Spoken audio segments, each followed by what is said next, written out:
Welcome, dear viewers, to the Kaleidoscope of Facts, number 14, Impact of Advertising and the Power of Attention on ALLATRA TV. We are live and broadcasting to more than 20 languages simultaneously on all major social media platforms, reaching everyone with the crucial information we are about to discuss with you today. The Kaleidoscope of Facts is put together by volunteers of the ALLATRA International Public Movement from over 180 countries in order to bring the truth to the people. This broadcast is based on the program with participation of Igor Mikhailovich Danilov, Beware Advertising of the Future, books by Anastasia Novik, and our combined efforts of international research. And now, let's watch the trailer for this conference.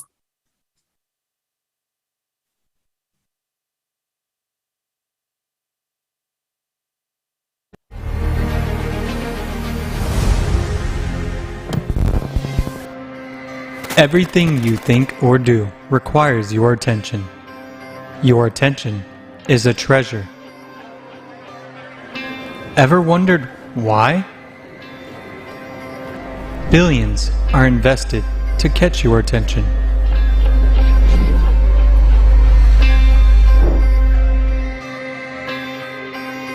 Don't you feel like being manipulated? Me? Never. But what if we are all being manipulated?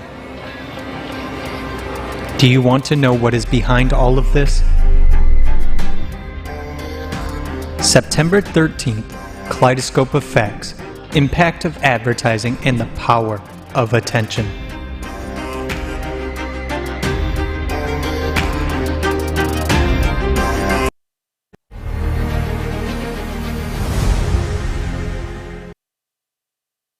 We live in a consumerist format of society that is based on continuous and constantly increasing consumption. And how do you make people buy things, buy more often, and never stop wanting for more? Advertising. First question, why advertising? I mean, advertising has always been around us. Therefore, it must be something good and useful to have so many ads all over our lives. But can advertising be bad or harmful? Well, advertising itself doesn't necessarily have to be bad. Advertising might even be helpful sometimes. But when you understand how advertising is done and who is advertising, you will see that advertising can be very harmful. Advertising has become a common part of our society to the point where advertising has gone viral. Advertising is not just something that we see on the TV screens, in magazines, or on social media, but advertising is now something that is all around us in every corner of our lives. And we are constantly being exposed to advertising, even if we do not consciously notice it, and most importantly, against our will. Well, you may think right now, it is impossible to make me buy something. Well, or is it? Unfortunately, it is happening all the time as the companies thriving in what is called the attention economy are doing this with the help of behavioral scientists who are constantly finding new ways to grab people's attention and make them buy things they don't even need. If advertising controls society and advertising is all around us, we are forced to ask the question, how does advertising influence our minds? In his book, The Culture of Narcissism, Christopher Lasch points out that advertising undermines people's self-confidence and encourages people to live beyond their means and constantly showing them images of a materialistically successful life. Now, in reality, advertising doesn't even encourage people to buy things they really need, but only products which are advertised. And this is exactly what leads to overconsumption. Wait, but Isn't this the model and the ultimate goal of the consumer society? Well, it is already a disaster that we allow these things to happen. But there is more. The same deceptive tactics are being used to manipulate people's opinions, advertising for certain political candidates, spreading propaganda, and creating a position among the people to instigate hatred and even start wars. This all means that advertising nowadays has become very powerful, no longer just a distraction, but also a manipulation tool with the power to control society's thoughts and actions. Unfortunately, advertising today uses very unethical strategies that are causing harm not only to consumers, but also to society as a whole. So, how do you make a person pay attention and turn him into a consumer?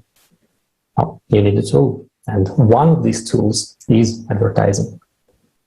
And ultimately, when talking about advertising and influence, well, everything we are talking about is information, or more specifically, ways of presenting information to change a person's perception. We also have to admit that without our attention, information is just, well, information. And it is only when we pay attention to something that we give life to this information. In other words, information does not have any meaning without our attention, and nothing lives without it. Thought might have crossed your mind that this is no big deal. Everyone is paying attention to something at any given time, so why bother?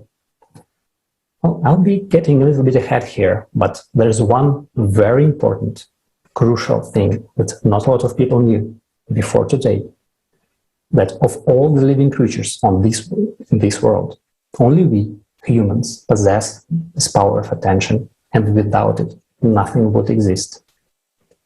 Even the term pay attention literally says that we are paying, but what is it that we are paying with? If you want to know the truth and you are wondering how this affects you and your life, stay tuned, as today we are going to dive deep into these topics, present facts and undeniable evidence of what is going on behind the scenes in this game of stealing people's attention and manipulating their consciousness that we call life. We will also talk about how advertising is shaping the society we live in today, and finally, what can be done to correct our course, change the format of society to a creative one where human life is the highest value.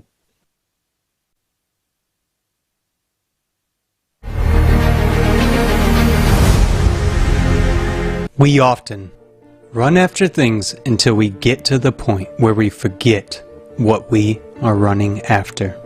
Time passes, we stop, look back, and by thinking we've invented something new, we are heading down a similar illusory path. Welcome to the world of profit, the world of consumer society, fierce competition, economic growth, and profitability. Welcome to a world where a person's worth is measured by their purchasing power. We ignore everything that cannot be measured by economic or material measures. Our problem is credit and interest. Money has become the meaning of human existence. We have become specialists and consumers without a heart. The result is today's reality, where power and pride have become the main criteria, the culmination of profit and loss. How much longer? The paradox is that we want money, but we don't want to pay the mortgage. We want to work less, but we need more and more money. We work more, but our pay doesn't increase. We are passing the buck to people in government, even though we know that nothing is going to improve. We want to live in a full benefit society where human life is the main priority. But we do not want to get off the couch. We beat our chest, but paradoxically, we can't even stand up for ourselves. Only by working together can we build a creative society. where we don't worry about our possessions, where you won't be afraid to let your children out in the playground in the evening, and where you won't have to count your savings in your wallet every day.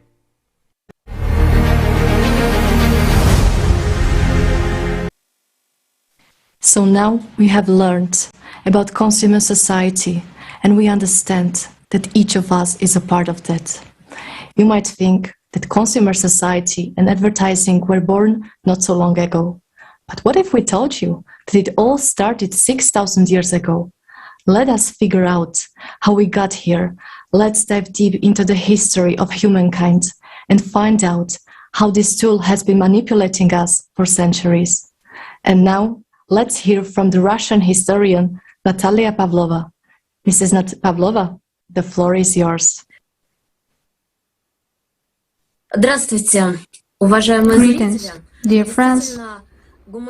Indeed, humanitarian knowledge shows to us that advertisement as a tool of manipulation have existed in ancient societies, and communication, which started to call advertisement, we see it in the consumer type of society of ancient people.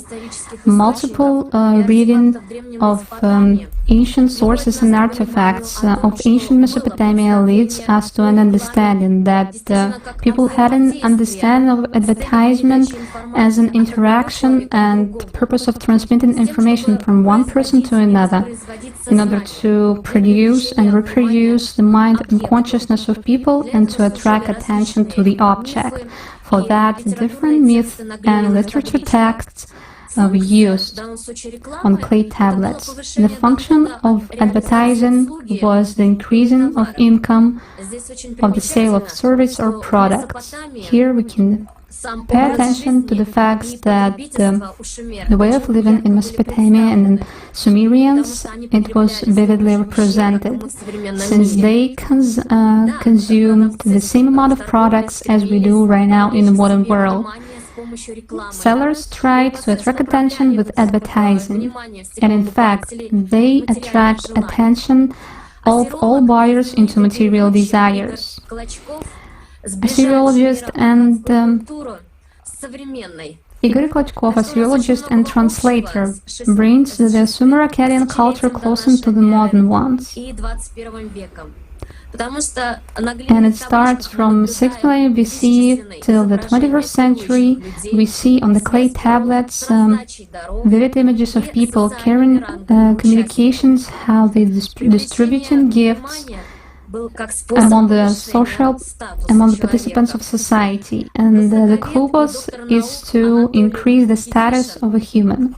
Anatoly Kifishin, the doctor of science, also noticed that Sumerians enjoyed communicating with gods, since only gods was able to fulfill desires of every person. And it should be noted that exactly through priests it could be done.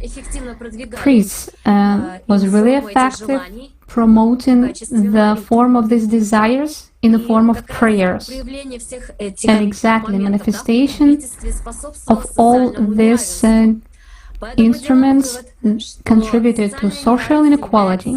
And it can be noted that social inequality is one of the factors for this advertisement to exist in society.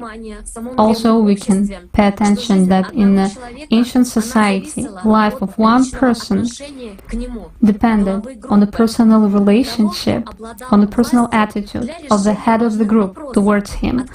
The person who was in power was solving important issues on whom the fate depends. People invested desire to be themselves the rulers and occupy high social positions. And to fulfill such needs, they were searching for people who would actually fulfill their dreams and desires. And first of all, it was priests. Priests provided such services as statues, and as we see right now, a man who prays, and also such a scene in a hallway where visitors was waiting for the reception to the boss. We know how often people can be afraid for waiting for the visiting the boss, and you need to ask to deities, you need to ask to God for the resolving the situation. Vladimir Yemenyanov, translator of Sumerian tablets, revealed that energy of a human, me, it was called as the desires of a human. So to say that the will of God is the desires of a human. It also was represented that for Sumerians only external beauty was valued. Appearance of ritual behavior and consciousness as a result of reproduction of the consciousness of Sumerians. Spiritual culture begins with rituals and spells as a part of a rite. Another example is that the science of advertisement in Clef of Sumerians, this is advertisement of services how to defeat the disease. According to the study of astrologer Ekaterina Markina, first of all, you need to call for a priest. And tablet amulet with a spell against the demon Lamashtu for placement in the house. The exile scene.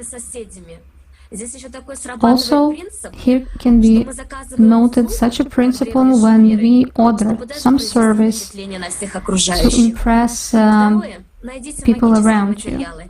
Second, find magic materials, something which implements your desires.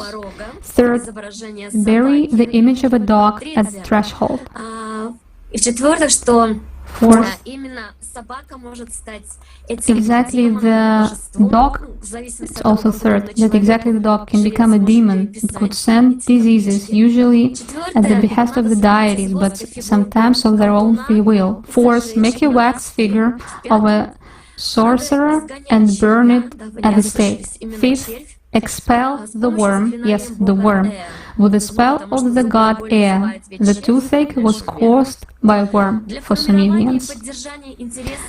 To form and maintain the residents' interest to the object in which they invest attention, the priests, at the request of the rulers, kings, used religion in the social construction of reality for these residents. A study by sociologist Peter Berger and Thomas Laxman, the religious idea, the idea of the creation of the world within the framework of religion, is a service provided by the priests.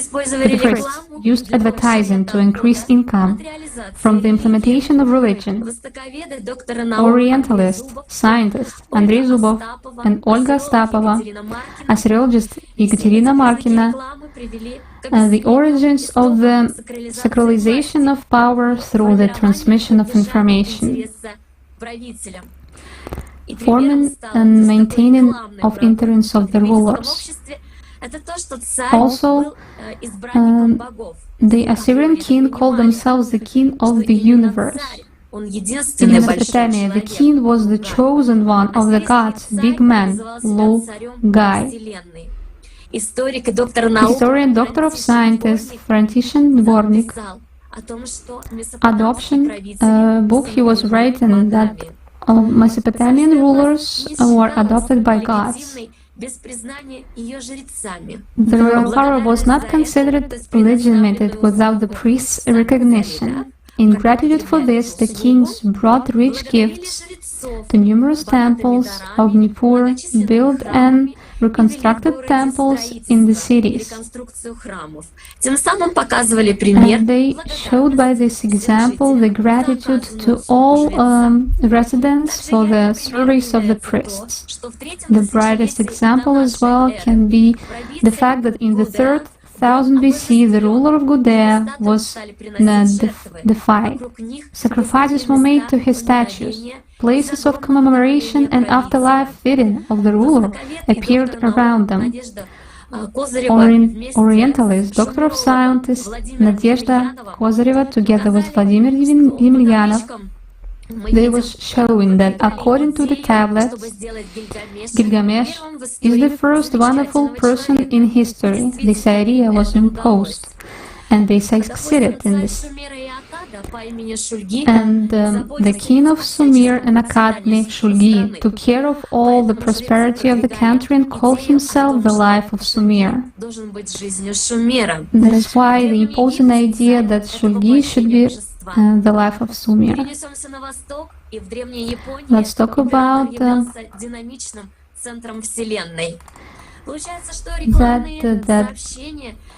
advertisement. This text, speeches of priests and politicians and observance of prohibition were applied to influence a person and induce him to purchase their services. This is information about magical abilities of priest or king.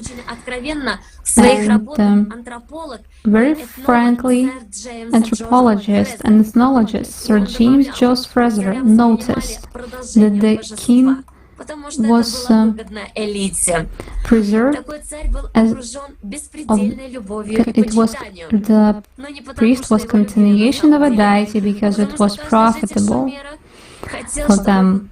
Each inhabitant of Sumerian wanted for them to be worshipped as well, and priests provided such an opportunity to each consumer.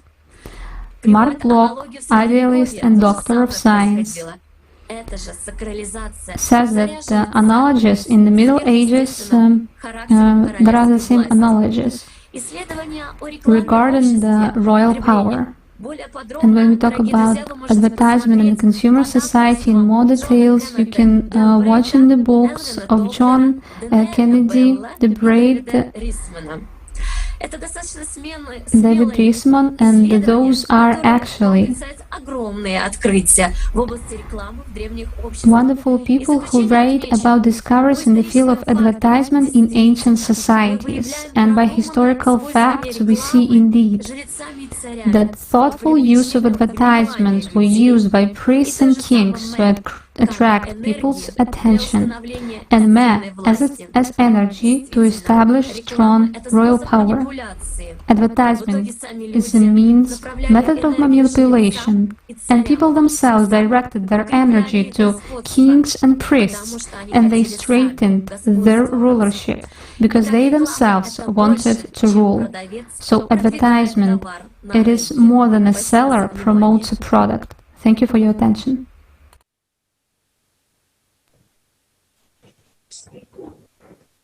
Thank you so much, Natalia Pavlova. This information is very important to understand, and it will help us discuss the topic of advertisement impact further today. It really does make sense that power and manipulation can be seen right now through the same tactics used before. And just a quick reminder for everyone watching us now. We are live. Please put your comments and questions on YouTube and Facebook. Our team of volunteers is monitoring everything now, and we will answer all your questions live. And now let's take a look at the topic through the eyes of sociologists around the world from the past. Let's figure out what they say about consumerist society and consciousness connection. Dear Daria, please, the floor is yours.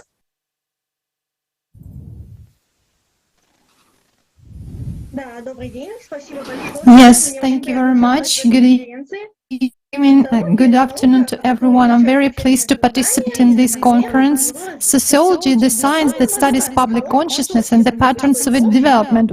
Let's try to figure out what exists in society on the global scale.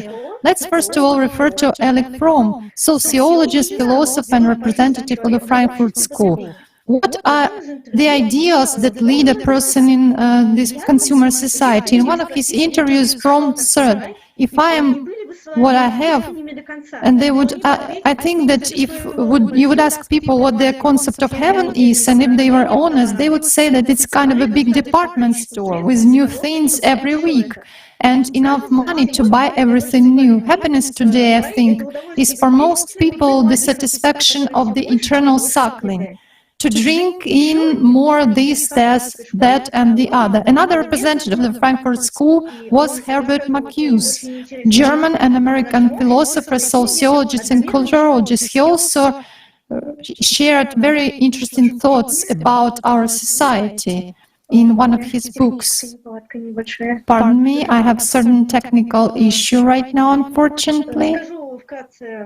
Let me tell you a little bit, just in brief, what I found. The thing is that Marcuse actually described a one-dimensional, and for him there is nothing but the fact that such a person, such a human, observes what is around. So basically, the basis of his life, of the information flow of such a modern person is mass media, and a person gets all the perception of the world from mass media. Therefore,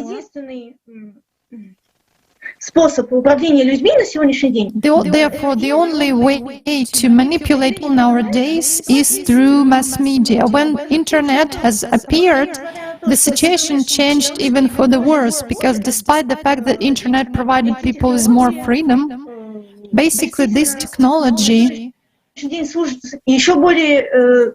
currently serve even as a greater tool for enslavement, as a greater tool for external control.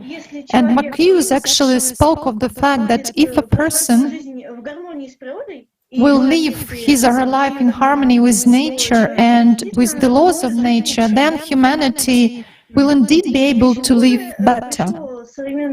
So what actually the contemporary society has come to days? Herbert Marcuse is a philosopher. And now let's proceed to another sociologist who actually suggested such topics in sociology as Disneyization and Disneyfication. What does this mean? It's the world which reminds like amusement parks of Walt Disney, and by this principle actually the whole society is built, the whole society of consumption.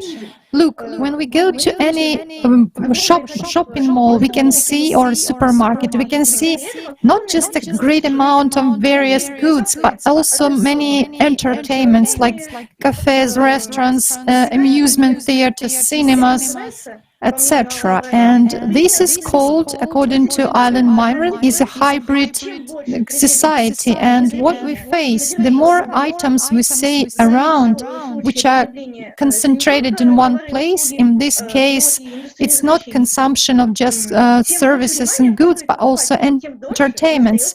More attention consumers invest in it, and the longer they stay in such a shopping mall. What else controls us through the modern advertisement is such a tool as merchandising.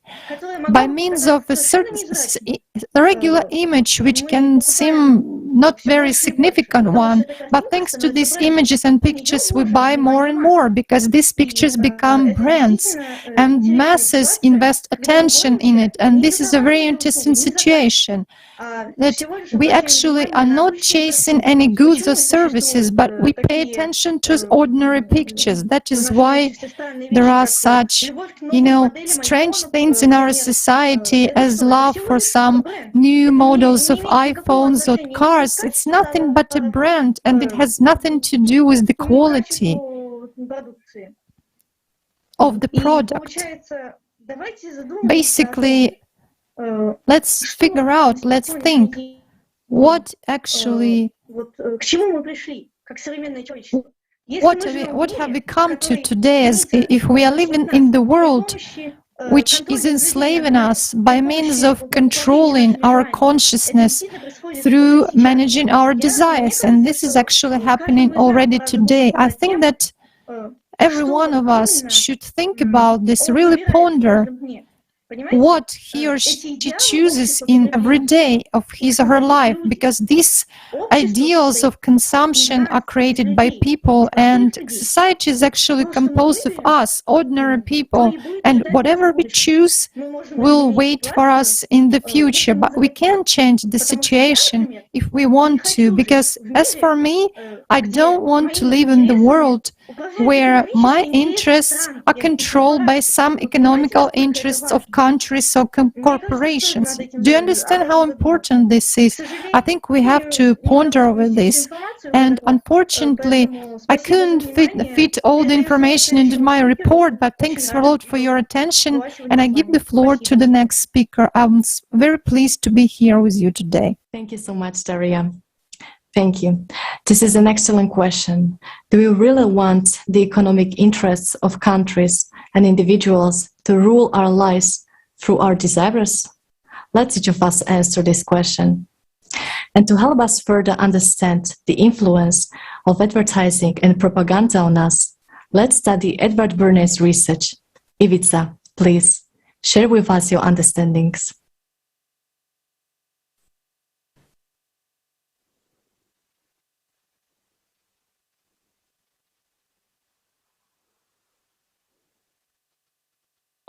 Sad možemo krenuti sa marketingom. Begin with marketing. 1920-ih godina sa Freudom. Od 1920. godina oglašavanje počinje dobivati nove značaje. Temeljne promjene u njegovoj pojavnosti učinjene su kroz Freudov rad. Fundamental changes in its appearance were made by Freud's work, which fell into the hands of his Edward Bernays. Reading his uncle's manuscript, manipulirajući posvješću. U svojoj knjizi Propaganda Bernays je napisao, Bernays wrote, "We are governed, our minds are molded, our tastes formed, our ideas suggested, largely by men who have never heard of." Well, that succinctly demonstrates the fictitiousness of consumers' freedom of choice. Bernays, influenced on his uncle's work, literally reserved the usual format of supply and demand. For his clients, he initially changed the conditions of the environment, thereby shaping demand, and then came the supply. For example, as he did with piano sales, Bernays negotiated with fashionable architects, and they began to include in their designs music rooms with dedicated space for pianos. And it was up to the consumer to decide, by looking at design, that he wanted a piano. The fact is that man has a dual nature. There is spiritual and animal nature in him. Depending on which of nature dominates, this is the choice of that person makes. One could say that Bernays taught marketers to aggressively influence precisely the animal nature, to identify or shape latent needs, and in this way to increase corporate play. Since then, advertising has ceased to be informational and has become manipulative. The formula itself has changed. Previously, demand gave rise to supply, but now supply must shape need and ultimately demand.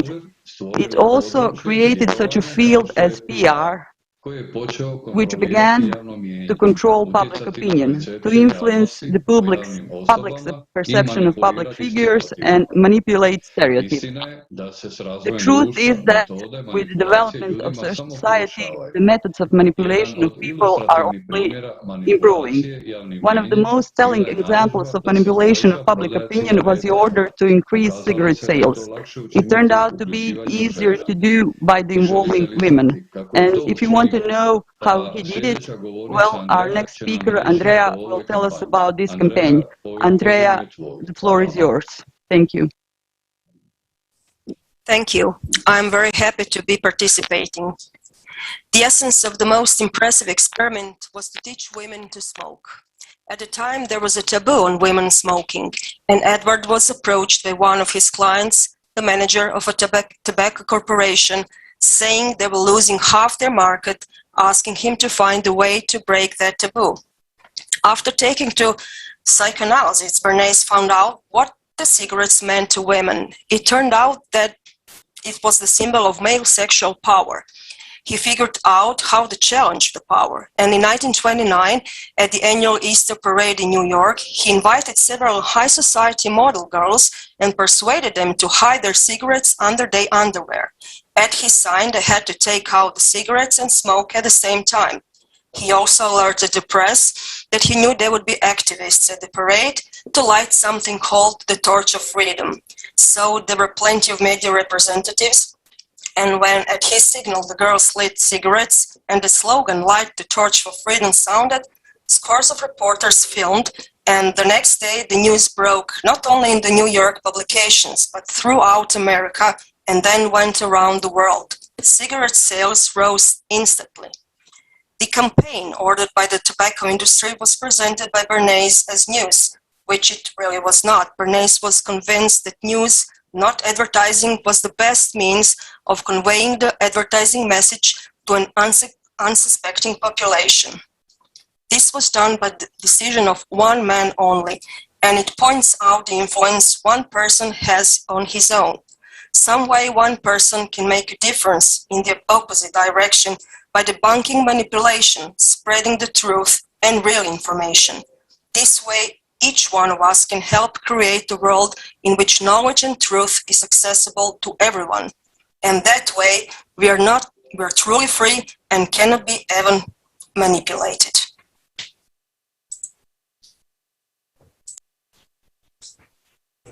Thank you so much, Andrea, for bringing this up and giving us an understanding of what power each of us has and the importance of the decisions we make every day. And also, I just would like to remind you that we are live, and I would like to read some of the comments we have received.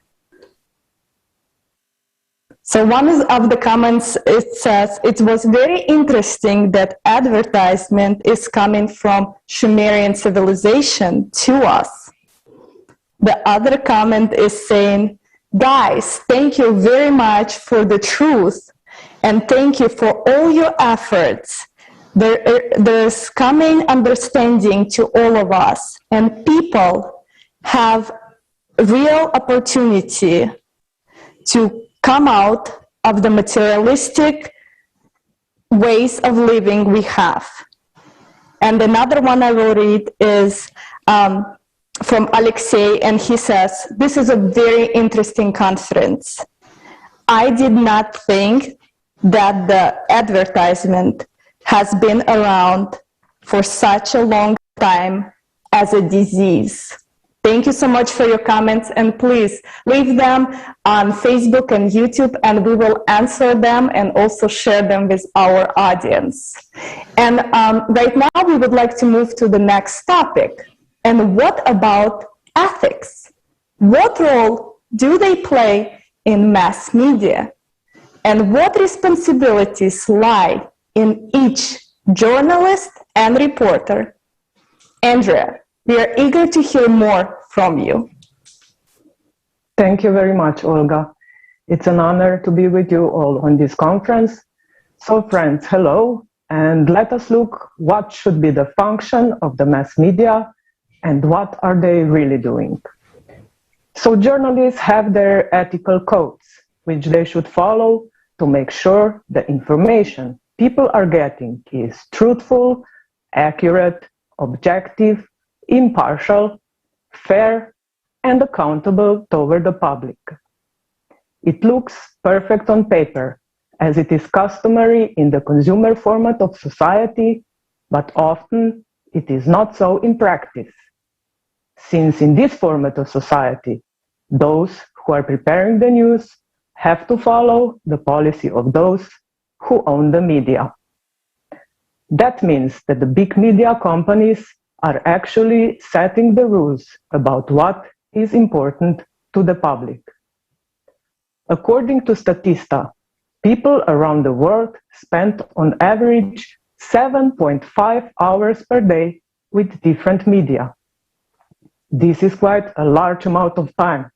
So the question arises, what is the nature of information we get each day through the media in that time, and how it affects us? It is clearly known that the influence of mass media on individuals and society can be either positive or negative. As is with each tool, it depends on who is using it and for what purpose. But let us look at some additional statistics. Approximately 90% of all media news is negative. Sensational stories form 95% of media headlines. Studies show that headlines with bad news catch 30% more attention. Around 26.7% of people that are exposed to negative news go on to develop anxiety issues. 63% of kids aged from 12 to 18 say that watching the news makes them feel bad. In a recent nationwide survey, almost 2/3 of US kids said that watching the news makes them feel depressed, angry, or even afraid. There is an infodemia of negative news going on in the mass media. And what is the purpose of these ad nausea overflowing people with negative topics day after day? Maybe fear. Fear is a very strong emotion, and frightened people are easily manipulated. It is no coincidence that people from all around the world in the ALLATRA International Public Movement Survey expressed their desire that the mass media should belong exclusively to the society and reflect information honestly, truthfully, and openly. That is why transparency and openness of information for all became one of the 8 foundations of creative society, where human life comes before ratings and revenues. Now let us watch the video about the life in the consumer format of society in which we live today, and life in the creative society in which we could all be living tomorrow. Thank you very much.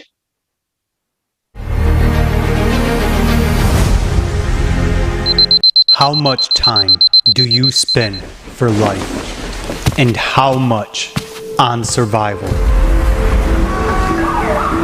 You work from 8 to 12 hours a day to earn money. You need that money to live. You must work for a living. But really, for a living or just to survive? How much time do you invest only to get by? You work to keep afloat. You earn money and pay taxes. You buy food and pay taxes. But what do you want? Do you really like to live this way? They tell you this is a normal and only possible way of life. But is it really so? How would you live if you didn't have to spend any time on survival? Imagine you have a free place to live in. Food, water, clothes, energy, education, healthcare, social security, no taxes. Just because you're a human. You have a right to live free, safe, and creative. What would you do if you had all your time for life? It's a relevant question for everyone, because in the creative society, life of every human counts. Is that utopia for you? Or maybe you live in utopia right now.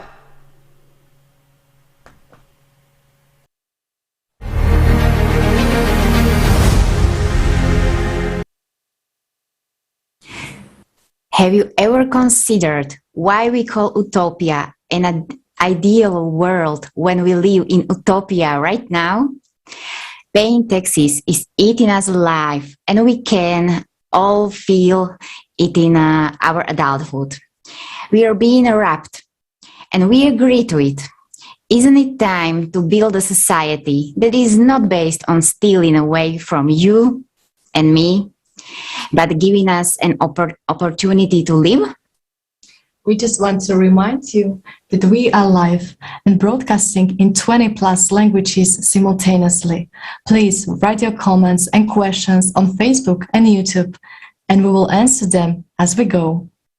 Let's come back to advertising and its techniques and learn about the 4 stages of advertisement triggers.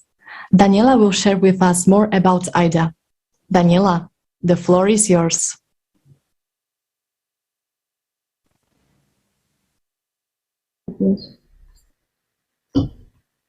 Thank you, Monica.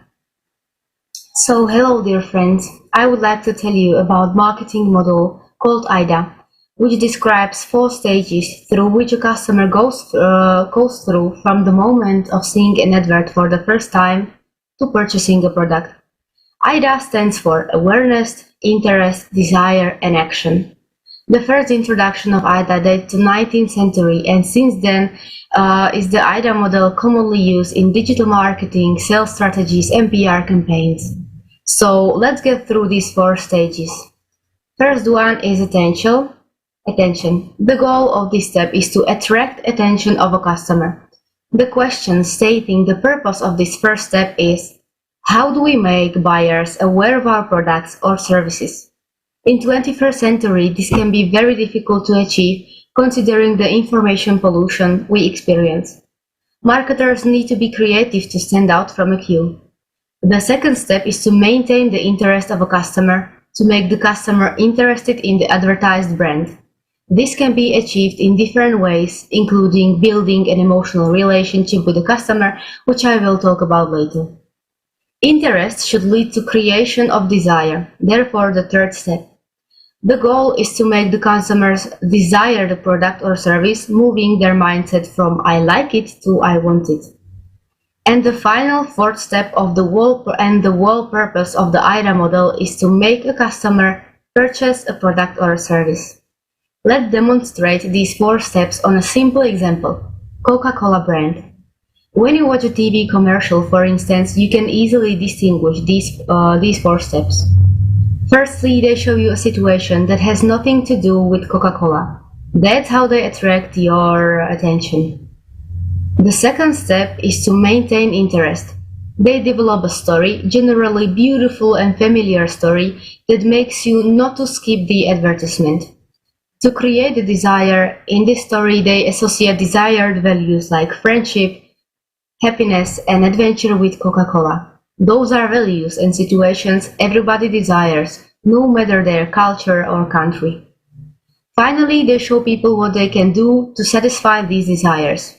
Drink Coca-Cola. That was a brief information about the AIDA model. Now I would like to move on to emotional branding or advertising focused on emotions instead of the ratio.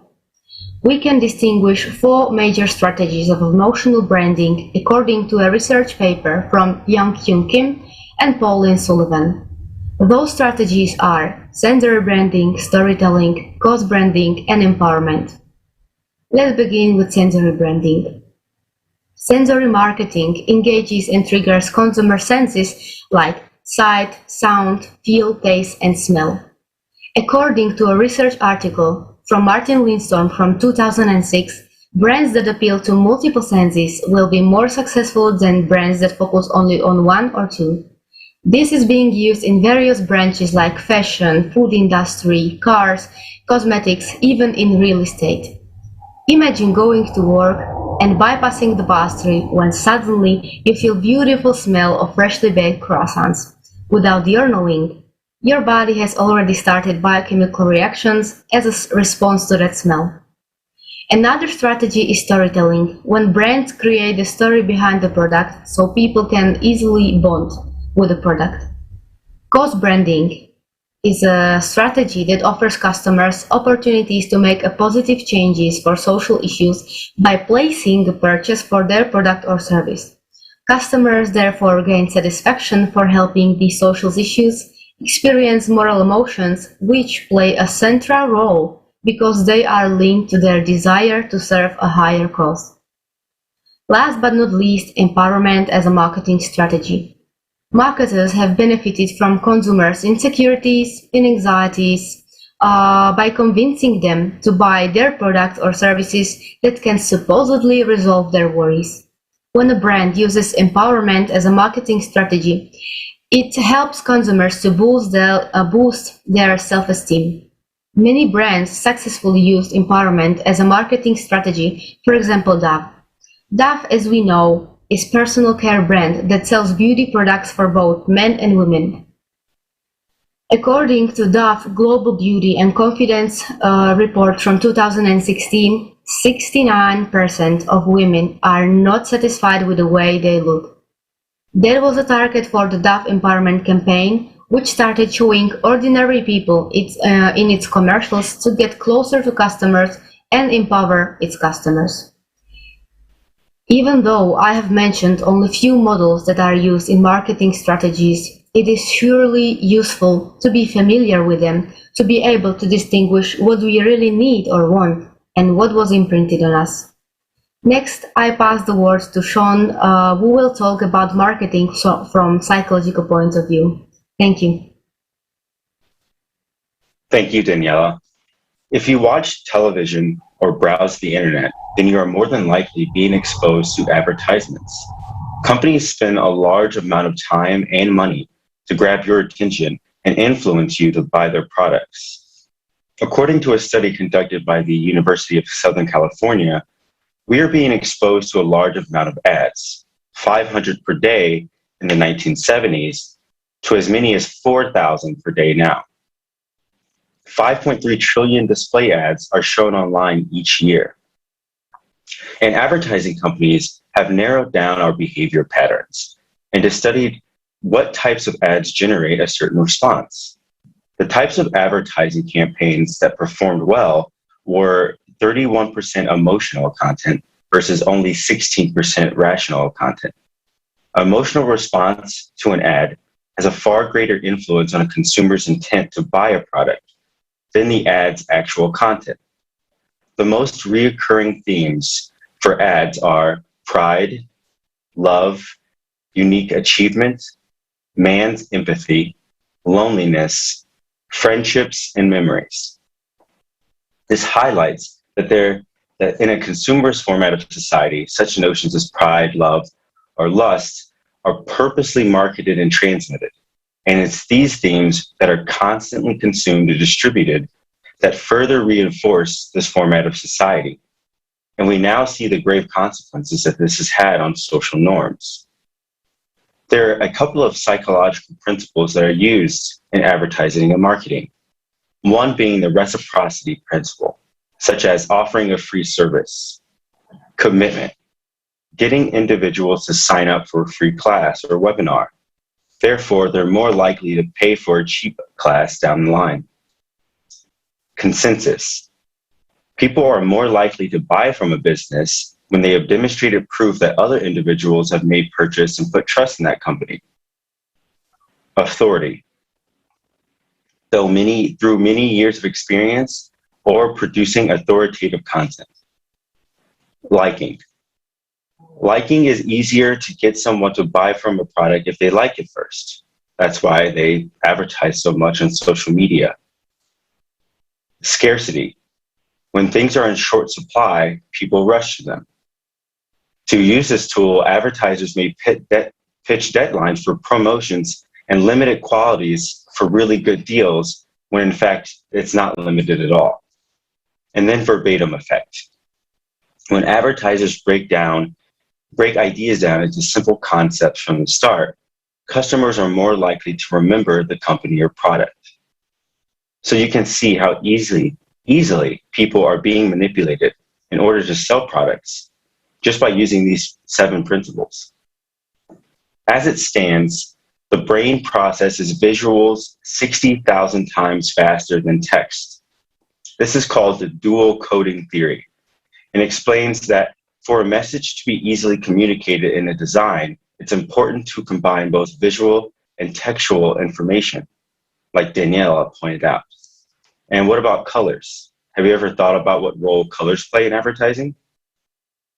Changing the color of a call to action button from light green to yellow, for instance, increases conversion rates by 14.5%. Adding a colored border around a Facebook ad image can double its click-through rate. Contrasting the color of two links within a single image can increase conversion rates by 60%. The colors red, orange, and yellow make you hungry, known as the ketchup and mustard theory. And two types of emotive response. One is based on empathy and the other creativity. These create joy or surprise right away to build an emotional roller coaster for the consumer. Another theory is called the mimetic desire theory, that states that when you want something, the more that we see someone else enjoying it, the more that we want it. People imitate emotions, and there's a connection through imagery. Based on a study by Barr and Cartrand in 1999, they stated that once behavior passively and unintentionally changes to match that of the others in your current social environment.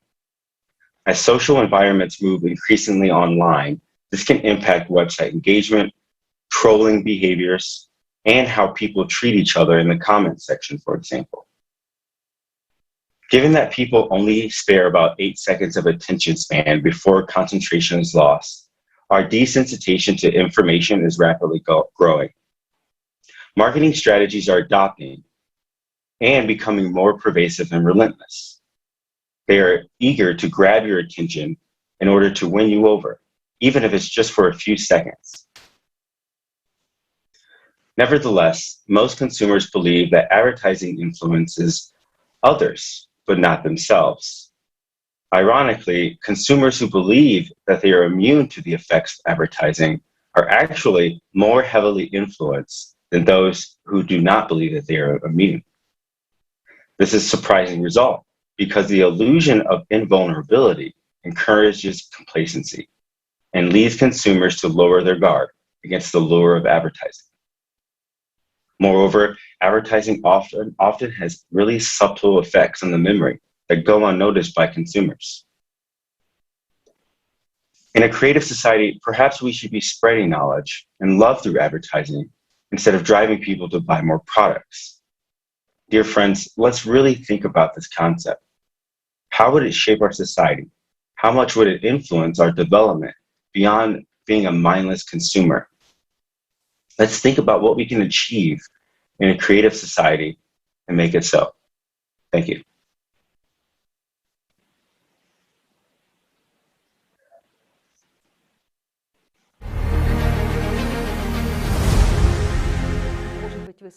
Maybe you heard of the phenomenon of consumerism, overconsumption of today. And people very often buy more products than they need. Look at women who often say, I have nothing to wear, and in fact they have a wardrobe full of clothes. Or they say there is nothing in the fridge, but fridge is full, but they say there is nothing to eat, and so on. And whatever product you take, people have more than they need. They accumulate all this stuff in their houses, and these things already put pressure on the person, on his psyche. And in this way, it kind of leads again to this neurotic state. So you have to be very cautious with advertising, and people need to use their brains and think about how much of what they buy is really needed. But really, today there is the impact on the psyche, the impact on people's emotions and on their lives. It's not a fair game, so to speak, with the consumer. On the one hand, advertising evokes emotions in a person, making him want to show everybody that his status is higher than what it really is. On the other hand, he's not given such a salary which would allow him to correspond to this status.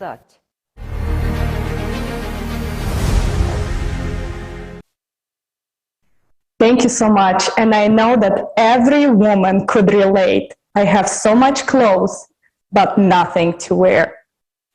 Yes, we chase illusions every single day.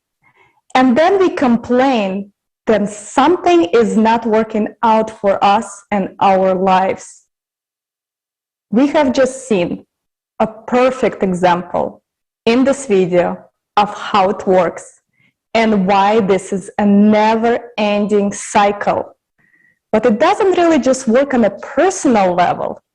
It also works on a larger scale. Now let's take a look at companies that produce mass products that we see and use every day and that influence our lifestyle. Jonathan, please present this information to us. Yes, of course, thank you. Hello, dear friends. I would like to touch upon indeed on significant marketing campaigns created all over the world in order to capture our attention, influencing our behavior, and driving revenue. But once again, let's go back to the definition of a consumer society first. It's a society in which people often buy new goods, especially goods that they do not need, and in which a high value is placed on owning many things. This type of society is driven by the willingness consumption of people striving for those values. The people's choices in such a society is an engine for its sustainability and growth. But there is a paradox in this definition. The fact that people often buy what they don't need, nonetheless, doing it willingly. How come a model relies and is actually working on such a concept? It's because the main goal of advertising aims to stimulate the purchase by manipulating the attention of people, associating the product with the values that every person aspires to. Nobody is forcing anybody to buy goods at the end, but we, the people, the consumers, are sustaining this society by paying with the two most important things in the world, our time and attention. So here's some example to illustrate this situation. First, with Coca-Cola.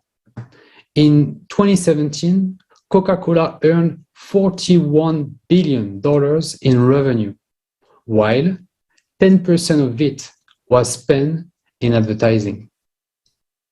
It means that they really understood the importance of investing a lot of money in order to be seen and heard everywhere. Coca-Cola was, for example, the first Olympic sponsor in 1928.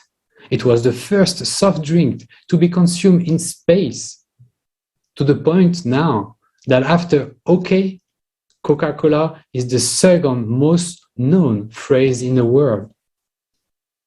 Coca-Cola is not selling you a beverage, as we saw, but an idea of happiness, friendship, being special that the brand has been building over 130 years.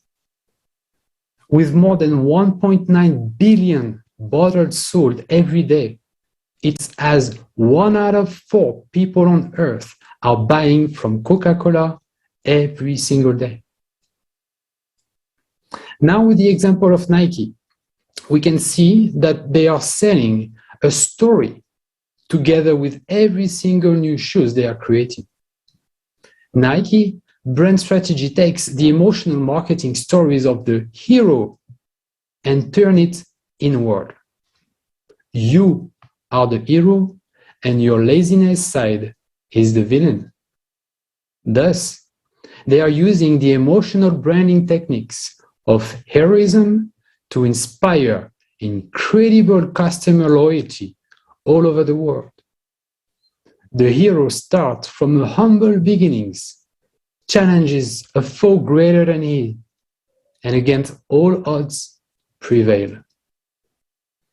To embed this fantasy, heavy sponsoring budgets are allocated to match the brand with sports heroes. Early on, their goal was to sign rookies athletes who would later become world famous. Michael Jordan, Tiger Woods were among them. With both of them, it's almost solely because of their name, reputation, and sheer star power that Nike were able to increase sales dramatically, become the giant company that it is now. For example, they forecasted $3 million in revenue the first year selling the first Air Jordan shoes, but end up with more than 100 million revenue, an increase of more than 3,000% regarding forecasts.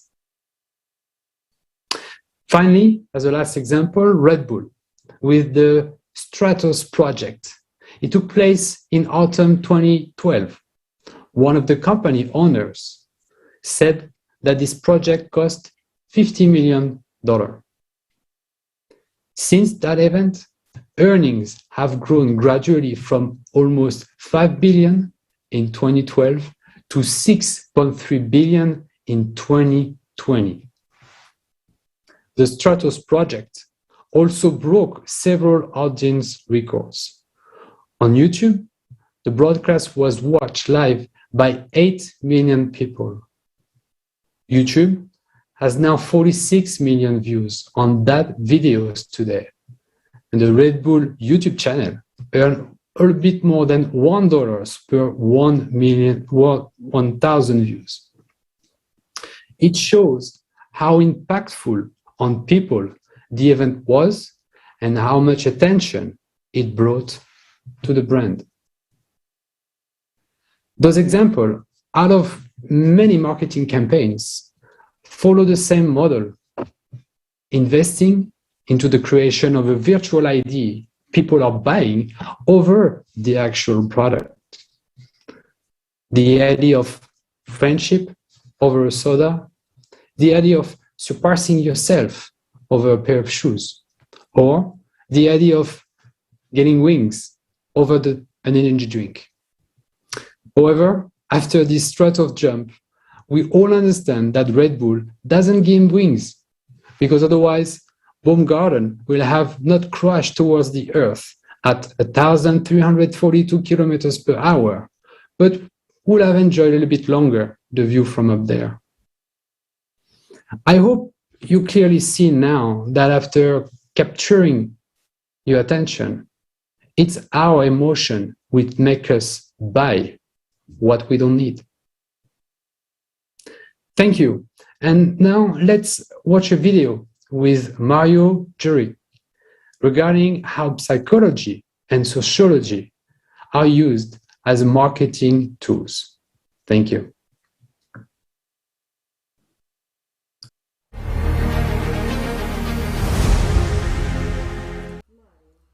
Mario, do you know how psychology and sociology are used as marketing tools?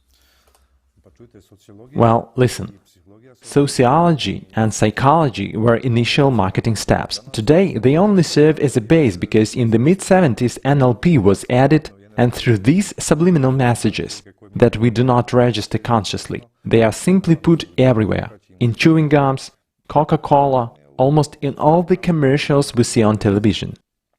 This made the decoding of the subconscious even more intense because it entered the subconscious directly, and this way they placed the desired message. These messages can be various.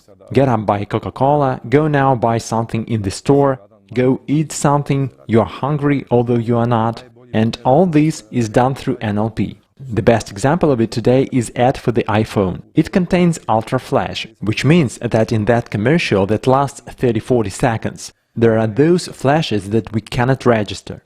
That flash is invisible to us, but when the subconscious experiences it as shock and hypnosis, and that hypnosis reads instant addiction. Through that artificially created wow effect in us, people waited for days in front of the stores when the new iPhone was released. If anyone wonders how this is possible, why people do it, here is why people do it. They had no option or choice at all. So they went to wait in front of the store. 15 years ago, a new business era of selling data began through Google Search and Citrix. Every search is stored without pressing enter.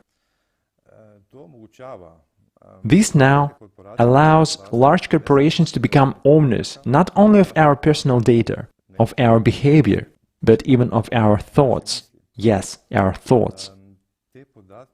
This data is now being sold to whoever offers more. So whoever offers more, it now really owes the market to trade with. So it's now new data exchange market. So the data is sold to a third party, in order for them to sell exactly what they wanted using those thoughts and subconscious wishes. Like algorithms are getting smarter, which makes us more transparent to them. That's what it's all about.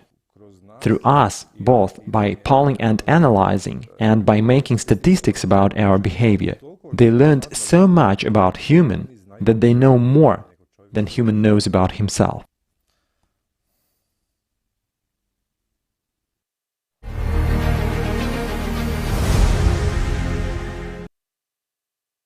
As you can see, we are getting high every day on the purchases that we make. But the excitement doesn't last long. It's like a drug that you have to take daily. With new and flashy things to buy and consume, we are forgetting what the meaning of life is and why our attention is being stolen from us right under our noses. Regina will share with us real-life examples of what she has observed in her daily life and the impact it has on younger generations.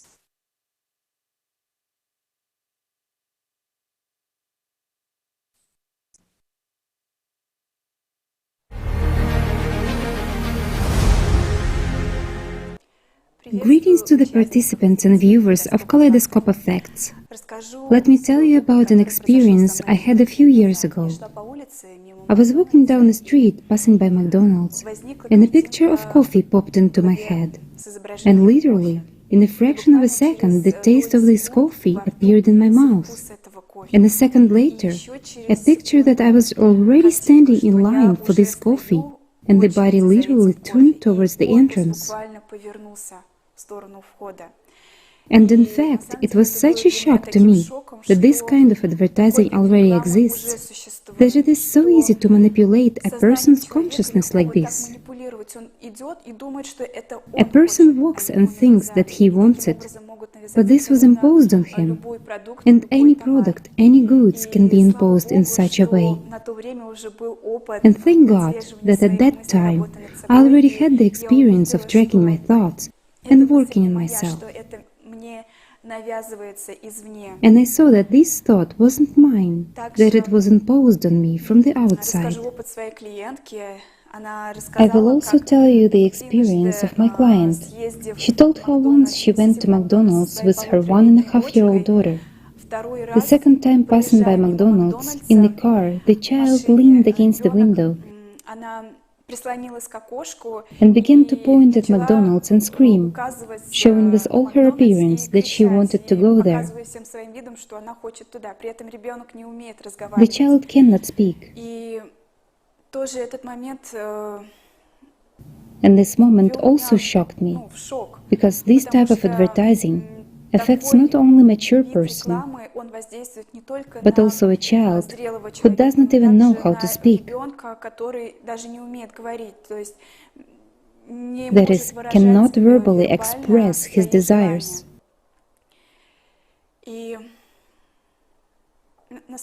In fact, this is serious. And it is so important for each person to learn to control their thoughts, their desires, and see this impact from the outside. After all, for corporations, we are not people. We are just walking wallets.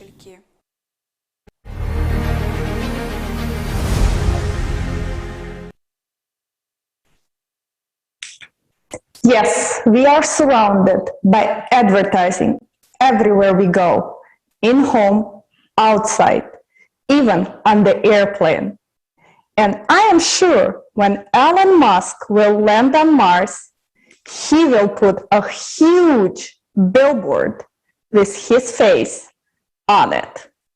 So it seems everywhere where humans go, there is advertising to follow. We no longer think for ourselves, we rely on informational field that surrounds us. Can you imagine waking up one day and there is no advertisement of any kind anywhere? What would you do? Would you feel any different? But before we wake up in this perfect world, let's learn again from Maria Juresk's interview that we took especially for today's live broadcast.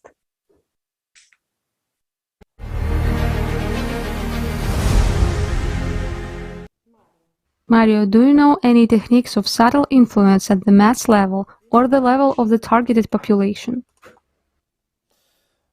You know, it's one point now, i.e. one question, where we can all talk about it, because it's now become something that is no longer hidden but visible only to professionals and experts. When you look at one screen or Facebook profiles, pictures on WhatsApp everywhere, people put under their picture "stay at home." Stay at home, that's one of those techniques. Then those numbers in the media about infected. It all goes into the subtle, since it does not solve the issue, in fact. I mean, he's called unknown friend, and so on, but this one, it's actually about sending really subtle messages, like through those numbers. Another way is through those influencers. So, now, this girl is advertising through her own Instagram, shoes or fashion. Suddenly, you notice something that has nothing to do with fashion or shoes or her. People simply nod their heads when a good offer comes along, even if they don't like the product. Based on that, we can now expect there will be more and more of these soft skill sales in the future. This so-called subtle marketing, because the whole story is getting more and more subtle. Also YouTubers. So you are following someone. To go back to that story that 99% of what I tell is truth, 1% is a lie. You can follow one, you agree with his views, with everything he does, but suddenly he makes a video that you don't agree with at the beginning. And in the end, you agree. Why? Because you follow him, you already have a relationship with him, because you look at him, you call him by name. These are all of those ways of subtle marketing, which is simple, which is all around us. It is subtle. I would also call it subtle when we drive around those cities. When you drive around the city, you don't have to look at those posters, because you flew through that poster before. Consciously or unconsciously, it made its own work on you. So we can count on more and more of that subtle way of advertising.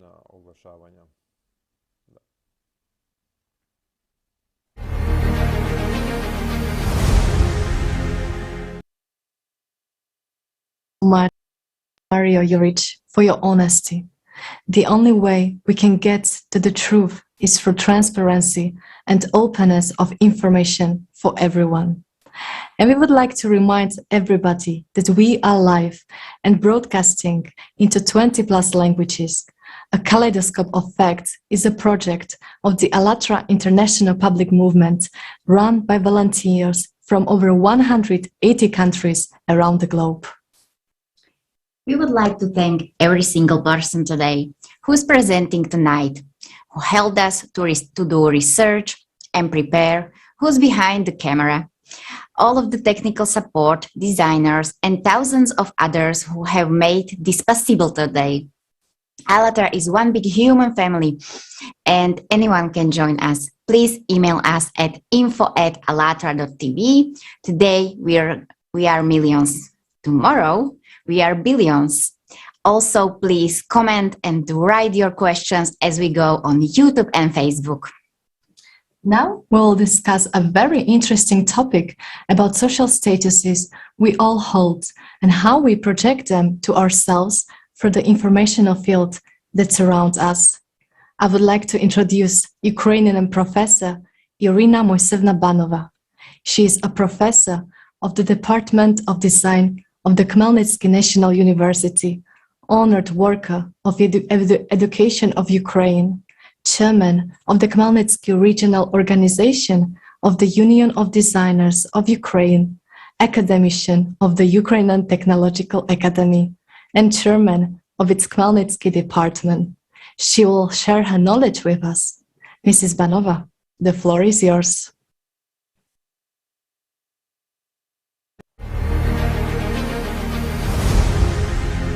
You've seen that there is a lot of medication advertising, and of course, there are so many of these medications now, and there are so many companies producing them, that one really can't do without advertising. When there was only one company or a few of them, it was natural that people would buy what was offered to them. And now this competition has led to the fact that consumers' minds are actually influenced by advertising. And people start to think, what should I buy? And sometimes they buy things they don't even need. Well, for instance, some time ago it was very popular to bring in pottery, crockery from Germany, for example, and many people had crystalware in their cupboards, all those German crockery sets and so on. So it was a mark of status. People wanted to show that they were able to afford that too. When I read something on the internet, ads always pop up. And it seems as if someone is monitoring your life on your phone. Whenever you say a word that you need something, and right away you get a hail of ads sent to your Viber on Facebook, I mean to your social network accounts, or just to your phone. And this advertisement starts to work. Well, really, if you need this product, you start looking at it, and then at some point after you bought it, you think, did I really need it? That's the point when a person should have thought about that in the first place. Do I really need this product? But sometimes it so happens that a product's low price attracts people too. And they sort of take the bait and rush to buy it. At times they say, like that if you don't buy the product now, and we don't have much in stock, right? So you'll miss it. Sort of you could miss your opportunities. Well, naturally, a person thinks either to give up opportunities or maybe buy it right away. And when they say, like, we've got, for example, 4 items of this product left, then of course a person would agree more quickly. Or, for example, it's like they say, this product will be sold out soon. If you don't buy it, or you'll miss this, or you won't have the chance anymore. So that's when emotions certainly impact the person. And certain emotions also occur when a series of pictures are demonstrated. Or, for instance, they talk about that. I mean, they show children, for example, beautiful women, dogs. So those who love children, and most of people usually love children, immediately begin to react to this advertising.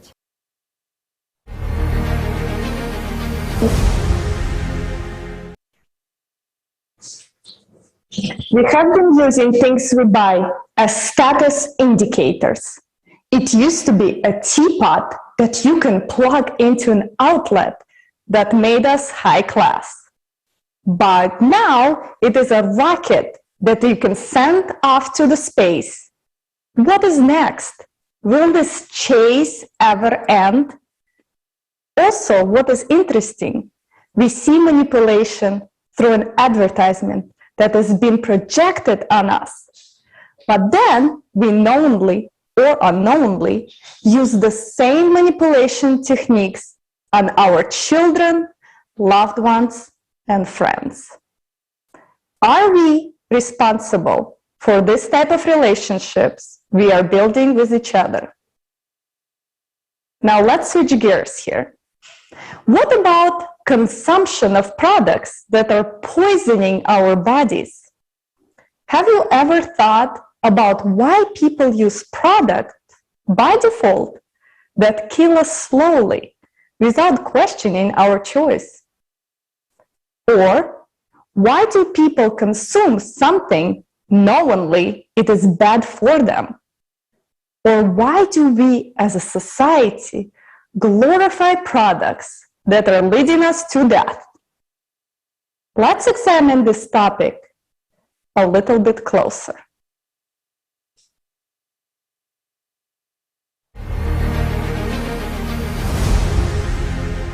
There is explicit advertising, which can be very nice. So goods are sold and people get informed about a product or a service or about someone when it advertises an expert, for example, or a certain area of expertise, and so on.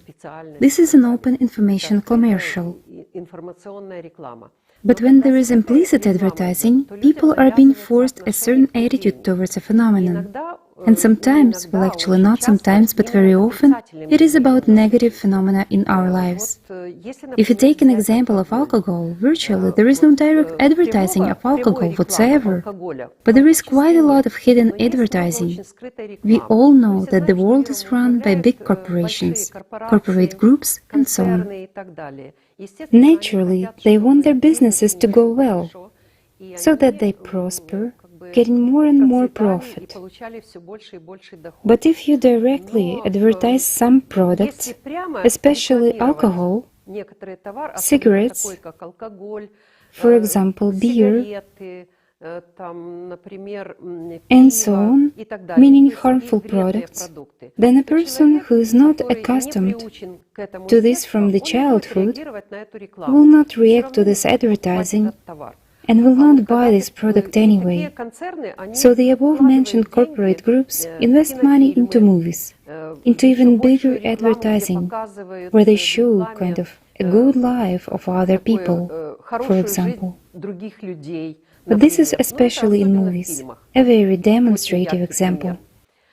They show high-status people who have a good income, who are sitting around the tables, eating, socializing, while drinking beer and alcohol. And they show teenagers who, not a big deal, they drank some beer. But in fact, both beer and alcohol and cigarettes are bad for health. And at that point, people think, if this has been shown to them since childhood, because they watch these movies, if that has become part of their lives, then they think, it is alright if I drink some beer, or some alcohol, or take some sort of narcotic pill, maybe, and so on. So behind all these comes implicit advertising. It has a very strong effect on the person.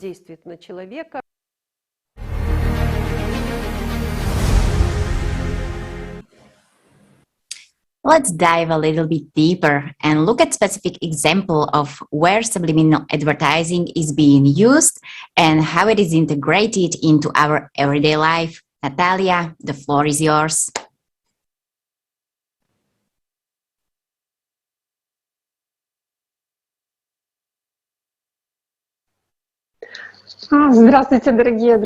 Greetings, dear friends. Today I would like to talk about following topics. This is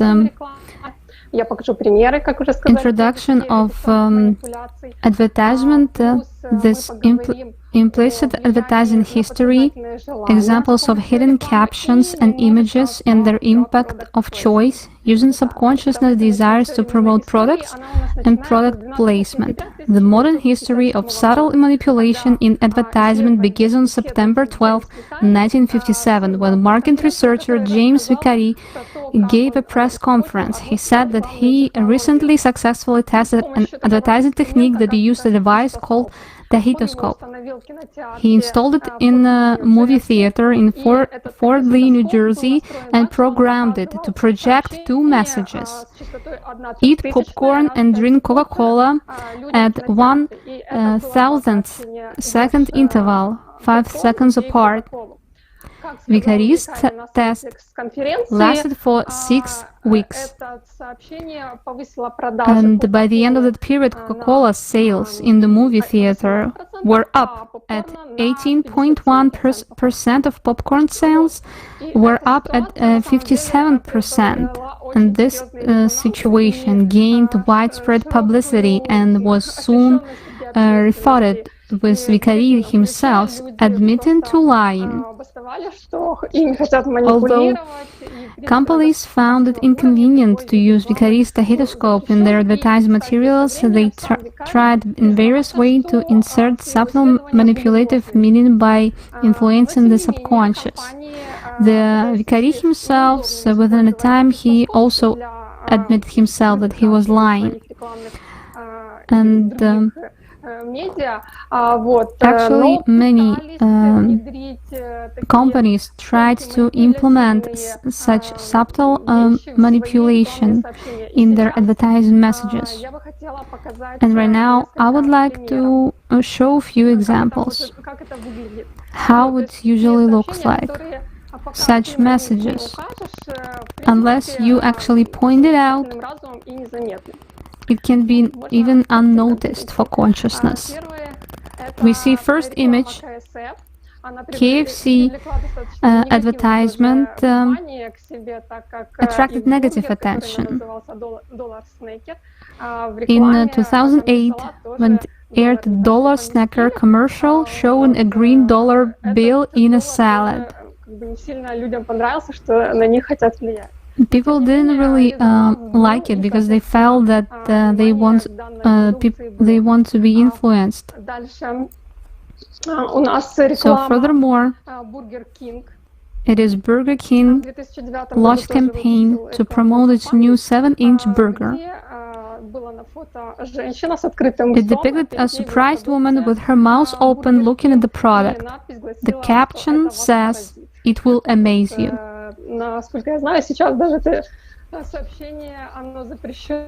Even right now, such message is prohibited, but back then it's also caught widespread resonance.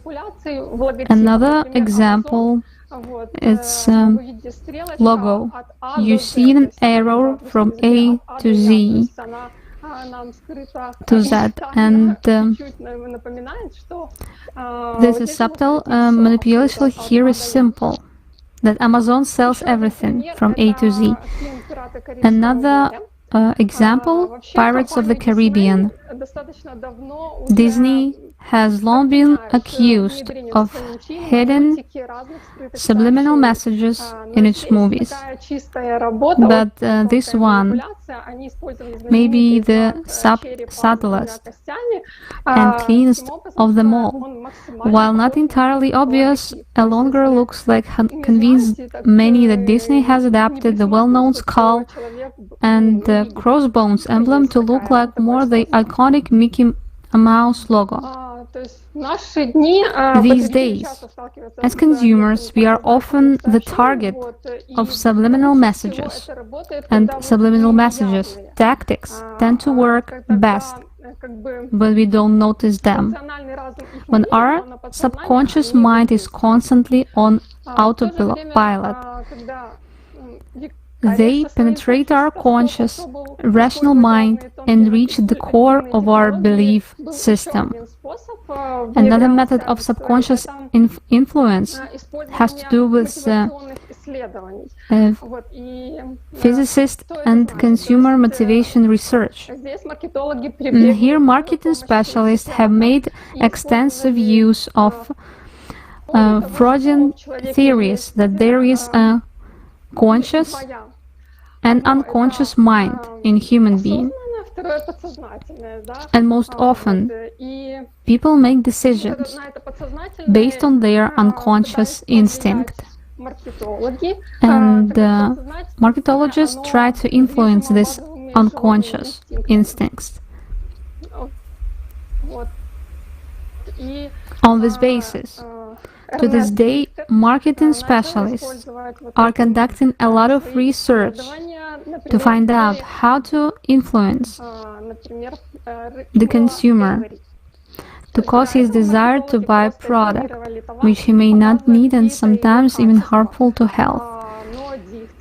One of the fathers of this trend in advertising was Ernest Dichter, who used motivational research to advertise Ivory soap. He created an advertisement which didn't show the product properties but associated with sexual desires. As Dichter's wife, Hedy, said many years later, so he saw the soap was more than a soap, and the tub was more than a tub. Another interesting fact, what I would like to mention, some marketing analytics points out that although Vicari's subliminal advertisement and motivational research appeared almost at the same time, however, Vicari's technology was criticized, banned by the government, and condemned by the public, but advertising based on motivational research did not face the same level of political and public influence. So the public attention was diverted. And while subliminal advertisement was legally banned, motivational research and the creation of clips that influence the subconscious have been continuing to this day, and it's considered normal.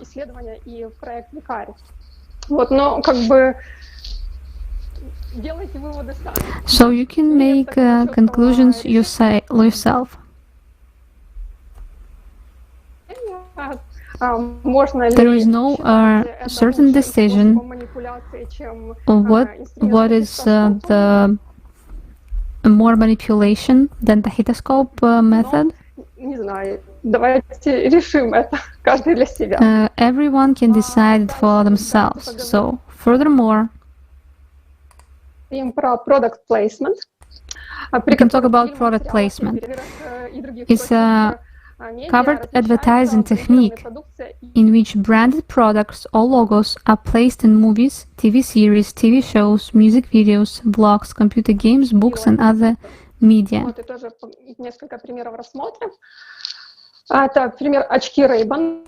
Here are several examples. Ray-Ban sunglasses in the movie Top Gun, where Tom Cruise character serves in the US Air Force.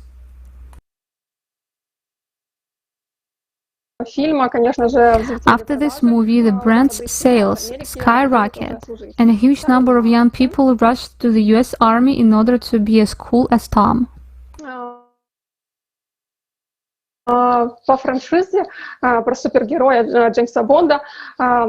James Bond. Aston Martin's cars in the James Bond Super Spy sequel, the main attribute is a tech-packed Aston Martin car in each new movie. About Agent 007, the creators show a new model. In addition, many other brands are seen in the movies of the series, such as Camel, Playboy, KFC, 7-Up, and Toblerone.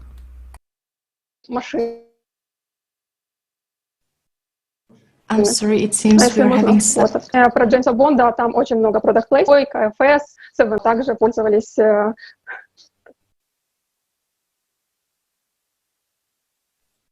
I'm sorry, it seems that we are having some technical problems. Natalia, can you hear us?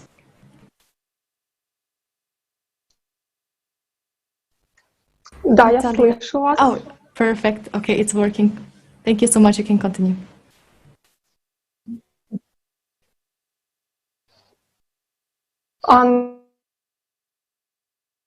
На каком этапе, подскажите, я прервалась? At what moment you stopped hearing me? Friends, could you please tell me from which moment I can continue? Continue with the James Bond. Джеймсом Бондом. Хорошо. Вот. И еще один пример. So one more example of product placement is Apple Company. In almost all the movies, the characters use Apple technology. And despite the fact that it is more expensive than its analogs, everyone wants to buy it. Ее рейтинги среди других аналогичных гаджетов. Вот, и все бы ничего, если бы таким образом, да, вот... And it would be alright if only certain products were promoted in this way. But through films, people are inculcated with unhealthy habits, drinking, smoking, and inappropriate behavior, excessive sexuality, scandalous behavior, aggressiveness, and violence. Здоровые, которые демонстрируются тоже нам в фильмах, в видеоклипах, в рекламах, то есть вот... We are being shown these habits, and unfortunately, it influences us on subconscious level. Right now, I would like to suggest to watch an excerpt from the video with Igor Mikhailovich Danilov.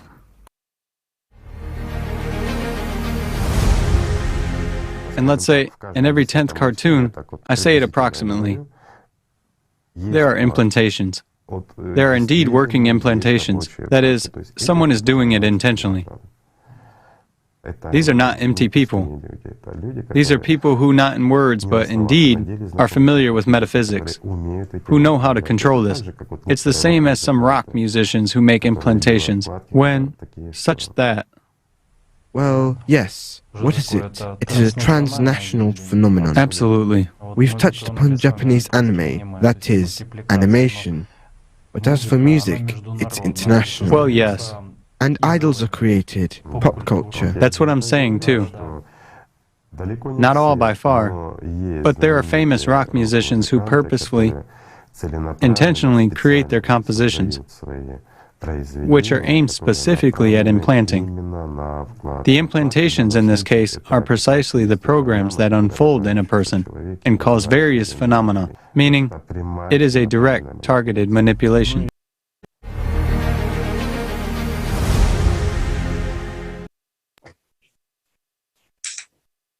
Guys, do you see now how we are being manipulated like puppets? And by someone who doesn't have our best interest. How is this possible? And why are we allowing this to happen? Are we our own enemies? Or are we human beings that have free will and choice? We are so blind that even have such concepts as black PR in our society. And if you have never heard of black PR, let's continue to learn from Irina Moiseyevna Banova as she shares her understandings of the topic of black PR.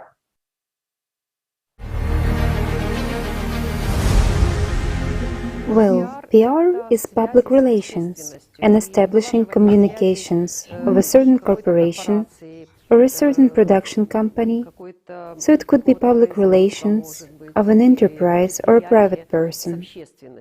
And these PR events, which are held, are very often held in a way, like they say, of a black PR. Black PR is when we need maybe to tarnish a certain person.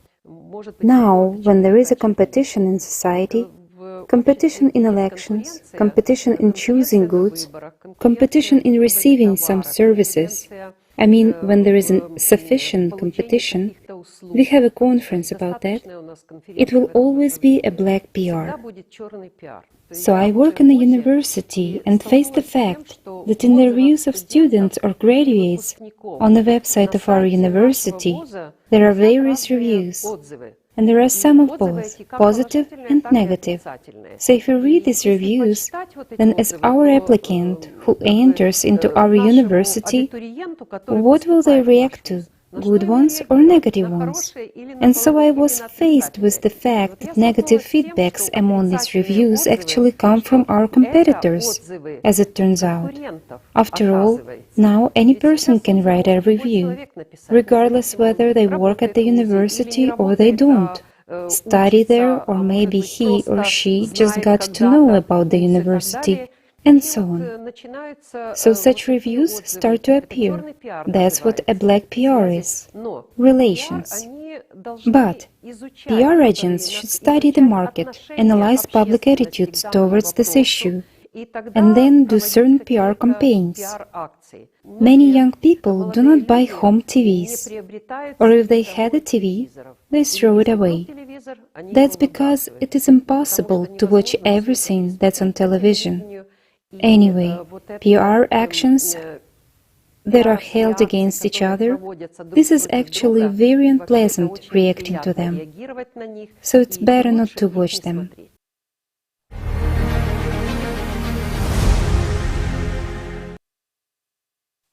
Thank you so much, Mrs. Banova. Dear friends, we want to hear from you in the comments if you support such a concept as a black PR, or if you have any questions about how it works. We would like to remind you we are live and will be answering your questions as we go. Now, let's watch the video segment from the program Beware Advertising of the Future from ALLATRA TV.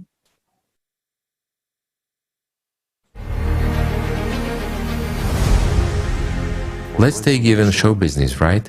Yes, because it's easy to develop a person. Everything can be developed. There are a lot of such technologies now, which are not like those ones, of course, but just technologies which, let's say, first rumors are spread, then gossip, then one person says something, then another one, then the third one, and such sort of invisible marketing. I mean, the most sophisticated. Black PR is especially effective, yes? Of course, scandals. Right. When scandals arise, they sling mud at a person. My friends, do you know that black PR is one of the most effective means of popularization? Why? Because when we emotionally perceive someone in a negative way, we remember this.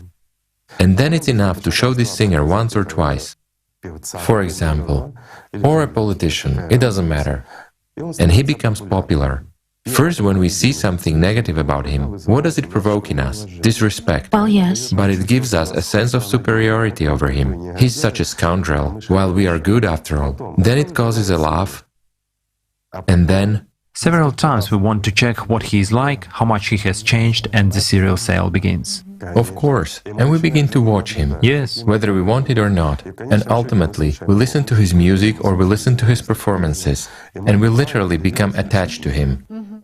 Just imagine, if everyone praises a person all the time, he ceases to arouse interest. While if there are scandals, squabbles, why do some singers arrange unequal marriages, some quarrels, scandals? People need soap operas. They need emotion. Or when the name of a politician is covered in such mud which is ridiculous. Well, I'm not going to mention the surnames, but there are politicians whose names are covered in so much mud, and nevertheless they are quite popular, and will be popular. Why? Because they cause interest in society. This black PR makes us participate in these soap operas, and the main character is either an actor or a politician. Isn't that so? The main character is consciousness in all our heads. Of course, of course.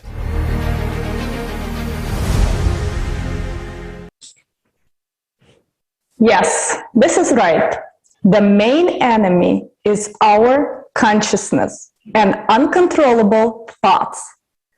It is obvious that we are being controlled and manipulated by advertisements, mass media, PR, and all the marketing efforts that surround us. We are losing our own identity and personality to peer pressure, manipulation, and control of the masses. And right now, let's check on your comments from social media networks. And again, we are live, so please leave your comments on Facebook and YouTube. We are checking on them and we will read them out loud. So one comment comes from Dimitri, and he says, when you drive in the big city, it feels that every single corner is all about advertisement. You can't even look anywhere. Tatiana writes, it is very strange that such huge amount of advertisement that we have right now is considered the norm, and it is everywhere. And then another one is from Anna, and she shares with us, I would love to live in the world without advertisement. How can we do it? Stay tuned, we will answer that question. It's actually very easy. And right now, let's come back and talk more about important topic. Tanya, the floor is yours.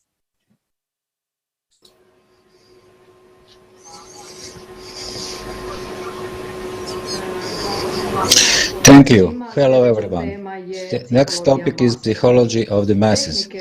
Techniques used to put an individual in the group and the way in which he behaves in groups are studied by the psychology of the masses. Gustave Le Bon, a French physician in the turn of 19th to 20th century, is today considered to be the founder of the mass psychology. People have a natural tendency to be part of the group, but what if someone deliberately tries to turn them into group because it is easier to manipulate? Le Bon's masterwork, The Psychology of Mass, which strongly influenced his contemporaries Freud and Max Weber, is still relevant today. They agree with Le Bon's theory that man in the masses loses his individuality and is exclusively driven by shared emotions which spread in the masses like an attachment. Le Bon says that those who want to influence masses should not logically explain their arguments, but simplify their ideas and convey them into seductive, colorful images, because masses love plays, movies, and myths. For example, Americans have created an image of the perfect soldier in the movies. He is brave, strong, intelligent, and above all, charming. People around the world who have watched these movies have swallowed the ideas of an indestructible, omnipotent American soldier whose actions are always right. Images can be invoked by proper use of words. When the masses starts to hate an image due to political upheavals and changed beliefs, a skilled speaker or advertisement change the words, but essence remain the same. These some simple ideas from which both logic and scientific proof have been removed should be repeated as many times as possible with the same words if possible, because the masses offer a while accept them as a proven truth. For example, since we have heard that the chocolate X is the best chocolate, we start to believe or think that we have heard it for many sides and we see it as we see it ourselves. Speakers and consequent advertisement addressing to masses are not focused on their common sense but on their emotions, so provoking emotions in the masses is one of the most important techniques of propaganda. Masses are extremely susceptible to the influences of authority and gullible, uncritical and receptive. Individual in the masses behaves completely differently from how he would behave if he is alone and cannot explain what happened with him. Man in the masses get a sense of immense power, a sense of responsibility disappears, he cannot distinguish truth from lies, he becomes unconscious of the result of his actions. Freud and Serge Moscovici wrote about it. Consciousness is narrowed, man is dominated by material desires, emotions and instincts, and his true nature is completely blocked. This shows how mass fits perfectly into the consumer mindset. In the consumer society, groups are purposely created that are manipulated and led into directions that social engineers want. For example, various brands are formed that are imposed on people as authorities that are masses followed. In fashion, sports, pop rock groups and for example, the Beatles are a good example. some sports brands like Nike, Adidas hire a famous athlete and thus direct the whole group of his followers in the direction of buying these products. It is important to point that once again that in mass man loses his individuality. He is doomed to belong a group and thus to obedience to authority, where that authority is the state, church, the president, corporation, or a media, as long as he shifts responsibility to others. A man who takes responsibility for his life, for his decisions and actions, man who is aware of his true nature and who understands how the system works, will not allow the masses to influence him in any way. He will recognize the imposed impulses from the outside and will not succumb to them. In the creative society, the joint action of people will not be through the masses, it will not be guided by emotions or instincts. People will be guided exclusively by honesty, kindness, and conscience.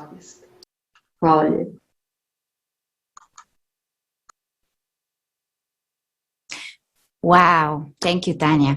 Can you imagine living in a world where honesty, openness, and the best human values are celebrated? Wouldn't you want to be a part of creative society so you can become a human with a capital H? Where the main value is human life and freedom? Where's the individuality of each person valuable? While you think about that, let's discuss the topic of media influence on our children and why no one is protected against the advertisement. Jason, please, share your findings with us.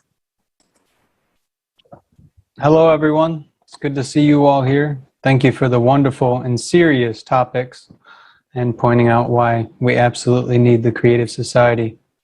So in the early 40s, advertising was coupled with a chocolate bar on Saturdays, puppet shows for children.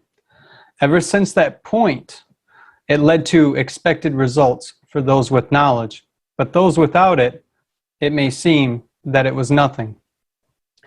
The people that started doing this already had the knowledge of signs, symbols, and their effect on the human subconscious, particularly upon a child's subconscious. This influence of advertising allows a child to leverage its ability at home and influence its parents based upon those ads or advertisements. And again, that mechanism is via behavior, persuasion, and the subconscious. There are hotly debated effects and questions regarding advertising at this time. For example, questions that need answered. At what age is it appropriate to advertise to a child? Meaning, will a child know it's being advertised to, or will it know it's being persuaded? And this determines whether or not we know children perceive the information around them appropriately. But why does this, even not knowing the answer to this question, stop us from regulating advertisement, given what we've been told today by everyone here? I'm going to point out and reveal a few points of data of a study done by Stoneman and Brody. They studied the advertising effects on children, particularly the purchase request of children. And they also sought to find out the things we're trying to find out today. But the conclusion of their study was that marketing and advertising leaves children vulnerable and gives them the ability to influence their parents. It's a bit strange, isn't it? But that's what things are like in the consumer society. That is exactly how things are. The information we receive, we then use it against each other, or we use it for our desires. It is no different for a child. Let's dive a little bit more. Okay? Currently today, these are the negative effects of advertising on children. Some of them have been highlighted by our speakers today and our host. It influences their buying decisions, provokes tobacco and alcohol consumption, causes eating disorders, America, the country I reside in, has a leading amount of obese children. Think about that as we talked about McDonald's today. Develops materialistic feelings. I'm going to elaborate on that. Materialistic feelings is where we treat each other as a transaction. We don't have any stake in being kind to each other. It is just simply a transaction. Beguiles children to do dangerous stunts and perform that which they had seen on television. This one, everyone knows this one, influences them to resort to impulsive buying without any critical thinking of whether or not they actually need the object that they're seeking.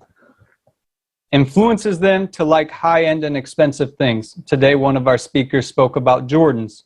In the United States, every child wants a pair of Jordans. Provokes violence and aggressive thoughts. This one is quite important because this is how children interact with each other if they don't know any different. If they've never been shown kindness, whether it's from advertising or their home environment, this is their reaction because of that perceived information, is to treat each other in a threatening manner in order to ascertain something they felt they needed. But there's hope. The American Pediatric Association does recommend a few following guidelines for parents and anyone who is responsible or in a responsible position for children. But I will tell you, that responsible person is every single one of us in society. All children are our children, and all of us are responsible for upbringing a human being. But this is what they recommend. Build digital privacy and design. Know what your children, or those you're taking care of, are downloading. Makes sense, right? That way you can assist them in being informed in the information they are obtaining. Notice they didn't say influence their choice. Enhance and monitor privacy settings on their personal devices. If your child is really going to have a tablet and they're underneath the age of 8 years old, at the very least, create some settings for those personal devices, to include the TVs. Teach the children to analyze. Now, that doesn't work necessarily for children underneath the age of 8, but you can surely ask your child questions, as they recommend. How do they perceive that information? Not how do you perceive it, but ask your child questions, how do they perceive it? And if your child cannot speak to you about what they're feeling or about what they think, they probably shouldn't be watching that device. Another important one, because of public education, it is very important for us to speak and be transparent with the administrators and the public school teachers and those that oversee our children. Because a lot of technological classes, there isn't an oversight of what information that child is taking in. So you may be doing all the things you can at home, but if you're not sharing your experience and discussing that with the people that are going to be taking care of your children for 8 to 10 hours out of a day, it really doesn't do any good what you're doing at home for the 4 or 5 hours you have them. In conclusion, this is just a short list of effects that we know of that's being studied today. It is not meant to be exhaustive. And it needs to be studied more within the scope of psychology and developmental psychology in particular. Since a majority of people do not know who they are, let me ask you a question. How can they know the consequence of the information they're receiving? How can they make a decision? Advertising implants images, desires, and patterns, not only in adults, but to our most vulnerable population, our children, the future generations. These children begin to attribute or assign those images as it's discussed in psychology, meaning they think what information they have coming in and they start assigning it to themselves as a characteristic, as the I, or it's me, it's my like, it's my want. not knowing it's not their want, need, or desire. Today, how many children are being raised by devices? This is actually a topical, very hotly discussed topic within our society today. A lot of our children are being raised by electronic devices. Why should you care? Well, I hope today the information you've ascertained up to this point shows you should care and should get involved and should discuss these things, especially if you're a parent. At this time, there's a positive correlation between ADHD and advertisement. For those that don't know, ADHD is attention deficit hyperactive disorder. There's a funny joke about it. I don't have ADHD, I'm just thinking. But we all should think about that. Why is it a person's being compounded with thoughts after thoughts after thoughts after thoughts? Where does it come from? Just maybe it's a positive correlation to advertisement and the overload of information and lack of regulation of that information. Thank you all so much.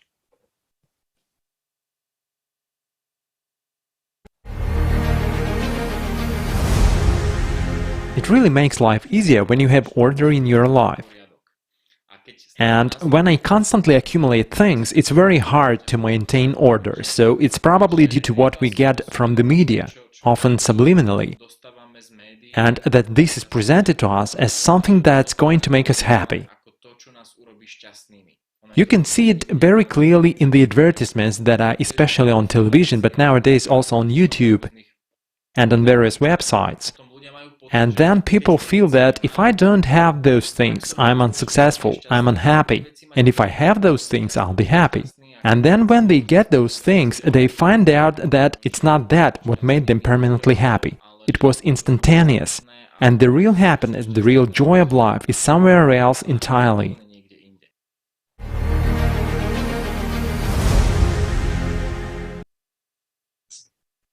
We know that everyone is chasing happiness. But in consumer-driven society, happiness looks like an accumulation of things that we cannot take with us when we die. So what is the point in it? And why do we agree to this game? Why do we not question things that surround us, but instead continue being slaves to the consumerist format for the past 6,000 years? We now just heard many speakers on the topics of how we are being manipulated in our daily life by advertisements, how we have built immunity and don't see it happening to us. We think that someone else is being influenced by advertising, marketing, manipulation, propaganda, black PR, fake news, but not me. As you have heard today, everyone is in the same boat. So where are we going? And why? And what is the most valuable resources that is being stolen from us daily? It is our attention.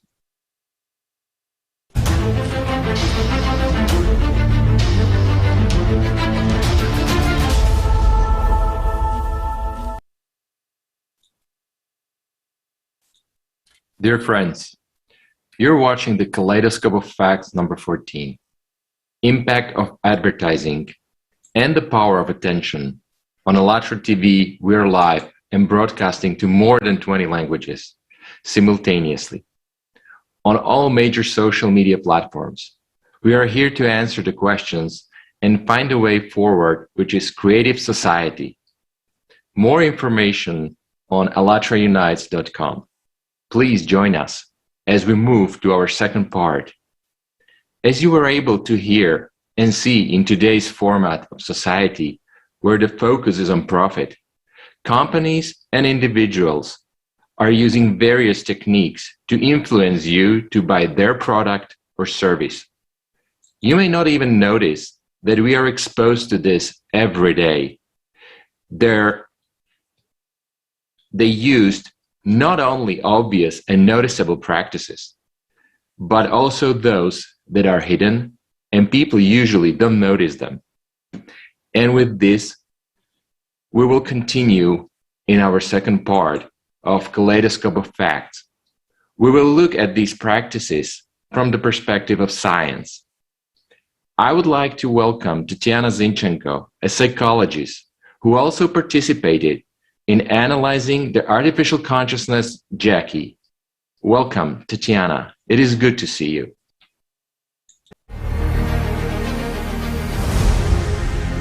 Greetings, dear friends. Today I'm glad to investigate together with you such an important and relevant topic as advertising and attention. I will tell in detail what neurobiological mechanisms advertising technologies use to influence people's choices and behavior. Unfortunately, we live in a consumer society where the basis of the economy is stimulation of people to constantly buy more and more goods or services. The main tool for this purpose is advertising. A person who lives in such a society in the language of marketing is called a consumer or a user. Advertising is aimed at attracting and keeping persons' attention on certain information. It's a stimulus which is to lead to a purchase. Every year, advertising is becoming more and more aggressive and manipulative. Modern advertising strategies affect subconscious mechanisms, bypassing rational thinking and critical analysis. There is even a new scientific trend called neuromarketing. Neuromarketing is the practical application of neuropsychology in marketing by studying the physiological and neurobiological reactions of a human to various advertising incentives. For this purpose, special equipment and methods are used: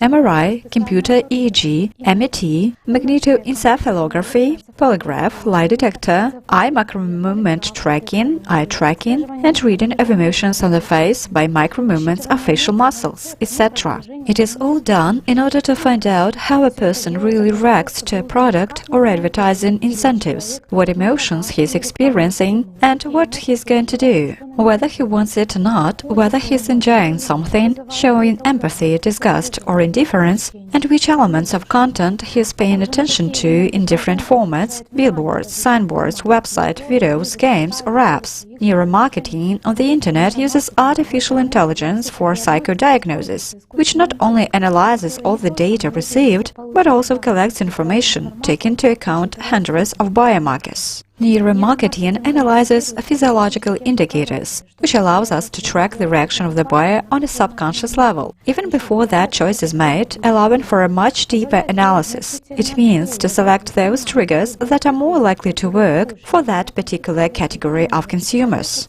In conventional surveys, people may give socially desirable answers, maintaining the image of a good person.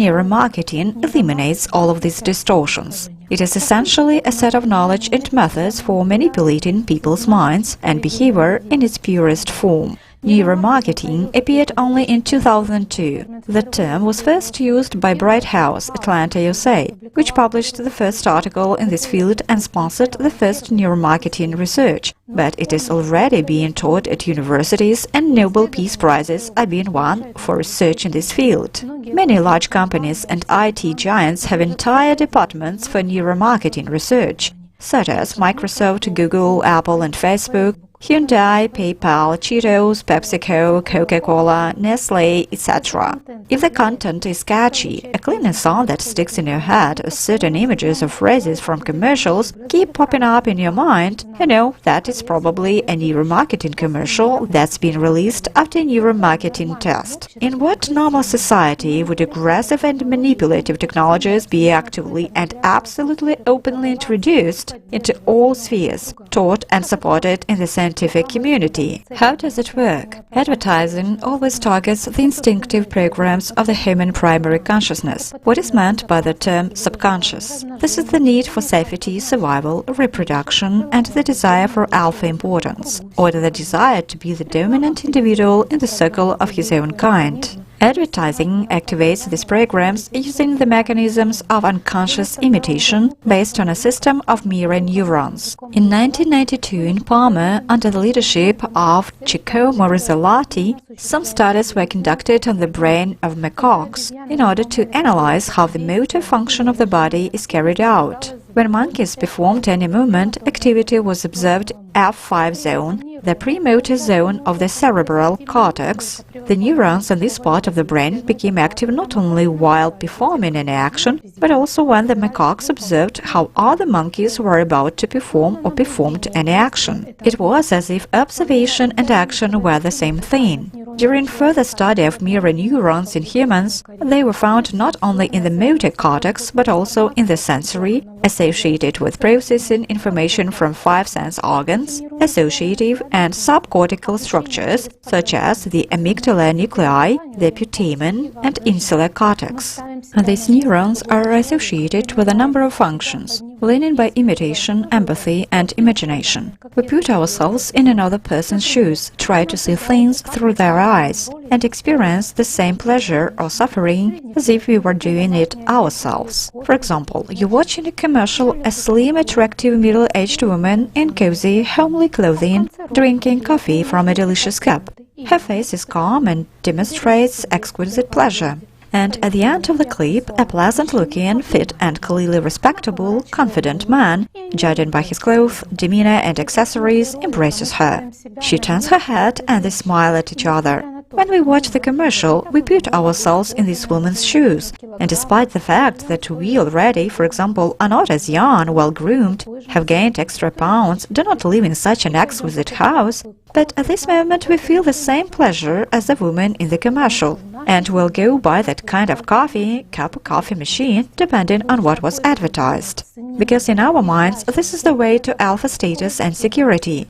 You will be just as loved, appreciated, graceful, surrounded by the care of an equally strong, respectable man, the alpha male, if you drink this kind of coffee. Absurd, but precisely such thoughts and associations arise in our mind due to the mechanisms of unconscious imitation.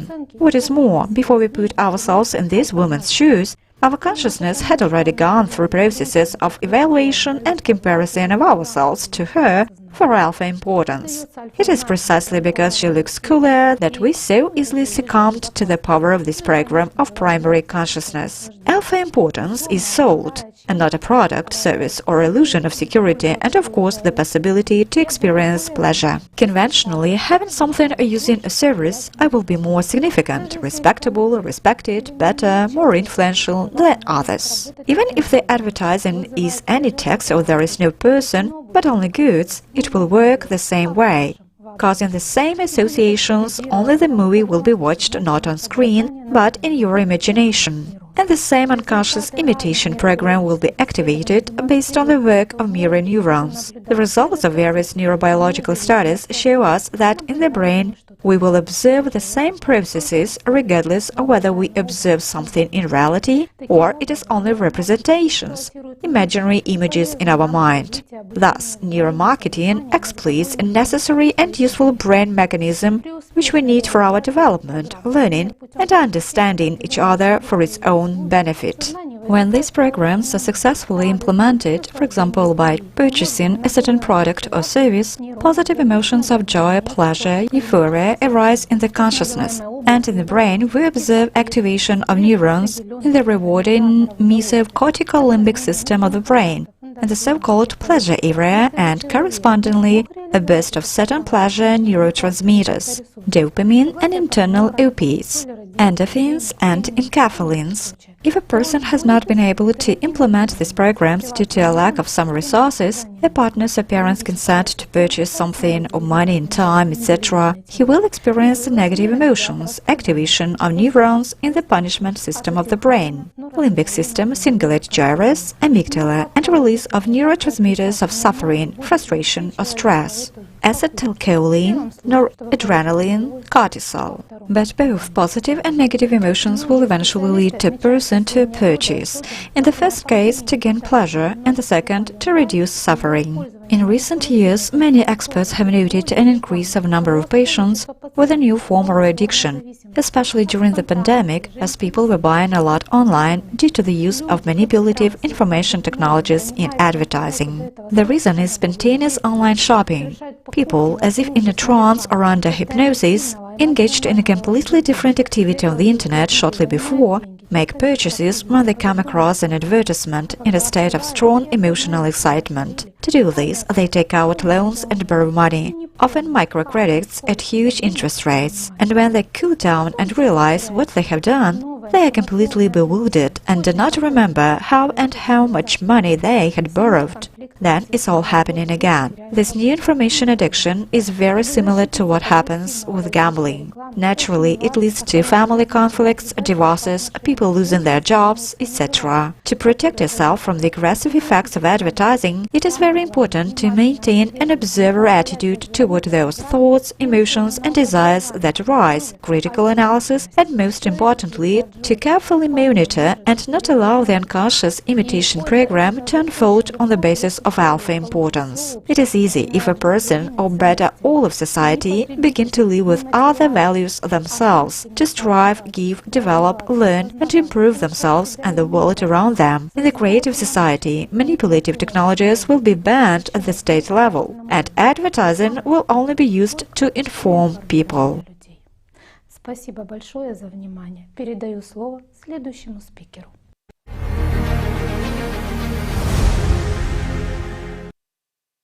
Thank you, Tatiana, for such a detailed explanation of how global marketing companies are using our attention and knowledge of neuroscience for their own purposes. Attention is the main power in every aspect of life, and it's very important for people to understand that. The resource of attention for human beings is limited. So what is attention and why it is so important to use it wisely? Where is this powerful source is coming from?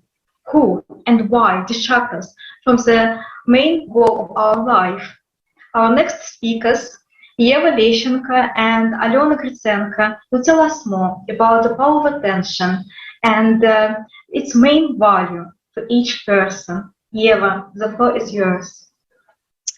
Здравствуйте, дорогие друзья! Рада сегодня быть с вами.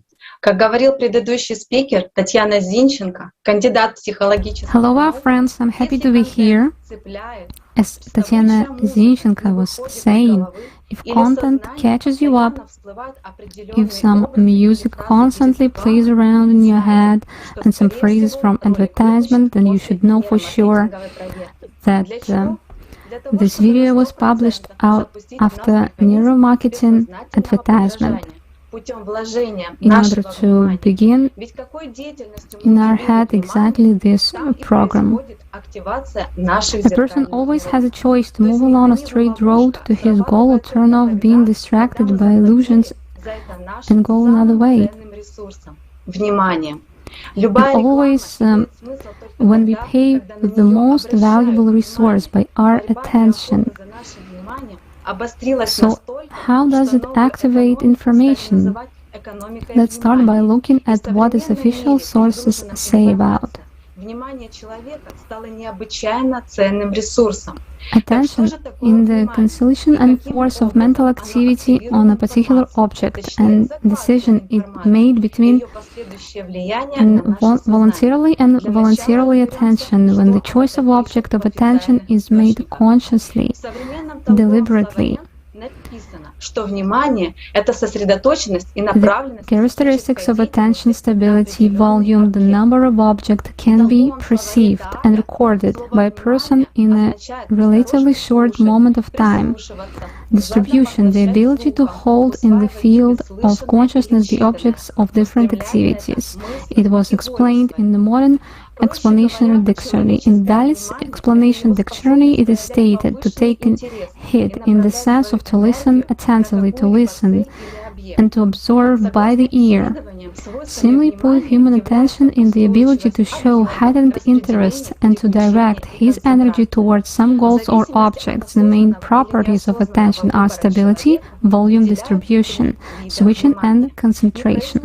Depending on whether we choose to pay attention consciously or unconsciously, we can distinguish three types of attention. Involuntarily, attention occurs when a person unconsciously pays attention to novelty, bright pictures, music, or other emotional stimulus that arise unexpectedly. The task of advertising is to attract our involuntary attention and to raise desire. Voluntary attention is when a person consciously seeks and stops at the information his or her needs. Post-voluntarily attention is also characterized by a person's conscious choice, but it lacks the tension which is a typical feature of voluntary attention. It may be sustained for hours. Say a person wants a car, he will devote his attention solely to it, gathering all the information related to it, whereas he goes and may spend a long time doing so until he makes his choice. Involuntarily and post-voluntarily attention are more commonly used in advertising. What does the word attention mean in different languages? In Chinese, hieroglyph of attention has three parts. The first part is prefix meaning note, the second part as thoughts, having in mind, and the third part is power. Thus, attention in Chinese means the directed force of thought. In Latin, attention operam is made up to two parts, op for help and for being. Loosely translated as providing help. In English, we have such a pay attention, and in Chinese there is also directed power of thoughts.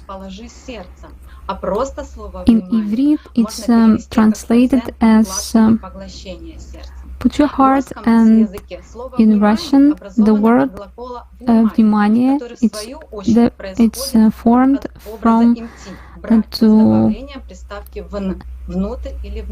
comes from to take, with the prefix vn inside in. In all languages, there is a clue that attention is a resource, specifically our inner resource, which we manage. Thus, we come to the point where attention is a kind of a currency with which we are free to pay for this or that, order to acquire something for ourselves. Attention.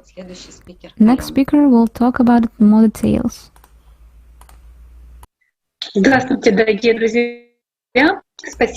Hello, dear friends. Thank you, Anna.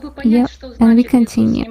To understand what it means that the resource of attention is limited, let's consider an associative example where the person's life is a direct road leading to a true goal. The beginning of life is the beginning of the journey on which a person is given a body as a car and one tank of gasoline as the energy for movement. A person always has a choice to move along a straight road to his goal or turn off being distracted by illusions and go another way, or in the opposite direction. In the second case, he will not have enough gasoline to get to the goal. It will remain lying somewhere around and landfall by the road. And now we listen to the video.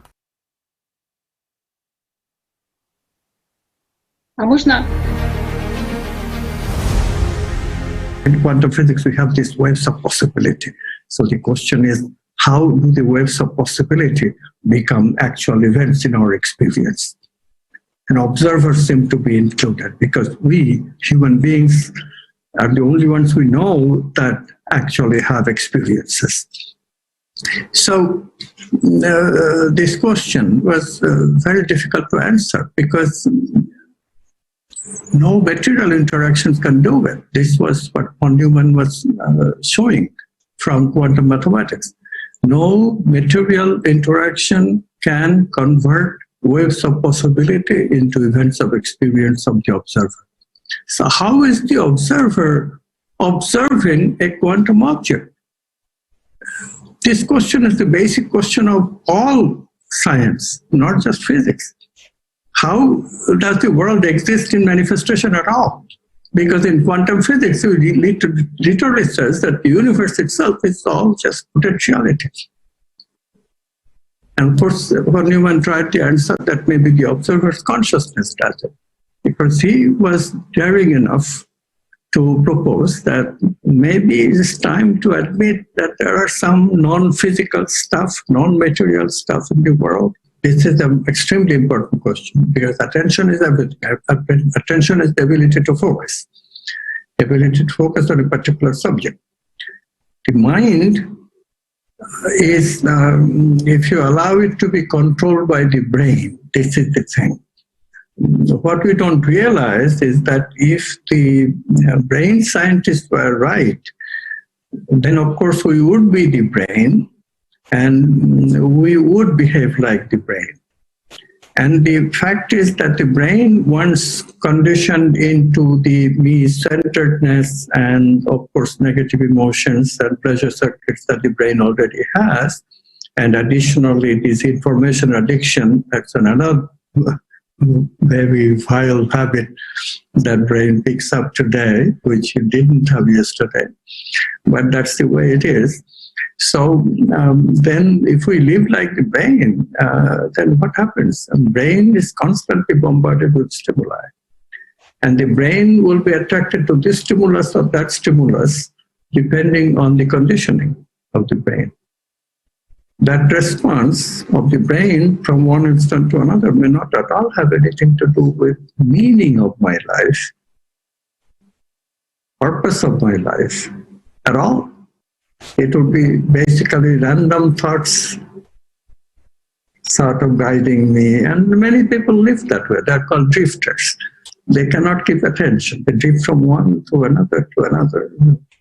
Kids, hyperactive, cannot pay attention, right? People who pay attention, why are they paying attention? They are paying attention because they attach meaning to it. They break into the brain's habit. Hey, that's not meaningful. I don't want to do that. I want to do this. This is meaningful to me.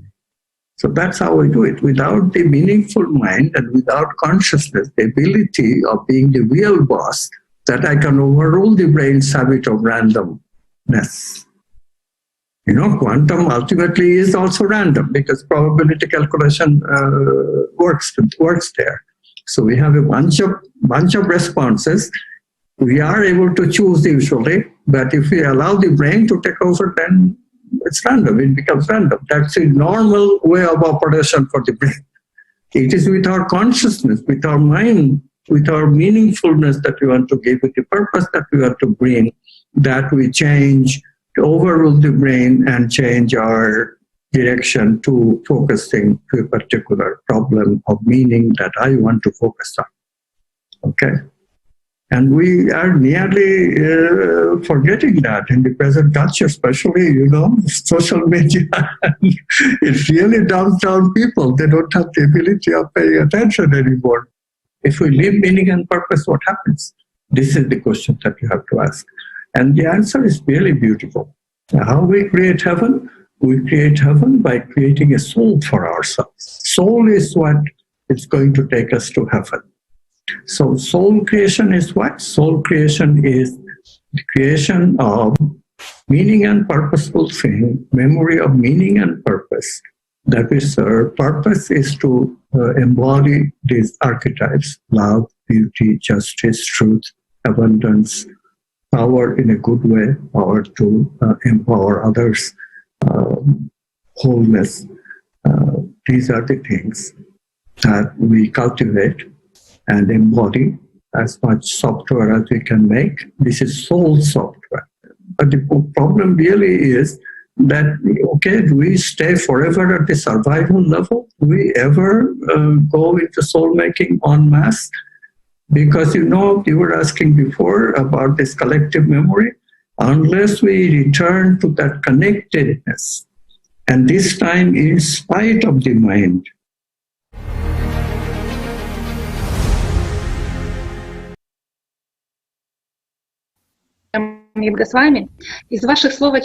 Thank you. Thank you very much, Mr. Goswami. It is obvious from your words that attention is a power, a force through which the so-called waves of opportunities become our actual experience.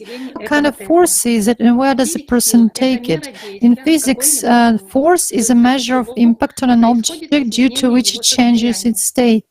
In psychology, force is an ability to resist external or internal influences and an ability to initiate new processes or actions.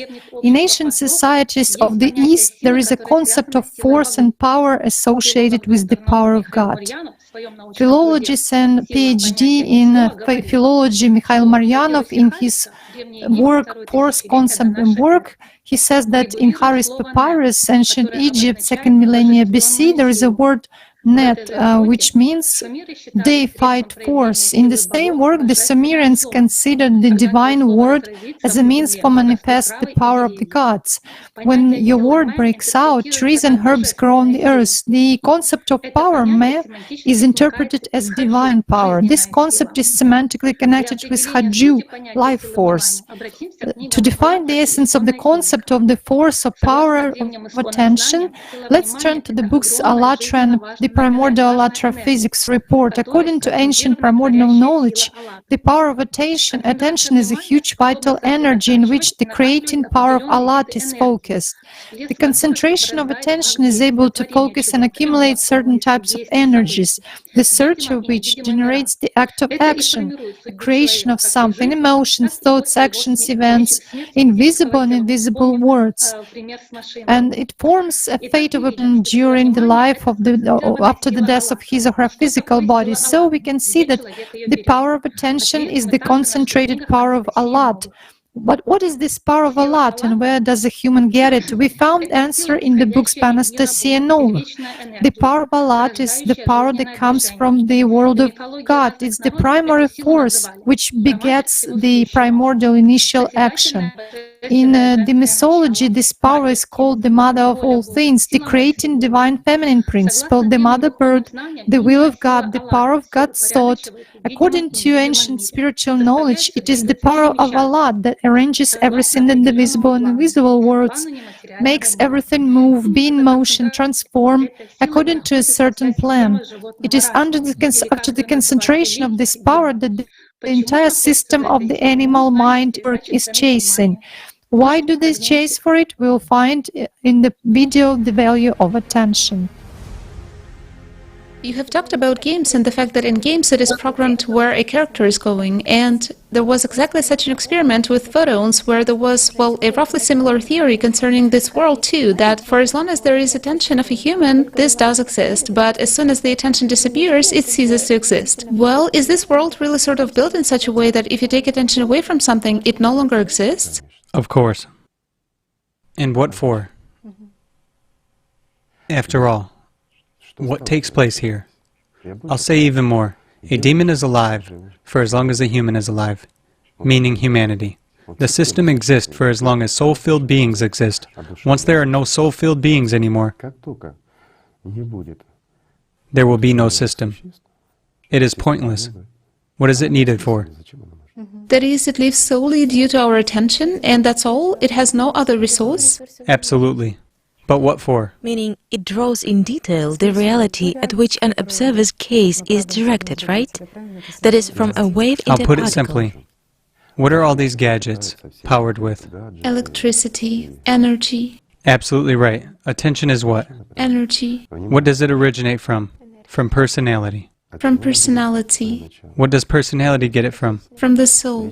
What does the soul get it from? From the spiritual world. The spiritual world is pure, Allah. Yes, it's the source of life. That's the answer for you.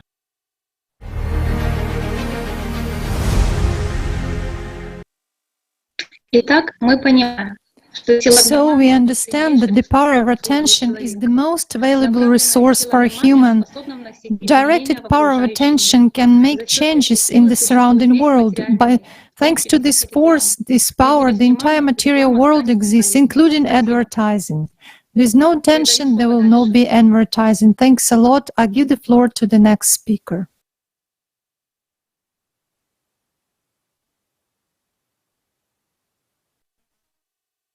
Microphone. Yes, thank you. Hello, dear friends.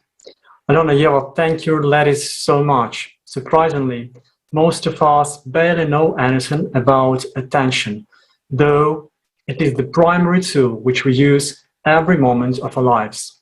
We use it literally in everything we do, irrespective of whether we do this just in our head or in the real world.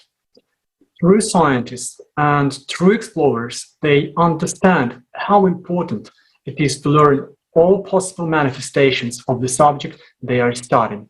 They look at it from different angles and from different perspectives. Thus, today, together with learning various definitions of attention, etymology of attention in different languages, and types of attention, it was truly interesting to look at the role of attention from the perspective of quantum physics, to find out how the Egyptians and the Sumerians defined the concept of power, and of course, to get a deeper understanding of the power of attention through the concept of Alat in primordial electrophysics. I believe that today every person has found in all the aforementioned something that has helped to comprehend the essence and the importance of attention. Thank you, ladies, so much once more. And the study of any question would not be complete without experimental evidence. There have been many experiments around the world at various times by scientists and by enthusiasts that in one way or another have involved the power of attention. And our next speaker will tell about the links of such unexpected things as water, its photograph, and Facebook, as meditators and crime rate in Washington, as random number generators, and the funeral of Princess Diana. Quite intriguing, I would say. We are all ears, Ksenia. Thank you. Dear all, my name is Ksenia. As previous speakers highlighted, attention is the key in our life, as it's a power, a vital force, a creative force. Scientists all around the world stating that by uniting together towards a common goal, we have a significant effect. With improvement of telecommunication technologies and the emergence of the social distancing phenomenon, the remote experiment was conducted by Sergei Kernbach in 2020 and was published in the Journal of Emerging Trends in Science, Association of Unconventional Science.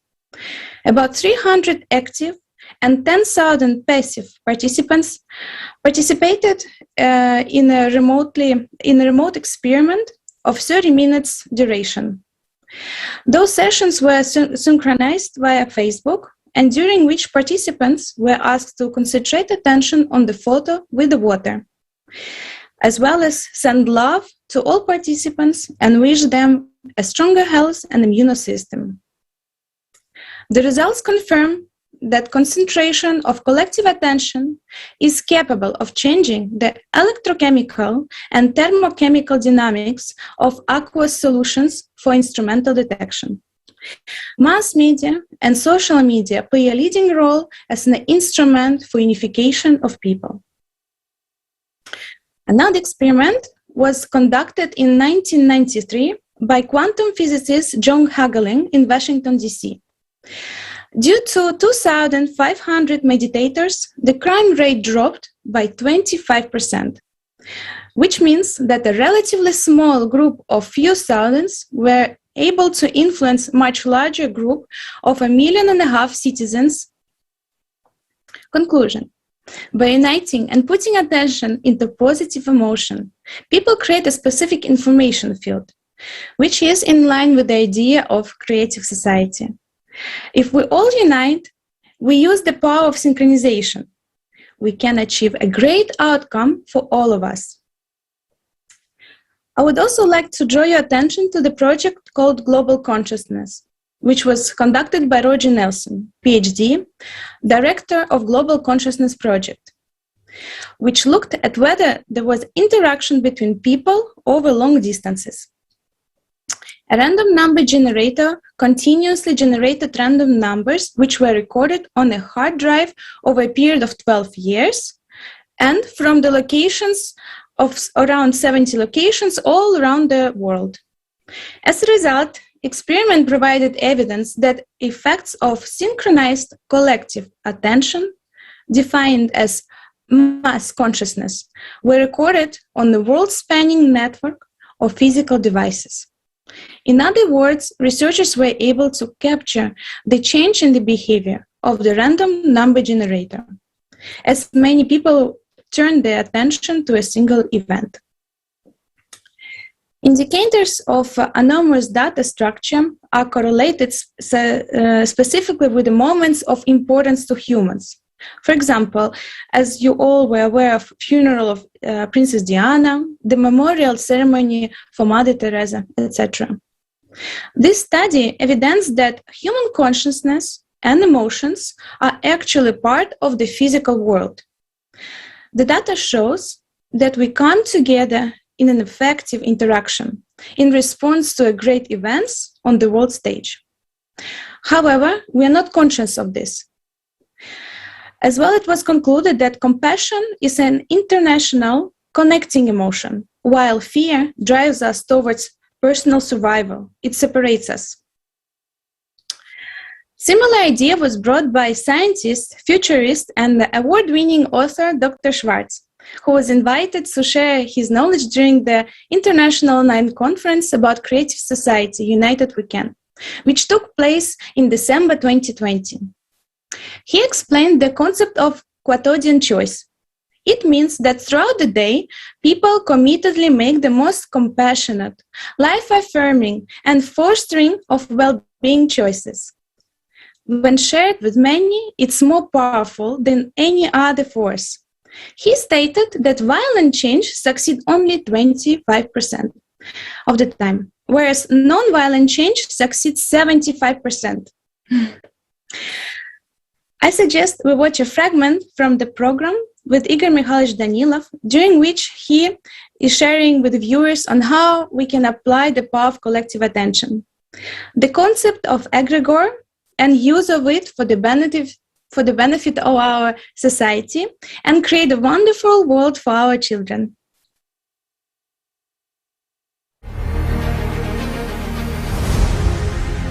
Because what will any violence mean? A consumerist format. We cannot build the creative society through violence. While in order for us to do something, we should consolidate all of our human resources. You see, there is such a notion as an egregore. In this case, an egregore is understood as our overall potential, the overall human potential, which we can invest together in order to resuscitate our planet, repair our house, and for all of us to survive. That's the way it is. We are talking precisely about the egregore. There is no other way to do that. And again, when 10 years ago we were literally 7 billion, we wouldn't have managed to do that. Now we can do it. Why? Because there are 8 billion of us. We are much stronger, smarter, and more technologically advanced than we were 10 years ago. We can withstand these challenges, but we can only withstand them together. And in order to join hands together, we need to give up many things: foolishness, stupidity, selfishness, alpha, and pridefulness. These trifles that will disappear anyway, in fact. But the question is, will they disappear together with us, or will they disappear without us in humanity? Humanity will remain, but the stupidity will disappear. Or will it disappear together with us, together with humanity? It's up to us to decide, my friends. And the issue is serious. Unfortunately, these are not jokes.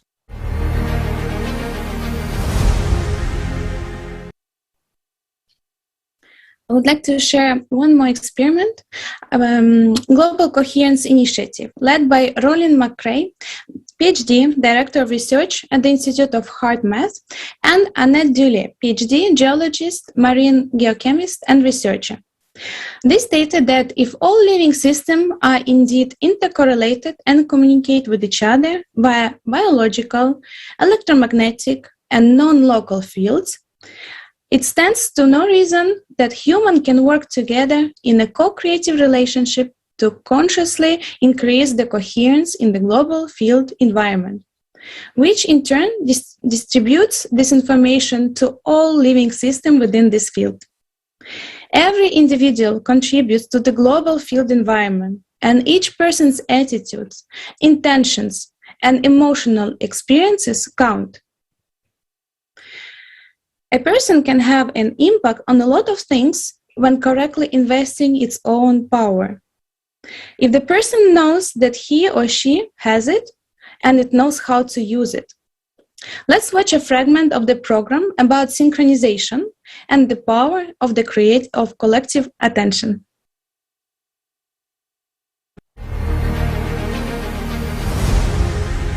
How we should unite, isn't it, my friends? I'm saying again, we don't unite either wallets or refrigerators or nothing. Neither families, nor houses, nor gardens. No one should lose anything.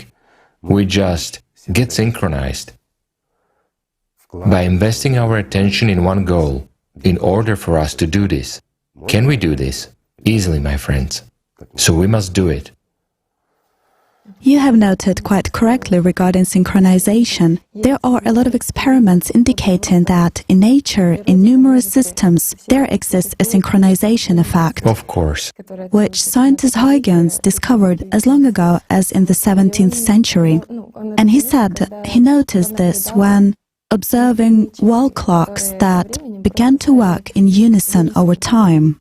Several clocks. Right, several clocks. And they simply began to work in unison. He just ascertained that while standing on the same basis, they come into resonance. Pendulum. Meaning onto one wave. Yes, electromagnetic resonance arises between two pendulums. Yes, and here's another interesting point. A lot of experiments were conducted on this basis, and attention was paid to it. So, my friends, I'll ask you a simple question. Just imagine there is a platform, and there are two pendulums standing on it. They work asynchronously. And after a while, they begin to synchronize. It's clear that it's owing to the platform. And now the question. Imagine one platform with two pendulums, and another platform with 10 pendulums. And all 10 pendulums are working on their frequencies, meaning they're completely asynchronous. Which of these systems will stabilize more quickly? And a resonance will begin. A simple question. What do you think? The one with 10 pendulums. Yes, the one with 10 pendulums, but consciousness says the one with 2. Why? It will be faster for 2 pendulums than for 10. No, my friends. 10 pendulums come into resonance much faster than 2. Again, regarding unification, if we take, for instance, that very Tsiolkovsky, right? Right. When two people unite, their aura, mental strength or aura is amplified 7 times, yes? Isn't it interesting? And with each subsequent one, it is amplified even more. So if there are 3, it is raised to a power. In other words, if... Correct. If 3 people unite, it's already 7 to the 2nd power. Meaning it is amplified 49 times. Of course. Isn't it interesting? But what's important is that it happens, let's say, on the same wave. And there should be one goal. It is very important. Certainly. And it's very important here. He also noted that there should be one idea, one goal, and our attention should come into it, meaning we should come into resonance for achieving one goal. This is what we are talking about when establishing a creative society. Our unification is only needed so that we all together put our attention into one goal and implement it. So we must resonate, not dissonate with each other, right? Then we will build it very easily and quickly. Everything depends, my friends, again, on our aspirations and on the power we invest. And human power, the true power, is in our attention. If we invest it there, but again, we invest it due to our desire to make the world a better place for ourselves. We do not contradict even those very patterns of consumerism. We want to create a beautiful, safe world for our children. This is a true legacy that we can leave for them. Isn't it so? We give them not only tomorrow, but also day after tomorrow. Isn't it worth it for us to spend a little time and attention on this? It is worth it, my friends. Life is worth it.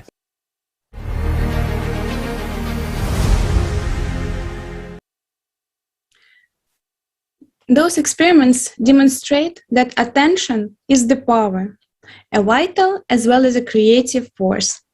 On what we put our attention, it begins to live within us and becomes our reality. In other words, Paying attention to specific information, such as images, thoughts, or desires, we launch a program for life. Because we give our energy for implementation, it transforms the chosen information into the reality. Attention plays a key role in our life. Thank you for your attention.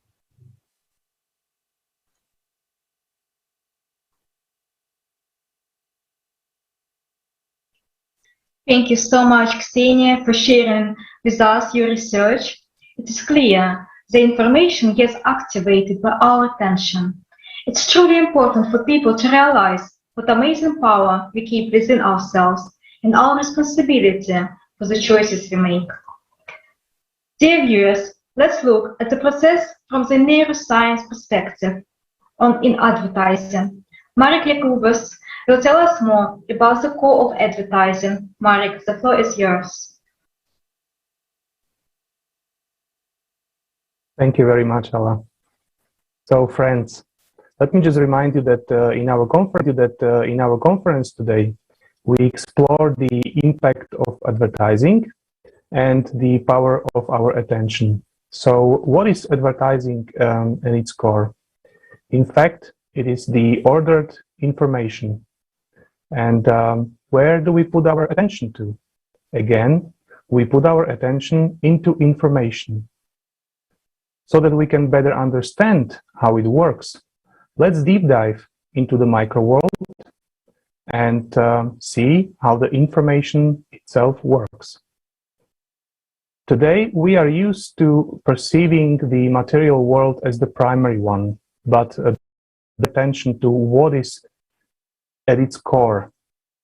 So to begin with, let me give you a simple example from our life showing that creation of matter begins with information.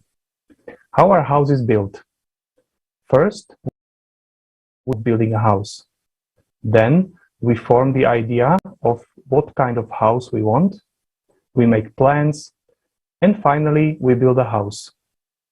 So this case proves that the information precedes realization in matter.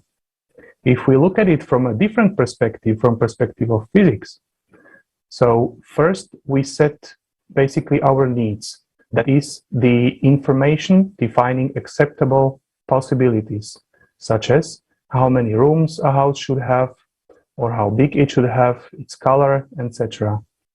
And when we invest money, in other words, our attention, the company starts to build a house according to the plan, or in other words, the master plan. And in such way, the house will turn into reality. That means that first we order information, attention, and obtain a material result. For how it happens, let's watch a short video.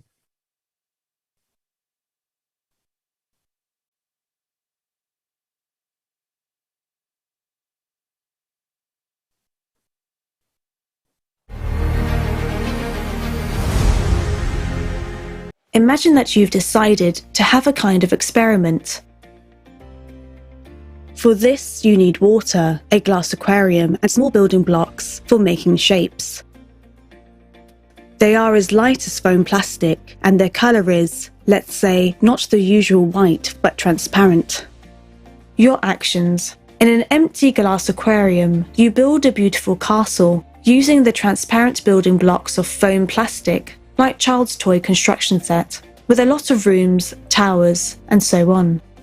When you connect one transparent building block with another, there appears a certain colour that is visible to your eye.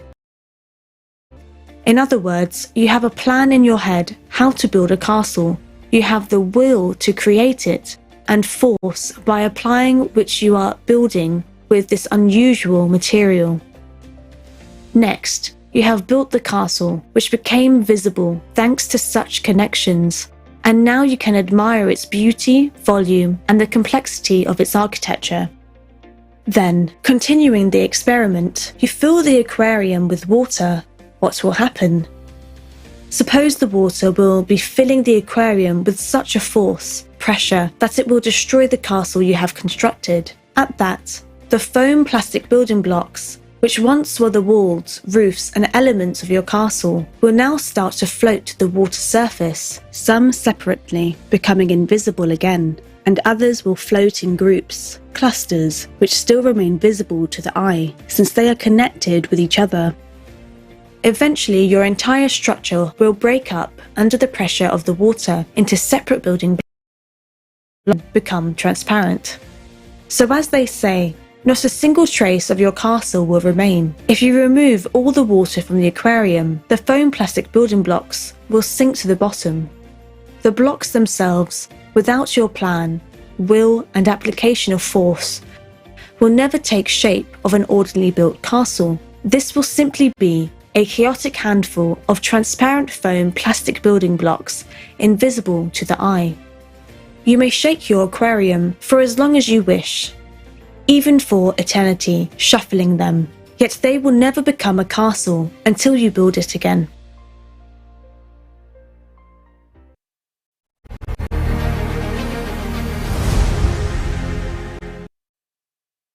Yes, so as we've seen in the video, it is the ordered information, those very information bricks positioned strictly in their places that distinguish, for example, a house from a tree, connecting with it to a certain plan. These bricks form visible matter and set its properties, such as the volume and form and mass and other characteristics. Actually, there are a number of scientists supporting this hypothesis that there is the information at the base of the matter. For example, the American physicist, theoretist, John Archibald Wheeler in the 90s put forward a concept it from bit, according to which the immaterial unit of bit is proclaimed as the essence, the original basis of all things. Or the British scientist David Bohm, as well as Stanford neurophysiologist Carl Pribram, experimentally proved that the universe is a hologram, where everything is interconnected and information is its fundament. That is, everything consists of information. They basically proved that the attitude of today's society, in which we generally think that matter is the foundation and everything is built on it, is wrong. It is exactly the opposite. Information is the foundation, forms the matter. Also interesting is the etymology of the word information. The word itself consists of two parts, the prefix in and the rest forma. Even in this if we take this basic approach, that allows us to deduce that the term information refers to the representation of something in a certain form. Gennady Zverev, professor at the Ufa State Aviation Technical University, suggested that the term originated from Latin informare, that means to generate a form or to put into a form or to inform. In its essence, and in the video we've seen shown as the bricks, is everywhere around us, and it is neutral. It represents all the possible variations of reality, of which we as human choose and activate them with the help of our attention. So let's watch a short video.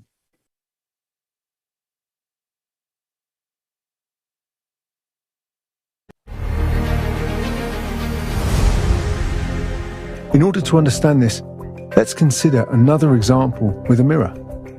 Suppose that several basic information building blocks form a structure that represents a local point, some object. We put it in the middle of a room, in which a multitude of mirrors is placed under a certain angle in such a way that it is reflected in each of them. So the object is in the middle of the room, and it is reflected in every mirror. Also, we see it, and therefore, it exists in our minds. In short, the information about the object exists simultaneously in several places. If we remove one of the mirrors, we will not observe this object in that place. But when we return the mirror, it will reappear. So, in fact, information about it has not disappeared. It is just that we see the object under certain conditions of manifestations of information, and once conditions have changed, we no longer see it. Objectively, however, this object continues to exist in that place in terms of information. The reflection may have a continuous flow, so it means that this object exists in each point of this room and, incidentally, not only of the room, but also of the space outside the limits of the room, regardless of whether we see it or not.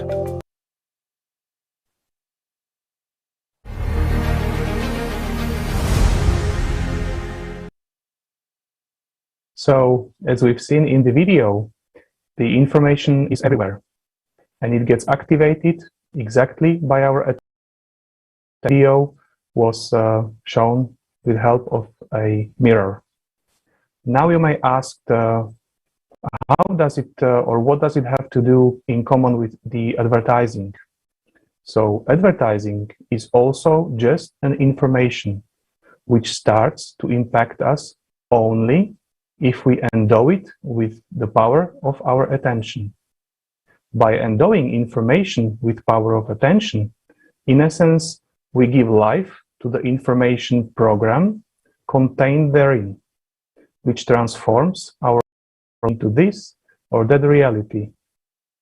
It may either be a horror with endless issues or a life filled with love and happiness. It only depends on our choice. Thank you very much, and I pass the word back to Robert. Thank you, Marek. Indeed, these facts that all of us are facing every day them and don't realize what is actually happening. People don't realize that the most valuable resource is our attention fed with our energy. Just a quick reminder for everybody watching us. We are live on ALLATRA International Public Movement platform. Please use the chat option and place your comments and questions. We will try to answer your questions live. If not, we will answer them later by email. And you can also email us on info@tv. Now, let's watch a short video. The RISE experiment. This experiment proves how powerful our attention is. And every day, when we focus our attention on certain thoughts, they become real. The results of this experiment are astonishing, and I can confirm it as I have done this experiment myself as well. So let's watch the video.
it aside and take the next jar.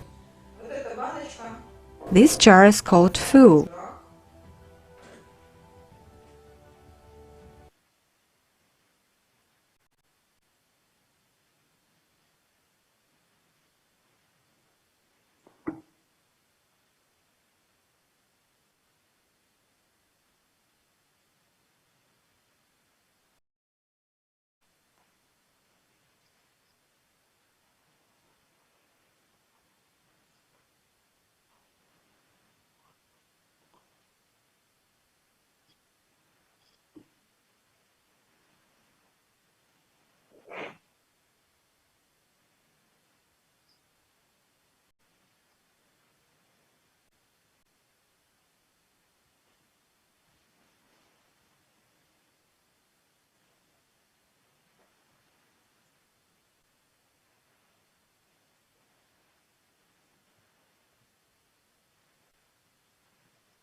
That since all three groups started the experiment at the same time, we still got synchronized, so we had such a similar result. Thanks a lot, dear friends, to those who provided support, who took part in the experiment. I think all of us were very interested to take part in it.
Many thanks to everyone who took part in the experiment.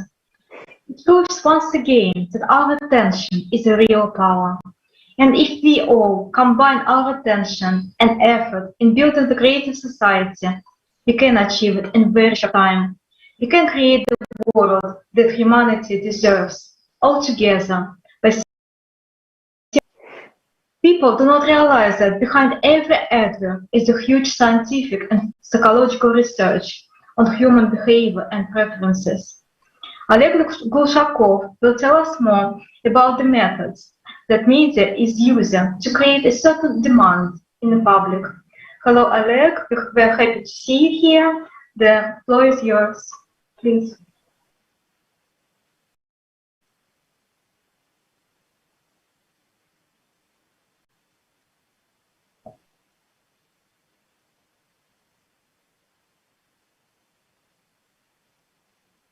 If you're talking, Oleg, we can't hear you, unfortunately.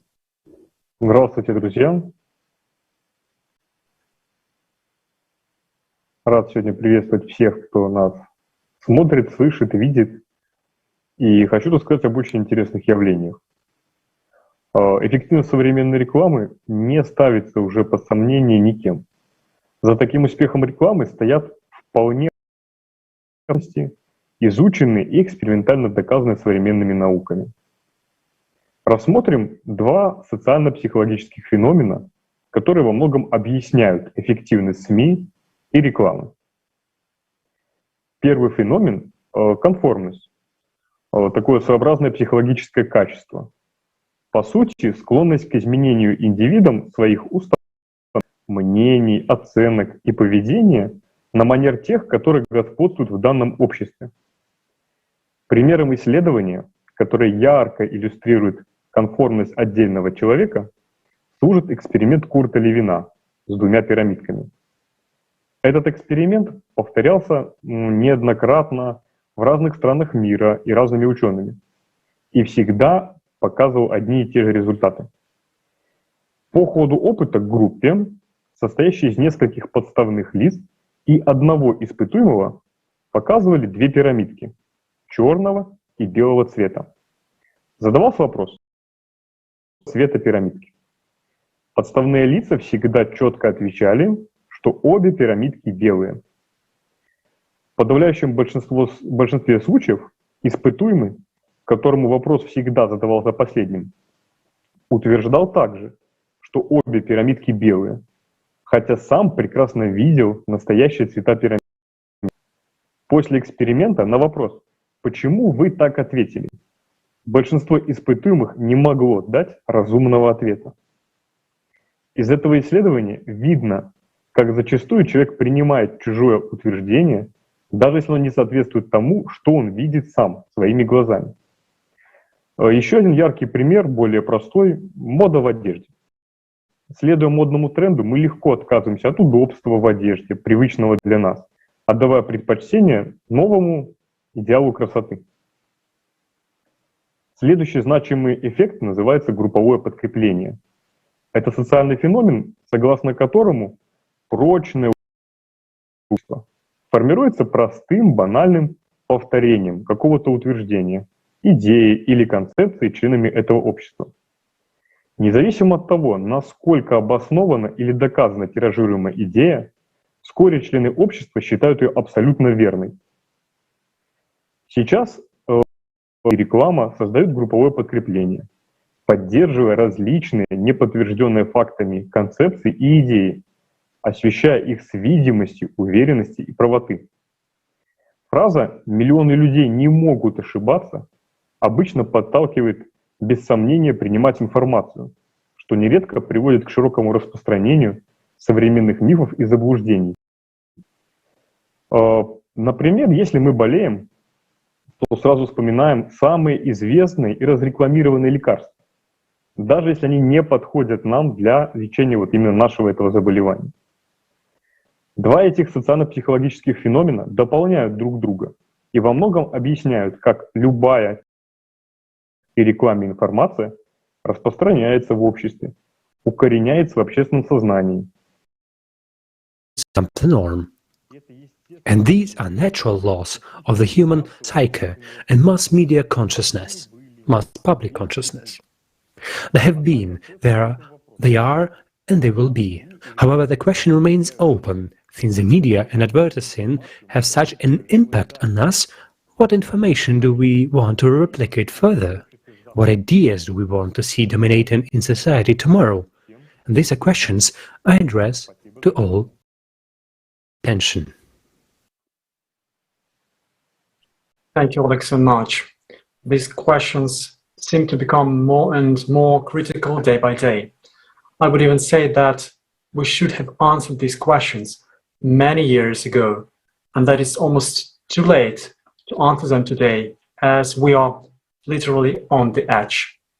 In fact, in the current consumer society, everything is directed at stealing our attention, at persuading us to pay to unnecessary, meaningless things, wishes, and information, which gradually but inevitably destroy our lives. There is a fight for every single drop of our attention. They not just encourage us to choose pointless life goals and to consciously lay down our lives for achieving them, but in this way, they also fight for our involuntary passive attention. Let's deep a bit into neurophysiology of attention and find out about another exploit but still a precious limited resource. Elena, please, the floor is yours. Спасибо. Здравствуйте. Thank you. Greetings. Today we're talking about the effects of advertising on humans. So what really happens on the physical level in our brains and how does this relate to attention? Let us look at the neurophysiology of attention. Alexander Romanovich Luria proposed a structural and functional model of the brain with its conditional division into 3 blocks. First, the energetic one, which we'll consider in more detail, just in the center of the brain. The second one is information reception, processing, and storage. And the third one, programming, regulation, and control of conscious mental activity. The first block is energetic, and it got its name because of the function of regulating brain activation, and it includes the reticular formation, as well as the limbic system, which has already been mentioned. This is the oldest part of the cerebral cortex, the function of which is an effective emotional assessment of incoming information and an emotional motivational one. The limbic system is involved in memory processes, positive and negative emotional experiences, and reaction formation. Thanks to its work, a person may experience pleasure and enjoyment, so the processes that occur in it are the basis for the formation of all addictions, from emotional to the drug addiction. The reticular formation is a particularly interesting area of the brain because of its role in human conscious experience.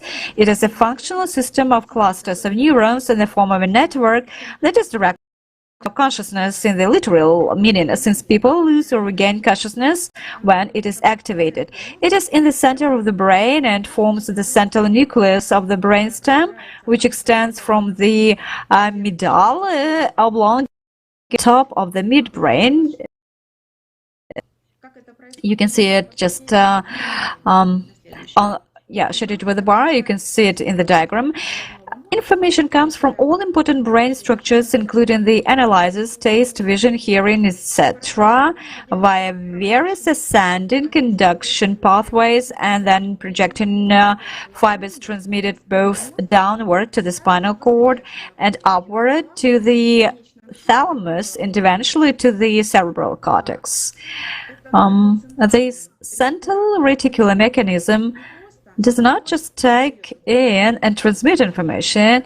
It is like a filter. It ignores some of the information and transmits some other information, can amplify the signal or weaken it, and thus influence the activity of most other parts of the brain. So it is like a control center that, together with the limbic system, directly affects our state and emotions. So kind of brain in the brain. But how are the signals selected? Signals that appear at the same time will the reticular formation transmit.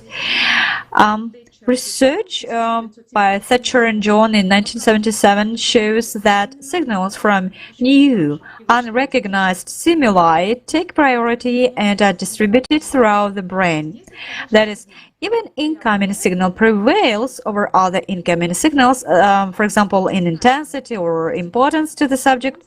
It becomes a universal global message that is widely sent to other areas of the brain, including the rest of the cortex. Thus, one selected signal is amplified, becomes dominant, and triggers the corresponding emotional background and reactions, which in turn increase attention to that signal. It is exactly this property that is used in advertising. That is why it usually sounds louder, looks brighter in color, intensity, light, also some kind of unusualness and novelty, such as frames and dynamism of objects, sudden intensification or weakening of separate stimuli, introduction of pause or change of rhythm and tempo movements involuntarily attract attention, so that the reticular formation is just obliged to transfer information further to the limbic system and activate the cerebral cortex. That is, to attract our involuntary attention and trigger an emotion without the person's intention or desire to see or hear anything, without set a predetermined goal in mind. That is to select information for us, instead of us, and make a person go along with the myriad desires that advertising in the consumer society imposes on us. The key is our attention. If it is involuntary, then the choice was made for us. If it is intentional, the choice is made by us. That is, if we transfer this mechanism to the conscious sphere, then we can use it consciously for your own purposes. For example, you can ignore advertising and direct our voluntary attention to those things that are really necessary now. This applies not only to shopping, but also to any information and activities. Thus, there is a transition from unconscious to the conscious choice. And this is really important information to help us understand how our attention is captured and manipulated, so that a person can resist this and make conscious choices, as a person is able to control and manage these processes and consciously choose what he really needs, rather than being imposed by advertising. To be able to choose what kind of information to perceive, what to think about, what mood or state to be in, consciously use voluntary attention to achieve the goals person needs in accordance with his inner values and goals. Thank you for your attention. Hi, dear friends, and many thanks to you, Yelena. It is important to know what you just said. Thanks for looking at the human's attention process from your point of view. As you said, human attention is the key to everything indeed. And focus of our attention does trigger the decoding sort of complex system of multi-directional communications throughout the brain, and not only. Wow, just think about it, guys.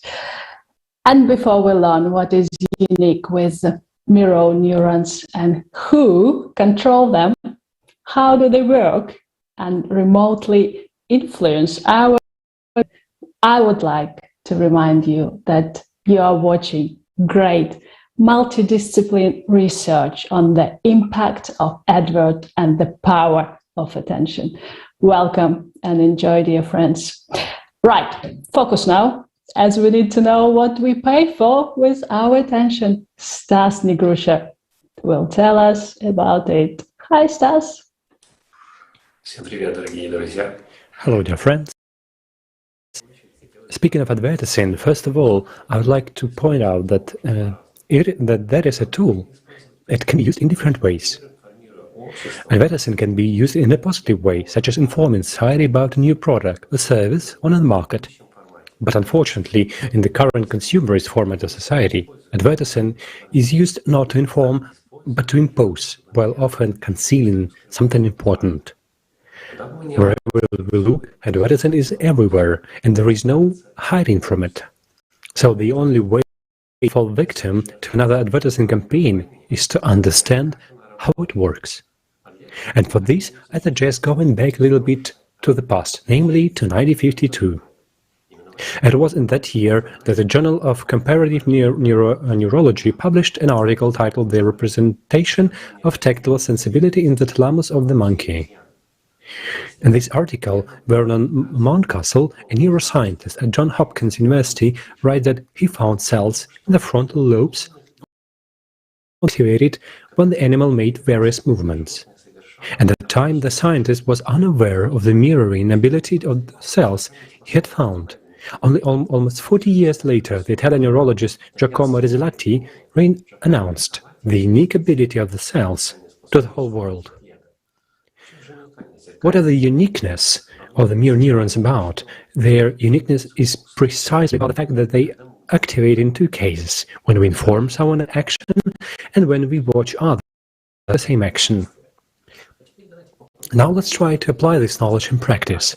In any commercial, we encounter a moment in which the person who possesses the product they are trying to sell us experiences some sublime feeling. Thanks to mirror neurons, we feel the same emotions, and in our consciousness a certain correlation is formed that if I possess this product, I will experience the same emotions. It is this effect that pushes us to buy the advertised product. It would seem that there is no way out, but it isn't so. Mirror neurons, just like advertising, are just a tool. Have you ever noticed that after watching an action movie, you feel like you're a tough guy, and you watch a good man, you want to be like him, a kind and open person. Even today, scientists have come to the conclusions, they quote, mirror neurons are such powerful neural elements that they are allowed to reenact what other people do. Then the evolutionary process that creates such a neural mechanisms might also have created some form of control over it. From this quote we can draw a very important conclusion. Modern scientists understand that someone controls the work of mirror neurons, but who controls them, science does not know yet. However, if we turn to the book *ALLATRA, we find there is a concept of personality that does not coincide with the concept of personality used in modern psychology. Personality is who every person perceives lifetime, the one who makes the choice between the spiritual and the animal natures, who analyzes, draws conclusions, and accumulates personal baggage of sensory and emotional dominance. Thus, it becomes clear that it is a personality who controls the work of mirror neurons. It chooses whom to imitate, good man or a character of an action movie. In addition, we should understand that other people copy us and our behavior, and therefore each of us have great responsibility. It depends on each of us whether we will be able to build a creative society and whether we will be that very example that would lead the whole world to become a better place through following our example. Thank you, Stas, very much for your remarkable research and speech as well. And yes, dear friends, our life and our future is in our hands. The knowledge about mirror neurons opens huge possibilities for humanity. The question only is knowledge. The choice is ours. And now, dear friends, I would like to just quick remind you, for everybody who are watching right now, the live broadcast that's simultaneously translated in 20 languages. And this Kaleidoscope of Facts is a project of *ALLATRA International Public Movement and run by volunteers from over 180 countries. And also, let's continue our beautiful Kaleidoscope of Facts and find out more about our attention and power of this. And now Ed Shatohian will tell us more about human psychology and what cognitive dissonance is all about. What does it mean? And how does it impact our lives? Ed, it's over to you now. Thank you, Alla.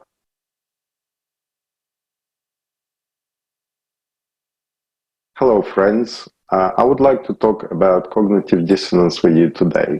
It is an interesting subject. You may have heard it mentioned in the past, in conversation about psychology. It sounds kind of cool, doesn't it? I suppose many psychological concepts sound cool, just like psychology itself. How many of you can actually understand what it means and where it came from? I studied psychology and I struggled to understand the term cognitive dissonance myself. Let's look into the history and find out the origins of this cool concept, which we all know as cognitive dissonance. It all started with an approach called learning theory.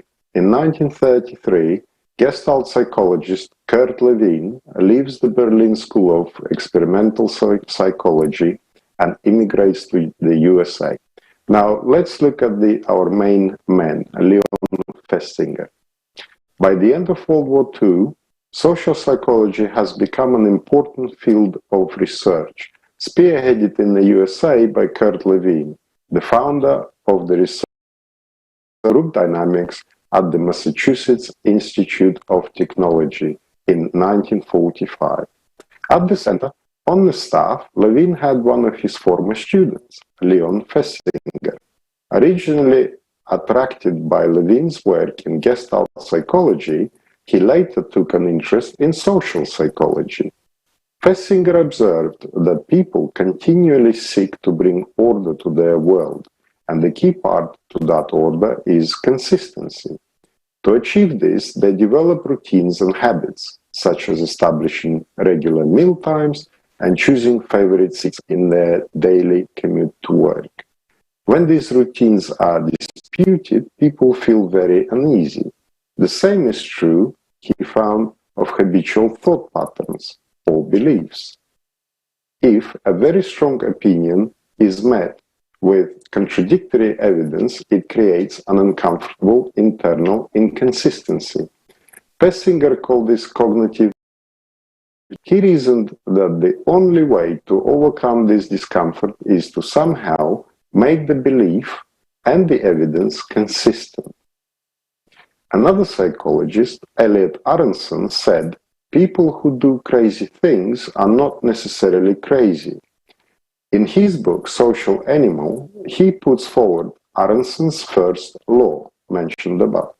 The crazy things include acts of violence, cruelty, or deep prejudice, acts so extreme that they seem to reflect a psychological imbalance on the part of the perpetrator. Aronson argued that psychotic people certainly do exist. However, even psychologically healthy people can be driven to such extremes of human behavior that they appear insane.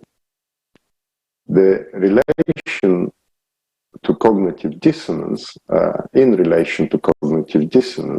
to illustrate his point, Aronson an incident in Kent University, Ohio, which took place in 1970, in which members of Ohio National Guard shot and killed 4 unarmed students and wounded 9 others. Some of these students were protesting against the American invasion into Cambodia, but others were simply crossing the campus. The reason for the shooting is ambiguous. The fact that it was tragically unnecessary is clear. However, in the aftermath, one Ohio school teacher, as well as Ohio National Guard members, asserted that the students deserved to die, and the rumors spread quickly that the slain girls were pregnant, had syphilis, or were filthy. Aronson argues that these rumors, though false, did not reflect the beliefs of psychotic minds, but rather the attempt of pressured and conflicted minds to find relief. The conflict felt by these people is known as cognitive dissonance, an unpleasant feeling supported with physical manifestations, such as the release of certain hormones experienced when 2 or more of one's beliefs are inconsistent.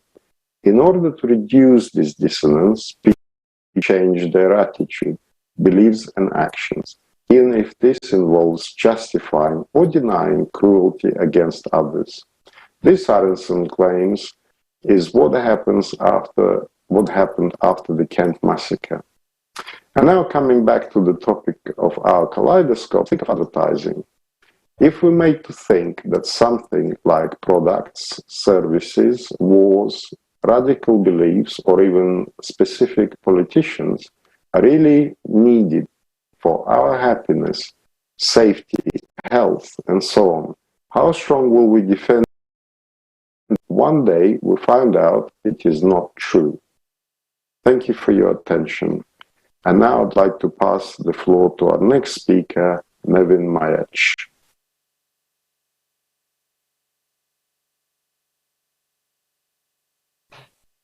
Hvala. Thank you, Ed. And hello, friends. Attention is the most powerful tool at one's disposal. The tool by which man freely creates and experiences the world around him. The question arises as to how one can influence a man to pay attention to something he did not want and also to choose something he will not otherwise choose. In order for a subliminal message to have an impact on a person, it is necessary for it to pass by his or her attention. So the state in which man no longer uses attention on the basis of his free choice and becomes a passive consumer of the products of consumer society is called, as Jason will explain, the state of learned helplessness. In fact, it is man accepts discomfort, does not try to oppose it or run away from it. In this state, man completely and uncritically accepts the offers sent to him by the system, whether in the form of politicians, media, priests, etc. The process used to bring a person to a state of learned helplessness is called cognitive dissonance. We can also call cognitive dissonance a discrepancy in understanding. Cognitive dissonance was studied by social psychologist Leon Festinger in an experiment that sought to get an answer as to whether people will change their beliefs in order to conform to their behavior, all in effort to reduce cognitive dissonance. I'll explain that a little bit. Every man has his own worldview and beliefs. If he is confronted with some beliefs or experiences that contradict his worldview or his attitudes and beliefs, he psychologically enters a state that is uncomfortable for him. Person then uses all available tools to reduce the inconvenience and discomfort. A man who drinks alcohol hears advice that he should stop drinking. At that point, it's an attitude that conflicts with his current behavior and worldview. Then he enters a state of cognitive dissonance. On the physical level, when a person is in a state of cognitive dissonance, there is increased secretion of stress hormones, adrenaline, noradrenaline, cortisol. In order to justify his behavior, man devises arguments and excuses by which he tries to refute these contradictory views. Some man who drinks justifies himself by saying, for example, that one lives only once, it is important to have a good time, or I only drink on weekends, you never see me drunk, etc. He hides his actions from other people, avoids talking about it, avoids all information about it, ignores other people's advice, ignores research that would disrupt his worldview and attitude. As a result of this ignorance, avoidance, and disobedience, hormones of pleasure are secreted, which are dopamine and endorphins. At that moment, the man feels a short-term relief, so he continues to behave as before. In our example, the man continues to drink alcohol. If the intensity and frequency of changes in advice, contradictory views, and scientific facts increase, cognitive dissonance, i.e. inconsistency in understanding, changes from an acute condition to a chronic one. The man then permanently begins to feel discomfort. At the physical level, sensitivity to the hormones of happiness is lost. In this state, man perceives every effort he makes to get out of discomfort as a failure. He stops trying, he stops making any effort to get out of the state of discomfort and enters a state called the state of learned helplessness. At that point, he becomes suggestive of choices and behaviors that he does not decide on. Then the advertising messages of the consumer society become the only valid choice to which one directs one's attention. In some people, cognitive dissonance does not have to be. These people use cognitive dissonance to examine their attitudes and beliefs and have no problem changing them. Many choose to confront the problematic attitudes they had until then and make positive changes in their own lives. In our example, the alcoholic stops drinking. Thank you, guys. Alexei, please continue. No, thank you, gentlemen, for such a comprehensive explanation. For sure, every person experiences cognitive dissonance in some way or another, and to some extent. But the scariest thing is that nowadays, too many of us constantly live in this state. I would even say that we do not actually live, we exist. We believe we're helpless to change the situation in our family, a city, a country, our world. Otherwise, how can we explain all these horrible things happening right now in the world? Before I turn the floor over to Jason about learned helplessness and learned hopefulness, I'd like to wish all of us to be at peace with ourselves, to believe in our strengths, to have a clear common goal, and to work confidently toward it. And now, Jason, please. Thank you all so much. It's been a pleasure listening to the topics today and the information presented. Now let's discuss one short thing before we get into learned helpfulness and learned hopefulness, because it's an important facet that wraps up almost everything that has been shared with our audience and each other today by friends. Bandura, in 1977, described self-efficacy, and it's important to know this. Self-efficacy refers to an individual's belief in his or her capacity to execute behaviors necessary to produce performance attainments. Everybody got that? I share this with you because there was a desire to inform you that each and every one of us is personality. The personality chooses what it attributes and what it wants via its tool, attention, which is the topic of today. This, of course, ability to execute comes from the personality, who we really are. Yet because of the materialistic and mechanistic point of view since the 1920s, possibly longer, 6,000 years, we are unable to see the truth in this. Personality has always had a choice of where to place or execute its agency and the use of attention. So what happens when there's competing desires? As our friends Nevin and Ed have shared with us and discussed briefly about cognitive dissonance, two or more opposing factors attribute stress and the following coping mechanisms that are acquainted with it. Now please, as you think about that, let's watch a short video on what learned helplessness is and see if you can find it within yourself. Thank you. Elephants are habituated to a rope since childhood. First, they are tied to a tree, and an elephant calf, trying to escape, understands that the rope is many times stronger than him. Then, already being a grown-up elephant, he no longer even makes attempts to become free, because he understands that the rope, which is stronger than him, will win anyway. And when already a human who, well, the strength of a human and an elephant is incomparable, but an elephant still submits to a human and follows him with his head down, is the same in human society. The whole point, imagine. An ordinary human, skinny and little, is leading an elephant on a rope. Why? Because the elephant believes that the rope is holding him. Friends, we have the same thing.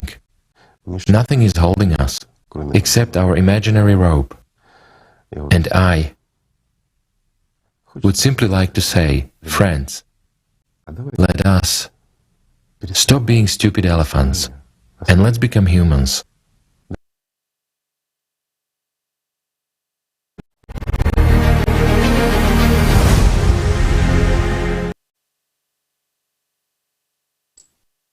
The video was interesting, wasn't it? Environmental conditioning, but we always have a choice. Let's explore two easy models presented by Mark Zimmerman in the 90s. The first model is the learned helplessness model, okay? And it goes like this. It's right there on the screen, so follow along, please. Experience of lack of control, perception of uncontrollability, of the uncontrollable event, and a future expectation of uncontrollability. And this in turn leads to the symptoms of helplessness. Easy enough, right? But there's also a proposed learned hopefulness, because we have a choice of what we choose. And that particular one of the learned hopefulness model goes like this: experience of control, perception of control, causal attribution of successful control, and a future expectation of control. These are characteristics of hopefulness or psychological empowerment. What do these show, and what can you do with this knowledge after listening and after watching and possibly rewatching?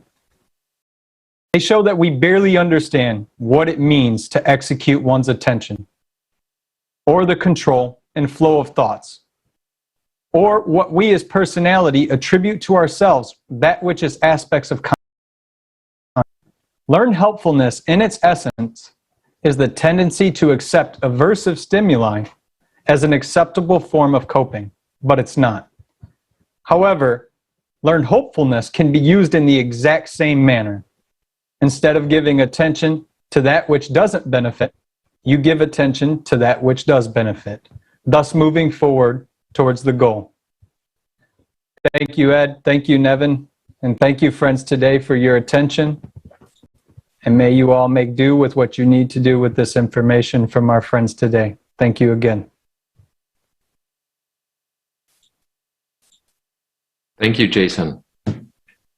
You're right. People don't even realize what are they capable of by simply focusing their and their thoughts onto something.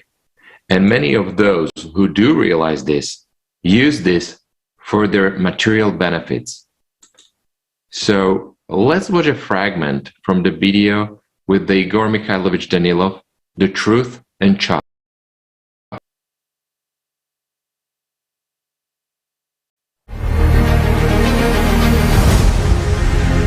And now, my old friend, a physicist, has become very active. He's a physicist, a researcher, and a very interesting person. He's got an idea of experiments in time.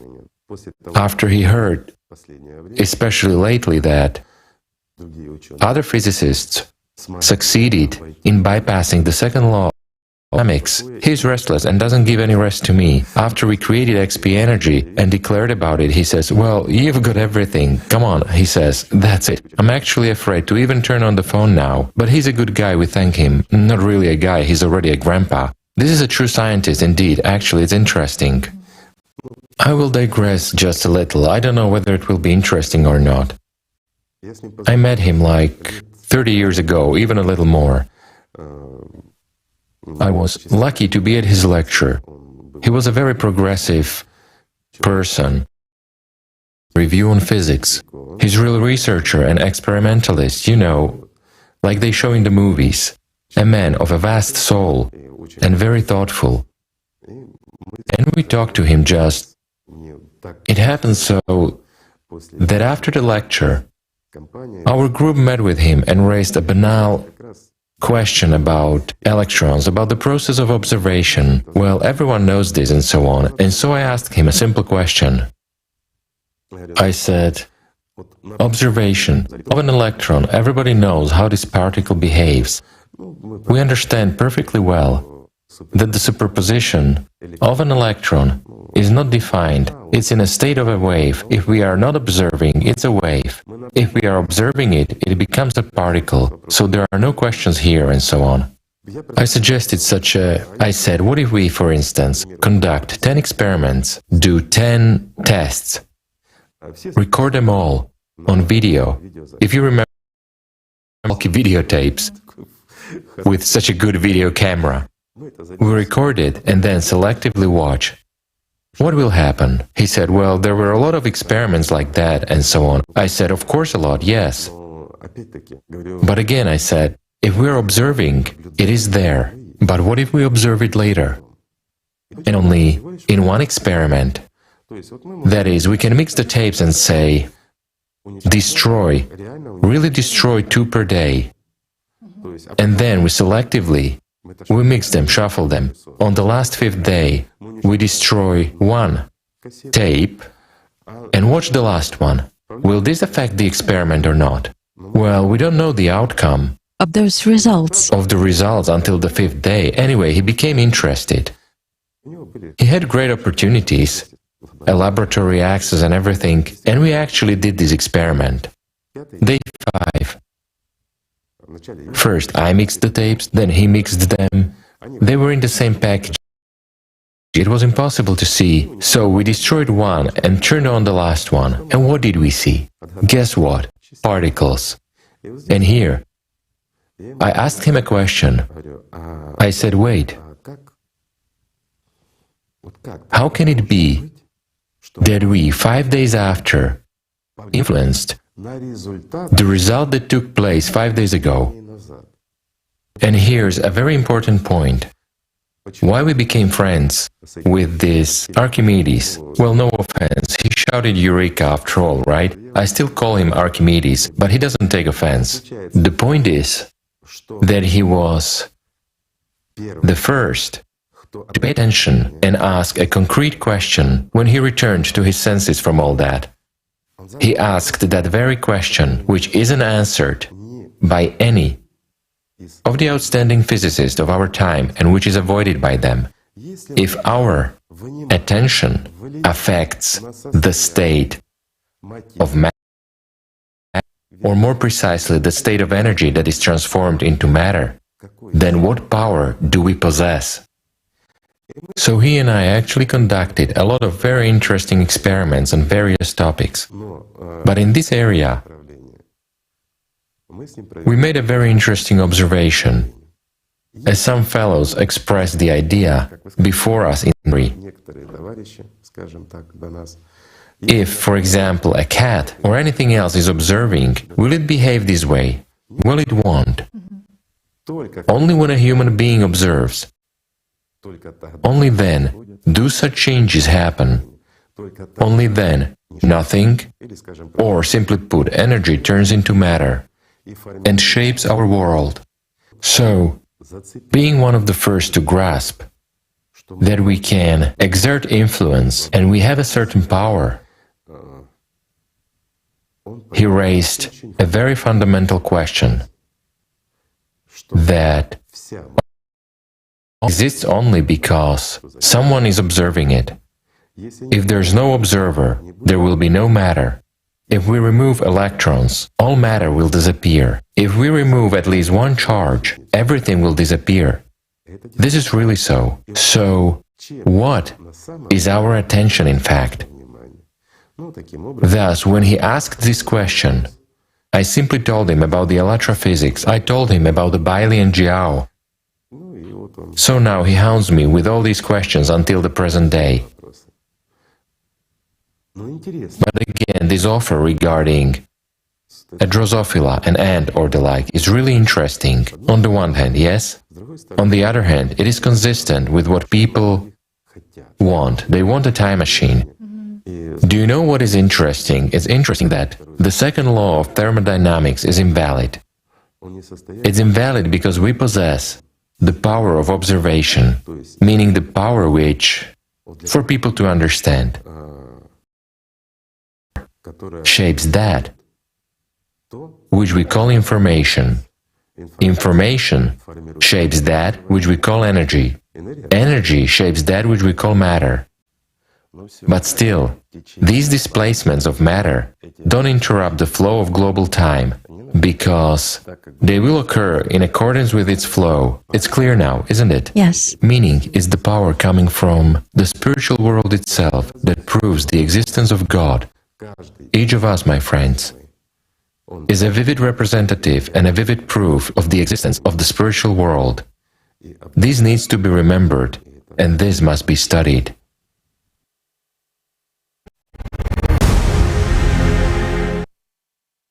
Igor Mikhailovich, thank you. Interesting, isn't it, guys? Do you understand why people fight for someone's attention? We repeat, we are talking about humans' attention here. And I hope you can hear me at least. And this is a real power. As Igor Mikhailovich said, this power shapes that which we call information. Information shapes energy, and energy shapes matter. I pause here intentionally. Today, we already learned a few processes that transform waveform information into reality. Now, once we sort our technical problem, we would like to tell you more about personality, so-called observer, and consciousness, and how it is connected with our attention. Natalia Koncharova is our next speaker. Hi, dear Natalia. Hopefully we can see you. Добрый вечер. Good evening. So everyone is familiar with the words personality, consciousness, attention. But what do these words really mean? How does consciousness work? Who is a personality and where do thoughts come from and who controls them? A lot of information on this topic was presented at the International Online Conference Life After Death, Fiction and Facts. Let us see a fragment of the conference about human consciousness.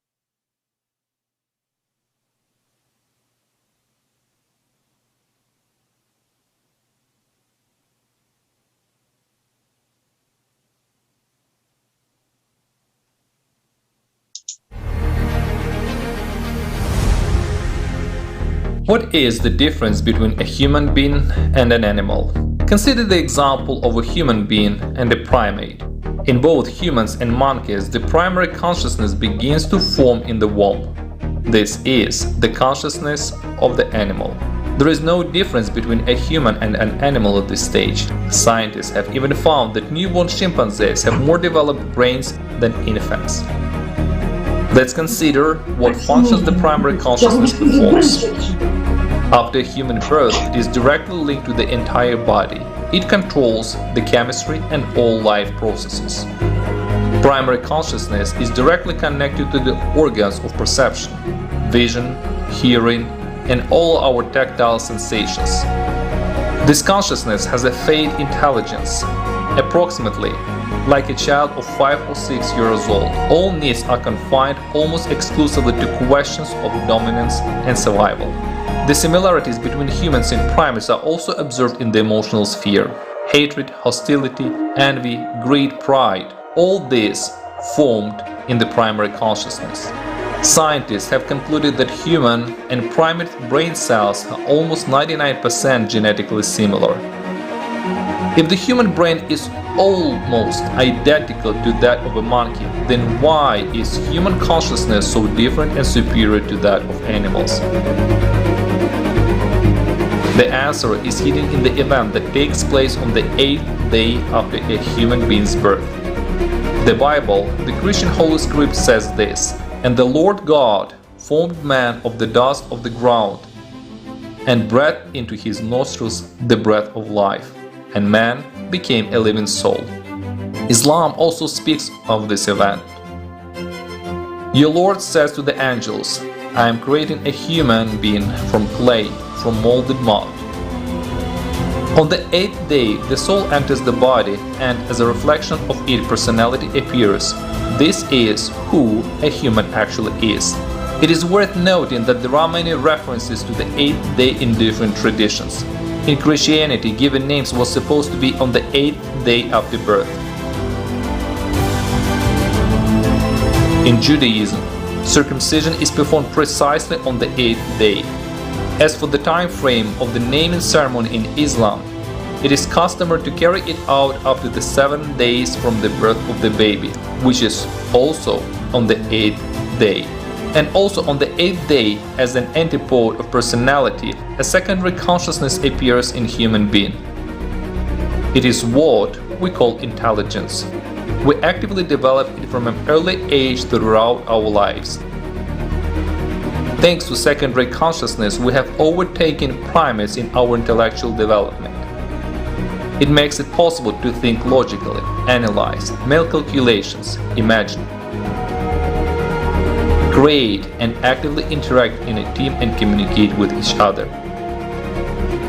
It is the presence of the soul, personality, and secondary consciousness that distinguishes a human from all other living beings. Animals have no freedom of choice. They act according to the instincts of the primary consciousness.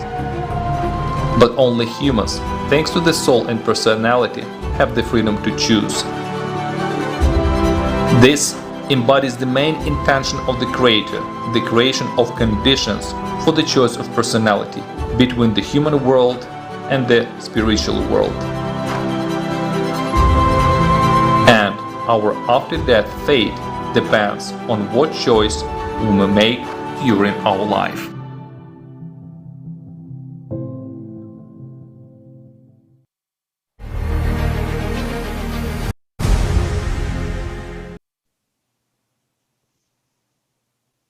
Итак, So, a person has a personality, as well as primary and secondary consciousness.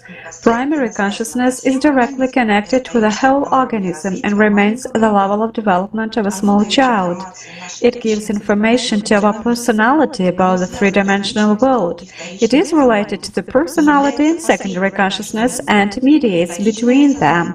Secondary consciousness is our intellect, intelligence, thoughts, images, computational processes. The more we develop our secondary consciousness, the more intelligent we become. Secondary consciousness is connected to the animal mind system and to primary consciousness. It is the secondary consciousness that sends us images. How do you think thoughts come to you? Let us try to get to the bottom of this question on the basis of knowledge obtained from the videos with the participation of Igor Mikhailovich Danilov. All of us are sent pictures through our brain, which perceives pictures and prints them into images or converts them into voices to send information to the primary consciousness.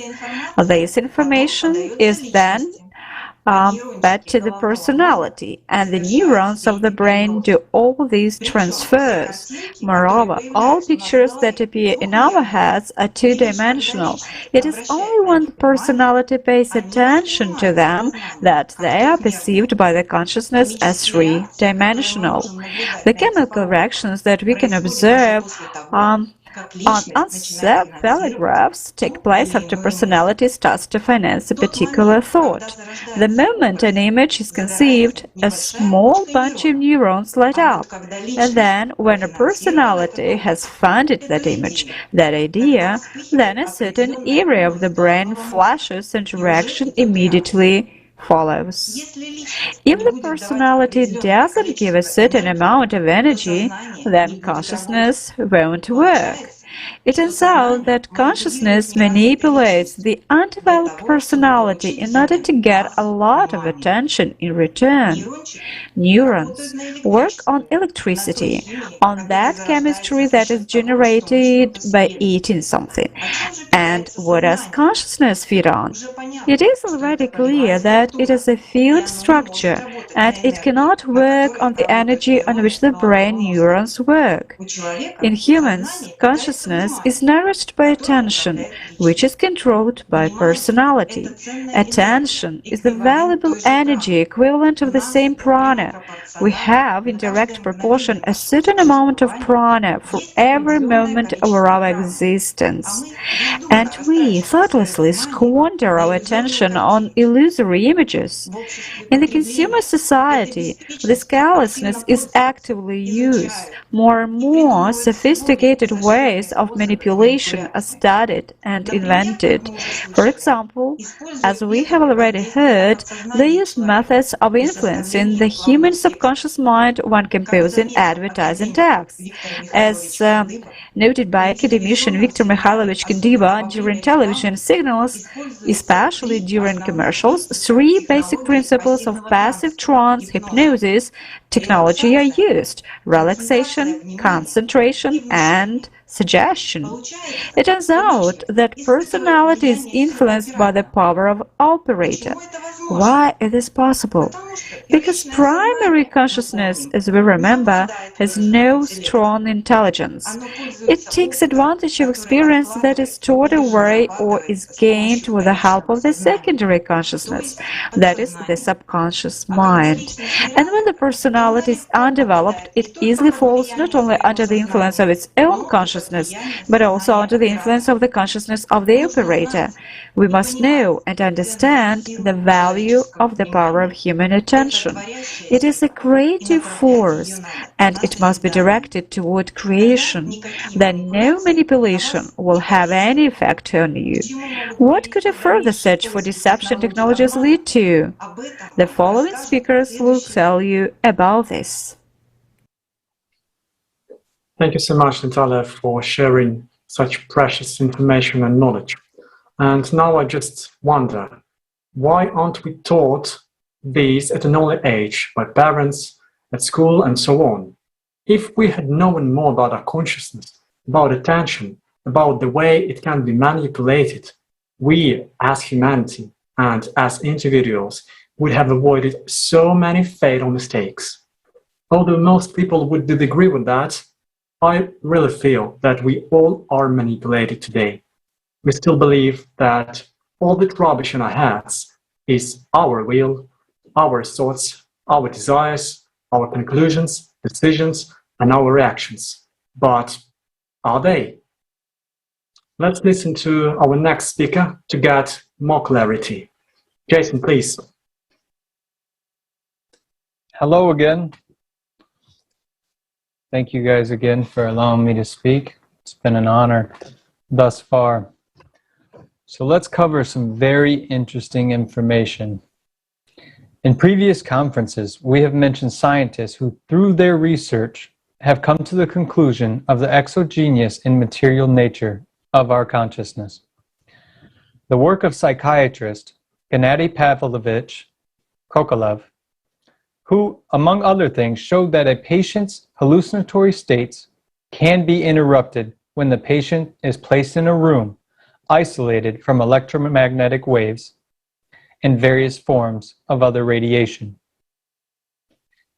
Also, in the early 60s, Jose Manuel Rodriguez Delgado, a professor of physiology and psychiatry at Yale University, conducted successful experiments to control animal behavior using low-power, pulsating electromagnetic fields.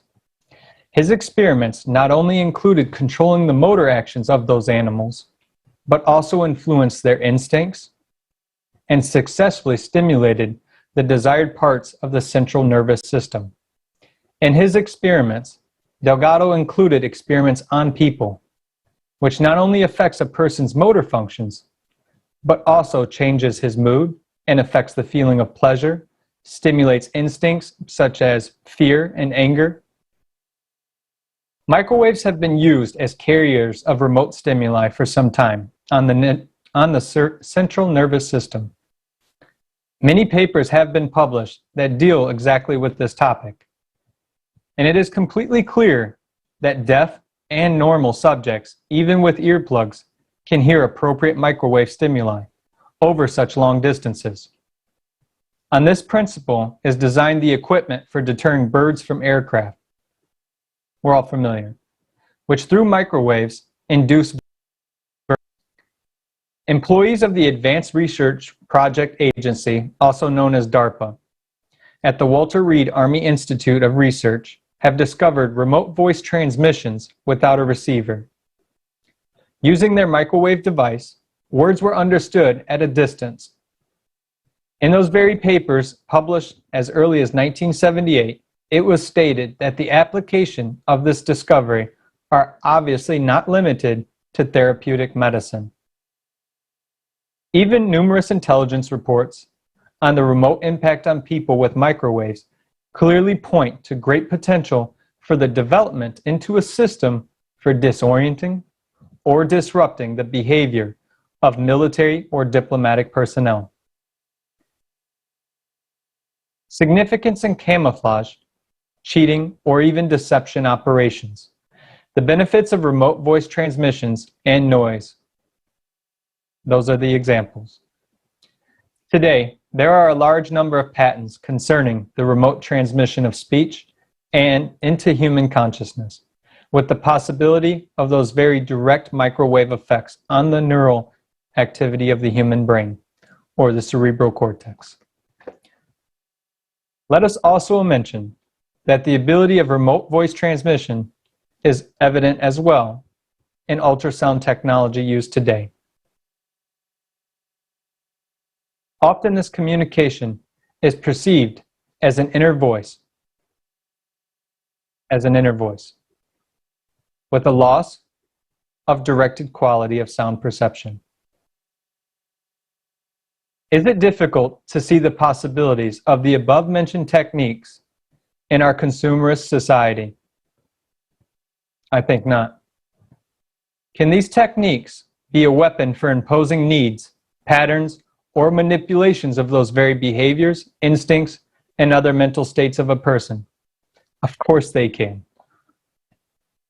Can a man of modern society who is under the control or influence of the consumer way of life, unaware of current technical possibilities, interpret their influence as a command of God, an angel, a demon, or at the very least, his own desire. Of course, that's plausible.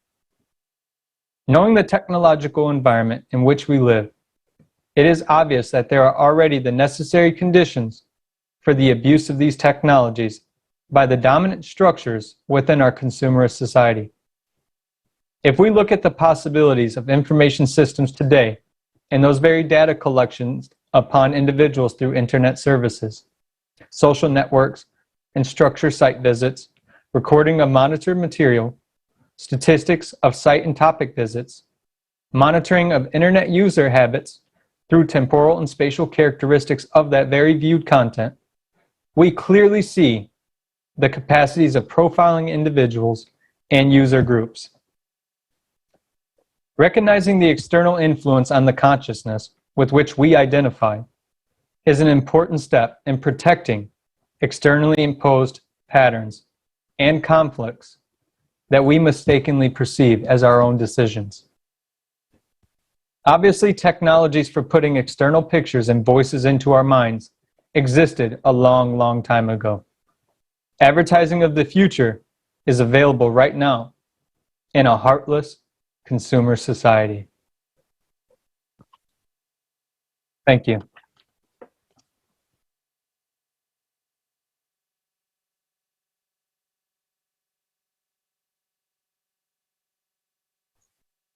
Thank you very much, Jason, for highlighting such an important subject, because it is important today. Just think, dear friends, nowadays, scientists from around the world are developing different methods and ways to influence human consciousness, creating many techniques and electronic devices that invade human minds and controls our preferences. Science and technological resources should belong to the whole world community and not concentrate in the hands of individuals. That's why we need to be a creative society where all science and technologies will be transparent for the public. And now, our next speaker, Alena Lisavets, will tell us more about international team of science that conducted a series of experiments of the transmission of the mental images at a distance. Please, Alena, the floor is yours.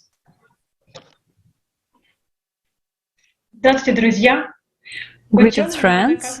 Scientists have proved the possibility of transmitting mental images at a distance. An international team of scientists led by Dr. Vladimir Kazantsev, MD academician, and Dr. Alexander Trofimov, MD, conducted a series of experiments on the transmission of mental images at a distance. These experiments were conducted along with similar studies in other countries. In 1981, the second polar circle experiment was conducted, in which mental images were transmitted from the polar town of Dixon and received at various points in the CIS. Mentally transmitted signs and symbols were randomly chosen by the computer from a graphical alphabet. In 1993, the second experiment, the Banner of the World, was conducted, in which images were also mentally transmitted by the operator from Novosibirsk and Dixon towns and received in 12 countries in Europe, Asia, and America. In the experiments, there was used the so-called Kozyrev mirrors device, which is constructed of metal mirrors. A person who transmitted a mental image, that is operator, was inside this device. More than 4.5 thousand people from 12 countries of the world took part in 2 experiments. The people who participated in the experiments and mentally received the imagery were mainly at home or at work. They were ready to capture the signs and symbols that popped up in front of their inner gaze. As a result, most people recorded exactly the symbols that were transmitted.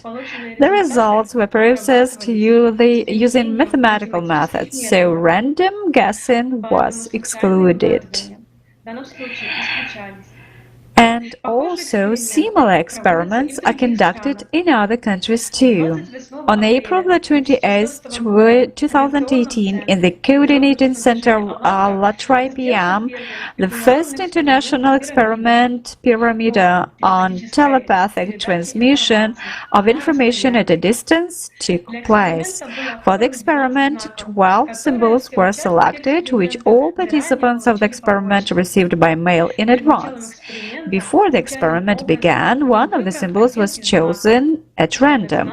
This symbol was transmitted by the operator who was in the pyramid device for half an hour.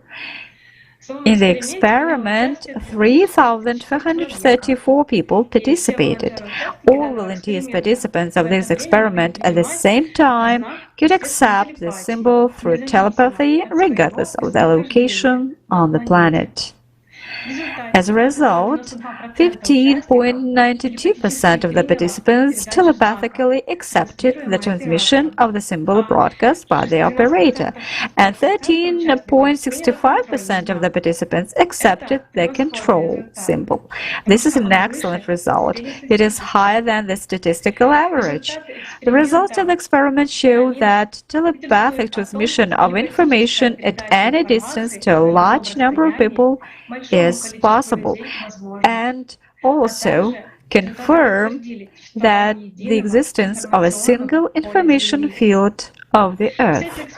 All these experiments prove that transmission of mental images at a distance is possible, and this is a scientifically proven fact.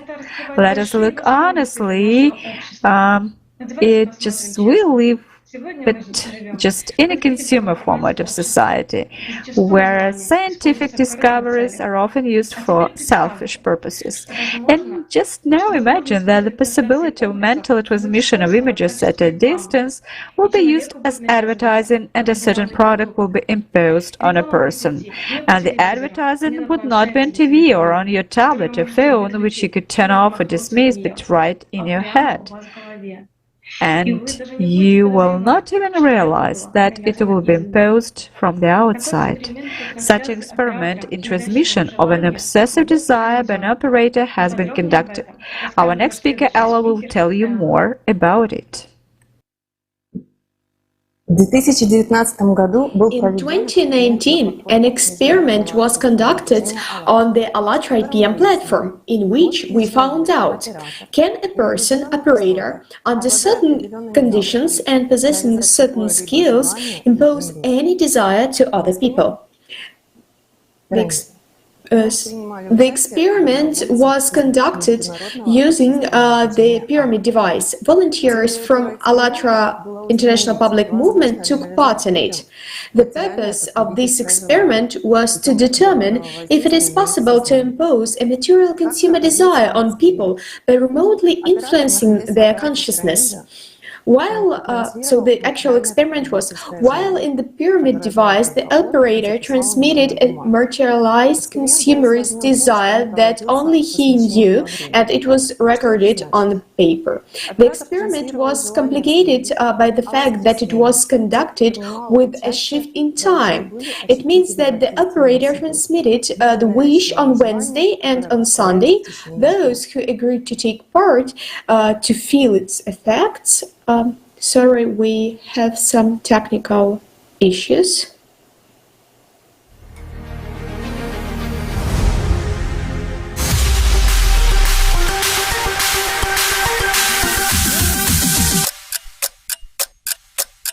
Thus, we will find out whether a person who possesses certain skills under certain conditions can impose some desire on other people. The purpose of this experiment is not just to try to find out if there is a possibility to cause an irresistible desire in a person, but precisely to find out whether humanity might encounter a new kind of obsessive advertising, which a person won't be able to reject.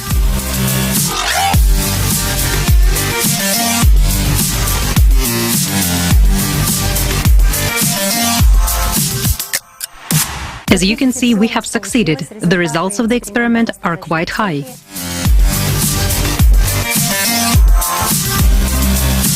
We would like to note that the operator's work was complicated by the fact that the operator worked without imprinting a specific image, but simply conveyed physical sensations. Nevertheless, the results were quite high.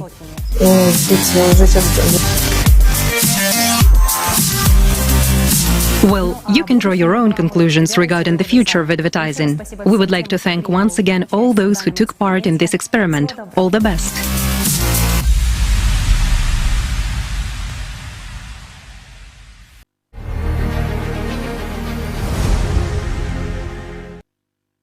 The experiment proved that it is possible to induce the desire on man.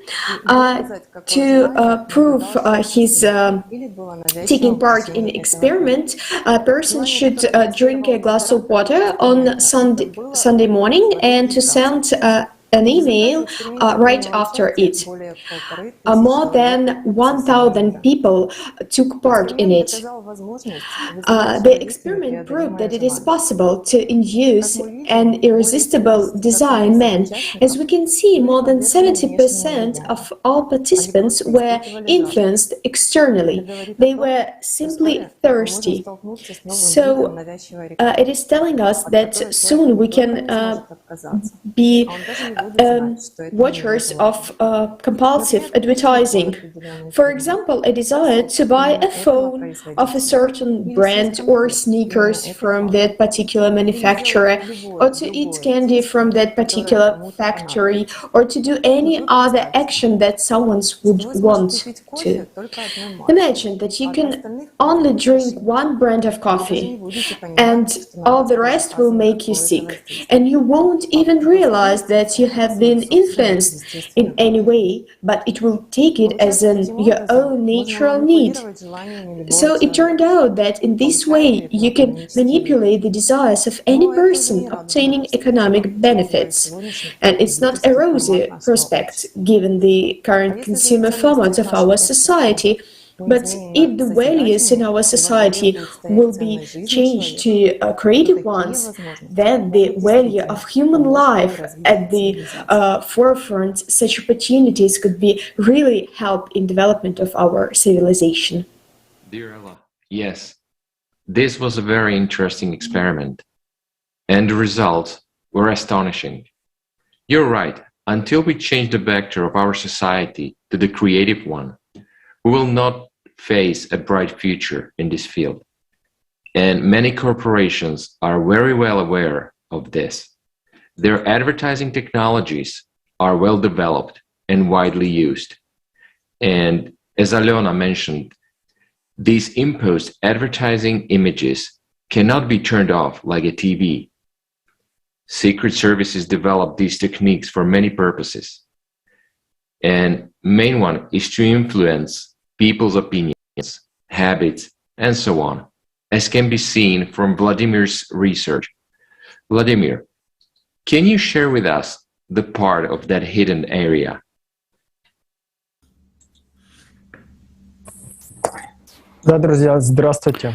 Yes, friends, hello. We have already seen today how much influence modern advertising, which is based on knowledge of human neurophysiology, has. Nevertheless, it is possible to refuse such advertising, for example, by turning the device off. However, advertising through an image or desire imposed by the operator, as we've seen, is simply impossible to refuse. The keys to understanding how this advertising on the new principle works and how to protect oneself from it are given by the primordial knowledge from the book *ALLATRA* by Anastasia Novykh. I'll emphasize once again that a person is not only what we see in a mirror. A human has a complex energy structure in the form of a truncated tetrahedral pyramid. Its space is conventionally divided into 4 parts or essences, which surround the human body on all sides. Many people can now recall examples from their lives where they thought of someone they knew and almost immediately received a call from that person. This nonverbal communication is due to the interaction outside of the time and space of our essences. The essences can be compared to TV towers that use their transmitting antennas to broadcast their programs on various channels. Moreover, these programs are quite clever and can draw any illusion just to attract our attention. For example, a child has gone to training and stayed late without informing his parents. Consciousness begins to draw to the parents how something happened to him. And this causes them a growing sense of anxiety. Or we have been hurt by the words of a friend, and now we are scrolling through the conversation in our heads, picking up the answers over and over again. No, that we only see the picture in our head. We hear the evaluation. But as soon as we agreed to this, that is, paid attention to this picture, an emotion appeared, and we were frightened, we believed, we took it personally, the realization process immediately began. What is attention? It is, in fact, a source of a power, like a battery for a watch. Without it, the programs that come to us are inactive. Now let's see, how does all this relate to advertising that uses new physical principles? The operator transmits a picture or image to us, exciting one of the essences. The essence, for example, thirsty. It could be a certain image. For example, a person wants to drink Coca-Cola. If the personality is interested and pays attention to this information, then the further process goes at the expense of the energy of the person himself, not the operator. This is the key moment. Man is free in his choice, but if he cannot distinguish what he is imposed, he perceives this desire as his own and will try to satisfy it at any cost. For example, he will run to the other end of the city for Coca-Cola. Let me remind you that personality is an observer. It is who a person really is. The personality is at the top of the pyramid, separated from the rest of the structure by a field of consciousness. It possesses life force, attention, and the right to choose, and controls, should control, its consciousness. If the personality does not put the power of his or her attention into the picture, thought, nothing will work. Thoughts originate in another dimension and come to us from outside, spontaneously, exciting the world of the energy constructor and the field of consciousness. Then, the personality makes a choice as to whether this information is of interest to her, such as the desire to drink Coca-Cola.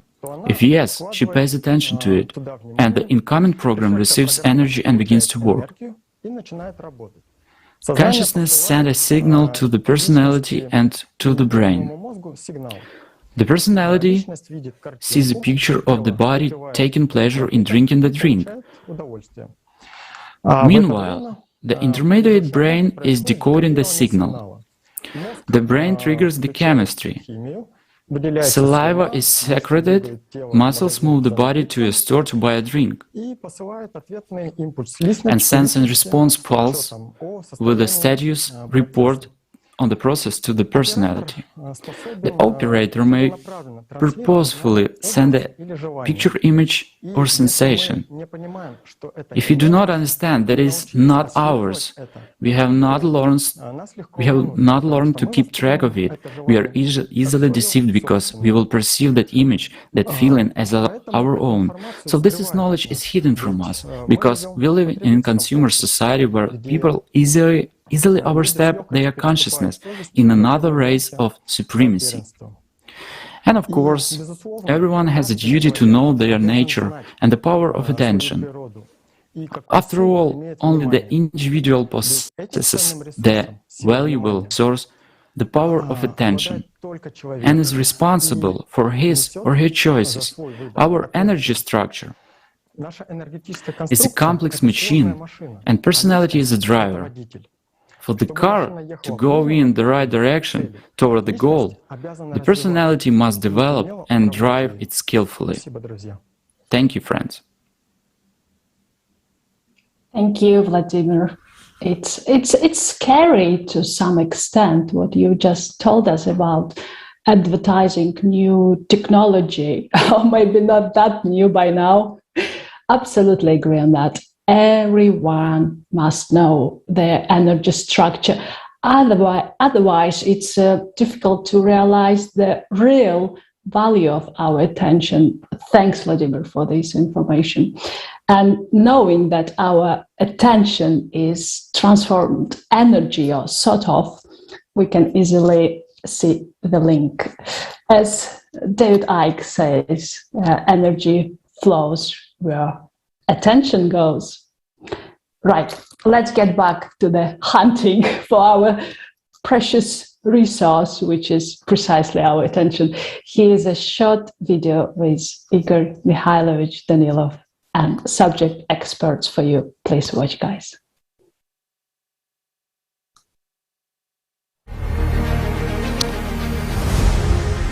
Speaking precisely about the effectiveness of advertising, there is a specific scheme, let's say, of how it works. And interestingly, I would also like to look into this scheme because it's very simple. The first is collecting information about a person. The second is, as they call it, a target of influence. That is, to find a person's weaknesses, what desires he has, what needs he has. Next, decoys are placed for a person, right? That is, to catch, to interest, to show interest, and naturally an attraction to evoke trust in a person and to lead them up to sales. And even these names themselves are target of influence, decoys. You understand that hunting is really going on. How can it be otherwise for a wallet, for a person's money? The hunt even for human attention. And now let's put everything aside and think, what is actually being hunted? Now, if we remove the financial side at all, what is money?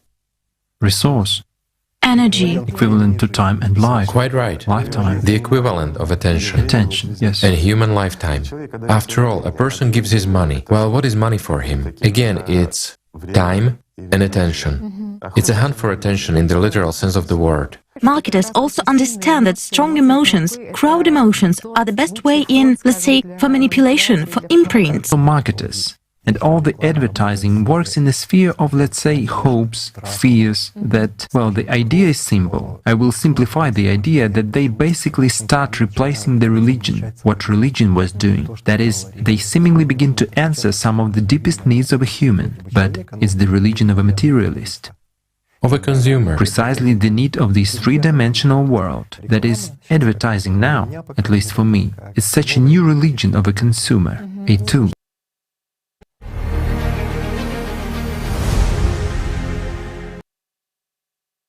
It may seem that advertising is a modern phenomenon, or at least not that ancient. But advertising has been used successfully since the Sumerian civilization. Can you imagine that we have been manipulated, not for tens, not for hundreds, but for thousands of years? And, by the way, it has been almost 8,000 years already. All this time, advertising has been used to establish the consumer format of society, including strengthening the influence of religious organizations. Religions and advertising appeal to the same human states and instinct. Today, it has gone so far that advertising itself has become a kind of religion, a religion of consumption. And also, in a healthy society, advertising could be a wonderful tool to inform people about the best products and services. So far, it is just a tool to fight for the consumer's money, which is nothing more than the equivalent of person's attention and time. But the most interesting thing is that advertising exists not only in the outer world, but also, shall we say, in our own heads. or more precisely, in our consciousness. Human consciousness is the most skillful advertiser and marketer who 24 hours a day and 365 days a year tirelessly sells illusions to personality. In essence, the scheme of advertising is the scheme of how human consciousness works. In ancient times, people have tried to resist the manipulations of their inner advertiser. Information about what attention is and how not to squander it, and how not to squander it has ironically been preserved in the writings of religious organizations, which have gained their power through advertising in particular. The precious experience of our ancestors can be applied today, and we suggest that we also turn to religious writings in order to be free from the manipulations of modern advertising. We will start with Zoroastrianism. And Natalia, please, the floor is yours.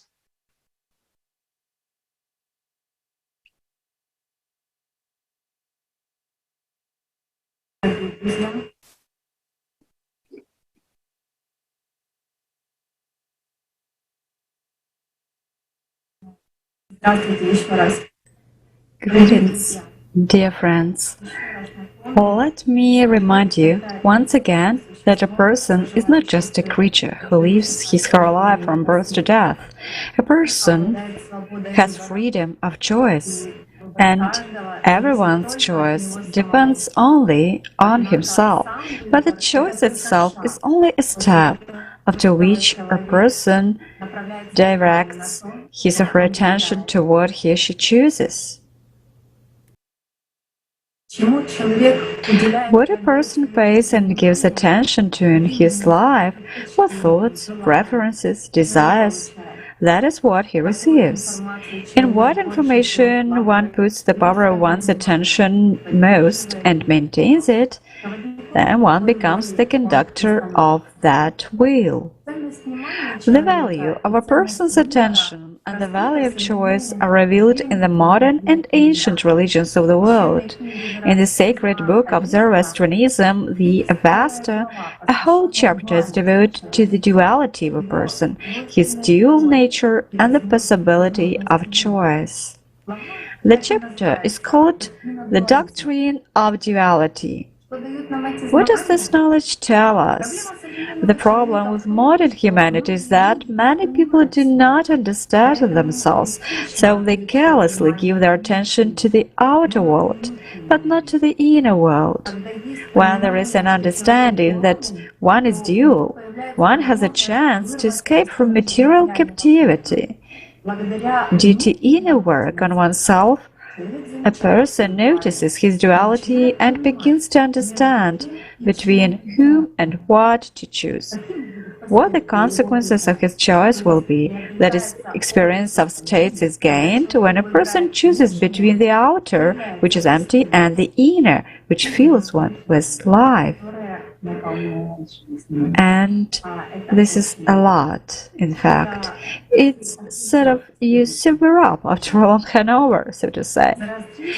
Zarathustra's prophecy says that each person has two paths. He can choose to live a life of love and happiness by turning to Spenta-Manu, the Holy Spirit, or he can give his choice to Angra-Mainyu, the evil spirit. There is an emphasis in the Avesta that this choice is made by a person. Now, the two primal spirits who reveal themselves in a vision as twins are the better and the bad, in thought and word and action. And between these two, the wise ones choose aright, the foolish not so. And when these twin spirits came together in the beginning, they created life and not life, and that the last worst existence shall be the followers of the lie, but the best existence to him that follows right. That was a quote. Just I'm wondering, who makes the choice deep down inside a person? In Zoroastrianism, there are indications that there are components in a human being that are related to the choice between good and evil. The most important component is called Urvan, personality, and is translated as one who chooses, one who absorbs. Natalia, I'm sorry, can you hear me now? I can hear you, Alexei. And Ravashi is the one who tells the way. She knows it is the absolute part of God in us. Urvan is directly related to Ravashi, that part of a person that constantly dwells. To plug in earphones, because we cannot hear Natalia clearly. И право выбора. Во все времена разрабатывается способы управления вниманием человека. И как бы мы... Please, Dave, you stand by. We're just checking the sound. Yeah, please. Please ask Natalia to plug in earphones, because a lot of people have already written that they were not able to hear Natalia.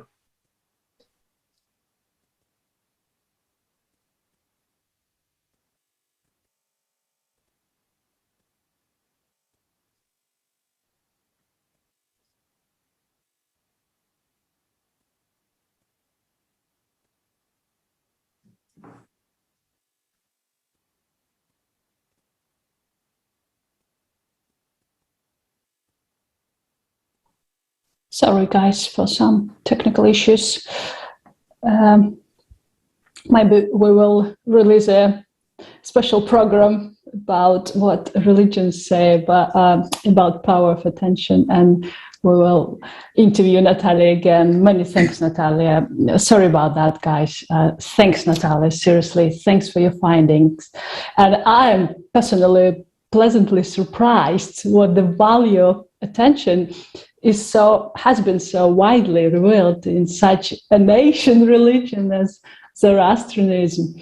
Obviously, guys, advertising is an ancient tool itself to influence human behavior and was used in religions before and unfortunately still used, attracting you to pray for your health and prosperity. Nonsense. Let's discuss what Christianity highlights about power of attention with Vladimir Pravdachenko. Hi, dear Vladimir. Здравствуйте, дорогие друзья. Hello, dear friends. In Christianity, the power of a person's attention is one of the key factors on the path of spiritual development and salvation. In ancient Christian times, this concept, human attention, was called wakefulness and sobriety. Jesus teaches that the reason that causes the need to be awake and sober is in the devil with his lies and evil. In order not to be deceived and not to accept a lie instead of a truth, a person needs to be attentive, or as Scripture says, to be awake, and not to be seduced by thoughts and images that the devil puts in us. In the Encyclopedia of Primordial Knowledge, the Book of Alatra, we find that the devil is not a certain creature, a beast that is from outside. People are afraid of his attack from outside, but he is inside of us. He is an integral part of us, and he strives a blow from there, where he did not expect. That is, from our thoughts. To defeat the devil does not mean to renounce everything in the world. To defeat the devil means to defeat our negative thoughts, to put things in our mind in order. And the ancient people said the biggest achievement that any person can accomplish by working on himself is to kill the dragon inside. A person is endowed with the right to choose, and in life is formed either into an angel or a demon. That is, with our attention that we determine our future. In the Gospel of Mark, in chapter 14, part 38, Jesus said, "Watch and pray that you do not fall into temptation." And in the epistles of the Apostle, it is said, "Watch and pray that you may not enter into temptation. Be sober-minded, be watchful." Our adversary, they will prowls around like a roaring lion, seeking someone to devour. After all, no one physically sees a devil walking around. You can only see it within your inner eye by then yourself and your thoughts. Watch the Lord, was repeatedly said. Watch, all the apostles said. But what does it mean to be awake? How to stay awake? What should I stay awake on? In the original text of the New Testament, it was the word agrypneia, meaning be awake, had the meaning to stay awake, to be vigilant, to be attentive. Exactly these words were used by Jesus when they paid attention to something important and talked about its value. The patristic instructions explain that wakefulness and sobriety are one of the Christian virtues.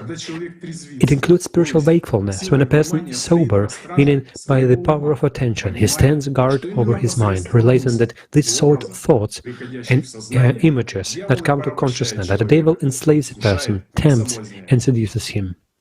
Orthodox Saint Anthony the Great put sobriety in the forefront of monastic and indeed Christian work, noticing that without sobriety it's impossible to get rid of passions. And Saint Seraphim of Sarov speaks about the importance of sobriety of mind. Citing, the mind of an attentive man is as of a guard or a tireless watchman of the inner Jerusalem. Standing in the height of spiritual contemplation, he looks with an eye of purity at the evil forces that bypass and draw near his soul.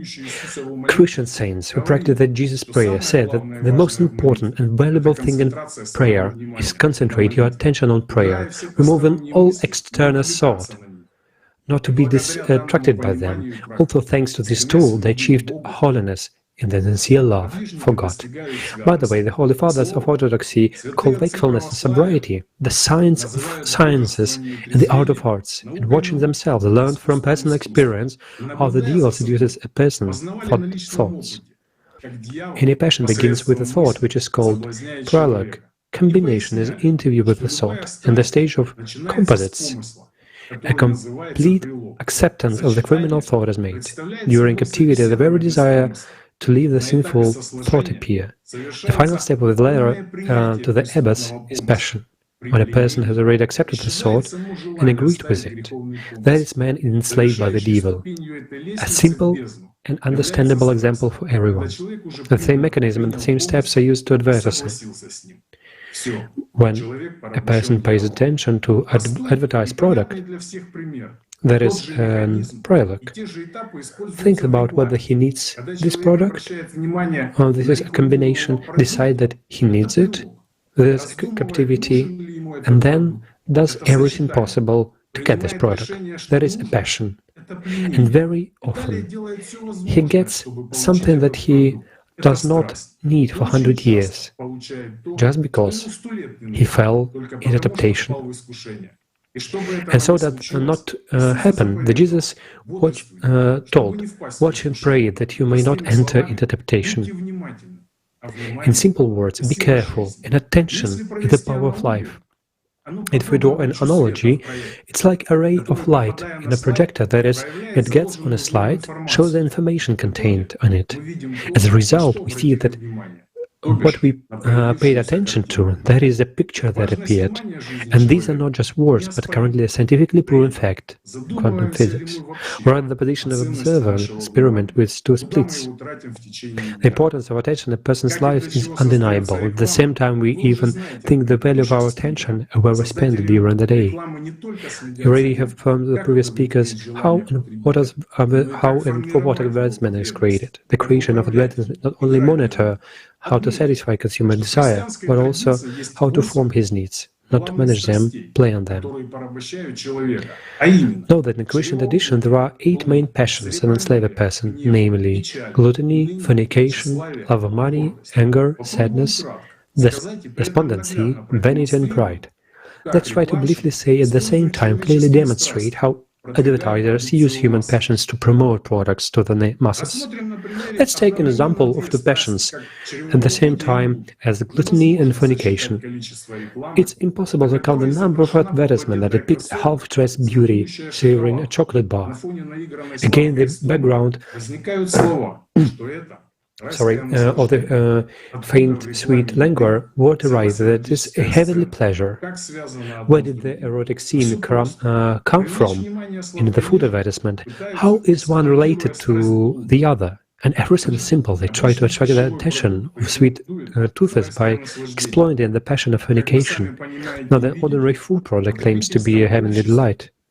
As you yourself understand and see in the consumer society, the power energy of passions is used in the advertising business to attract the attention of a person. The profits are growing and the moral component of a person is falling. Whoever sows to please their flesh, from the flesh will reap destruction. Whoever sows to please the Spirit, from the Spirit will reap eternal life. Where you desire attention, you will eventually get it. Where you direct your attention.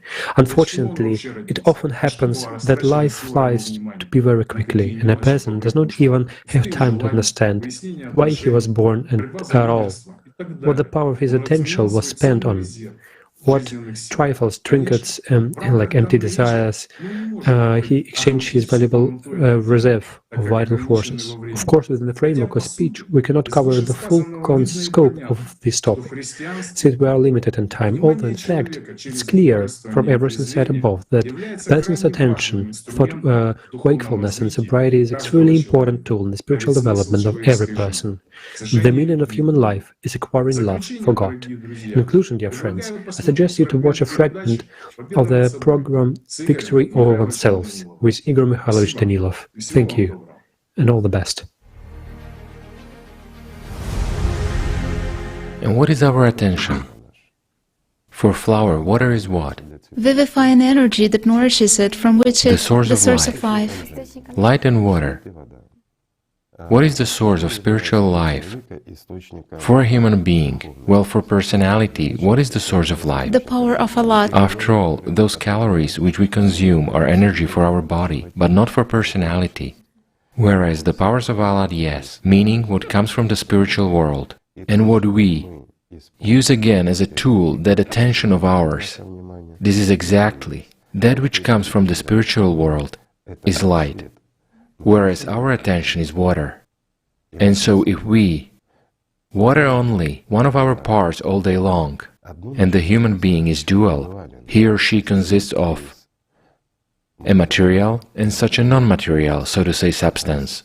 That is, there are both the animal nature and the spiritual nature in a human. And if all day long we, as personality, water only, the animal nature with our attention, just like with this water, what will happen to the personality? A simple question. It will wither. And if we do so every day and throughout our life?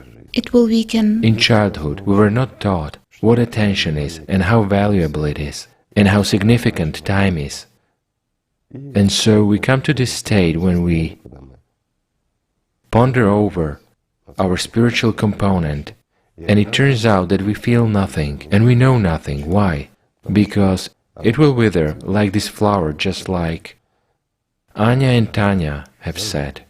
In the same way, our personality is in an underdeveloped, withered state, whereas our component, as of representatives of the animal world, meaning of the material part, is well developed, because we pay much attention to it. Well, this is such a simple example that gives an understanding of what the first type and the fourth type are. And the fourth type is precisely when the life of our animal component is supported in a slightly withered state, but still it is supported, while the flower of our spiritual component blooms, blossoms luxuriantly.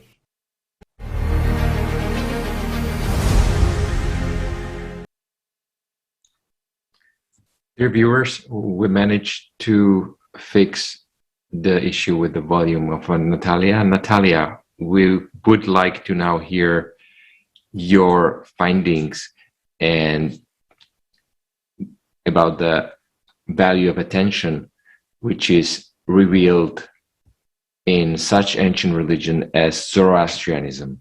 Natalia, I'll pass the word to you.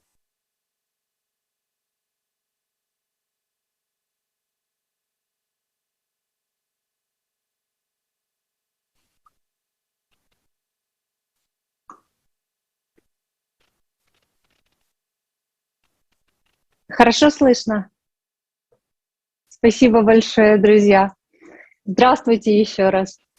Дорогие друзья, еще раз напомним, что человек — это не просто существо, проживающее свою жизнь от рождения до смерти. Он обладает свободой выбора. Dear friends, let me remind that a person, not just a creature who lives his/her life from the birth to death. A person has freedom of choice, and everyone's choice depends only on himself. But the choice itself is only a step after which a person directs his/her intention to what he/she chooses. What a person pays and gives attention to in his life, that is what he receives. In what information he puts the power to one's attention most and maintains it, one becomes the conductor of the will.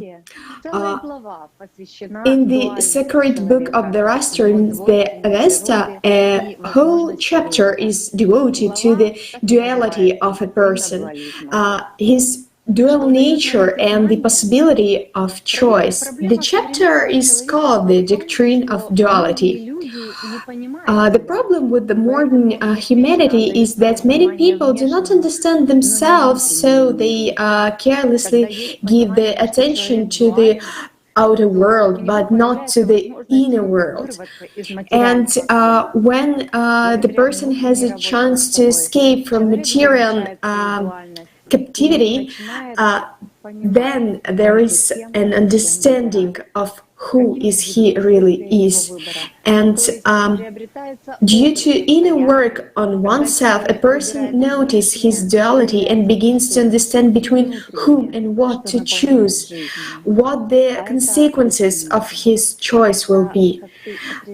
That is, experience of states is gained when a person chooses between the other with an empty and inner, which fills one with life. Zarathustra's prophecy says that each person has two paths. He can choose to live a life of love and happiness by tuning the Spenta Manyunyu, the Holy Spirit, or he can give his choice to Agra Manyuni, the evil spirit. There is an emphasis in the Avesta that this choice is made by a person. Now, the two primal spirits who reveal themselves in a vision as twins are the better and the bad in thought and word and action. And between these two, the wise one chooses aright, the foolish not so. And when these twin spirits came together in the beginning, they created life and not life, and that at the last worst existence shall be to the followers of the lie, but the best existence to him that follows right. The most important component is called Urvan, personality, and it is translated as one who chooses, one who observes, and Fravashi is the one who tells us the way. She knows it is absolute part of God in us. Urvan is directly related to Fravashi, that part of a person that constantly dwells in the spiritual world. To summarize, we already know that a person is a personality who possesses vitality, attention, and the right to choose. All the times, different ways have been developed to control the attention of a person.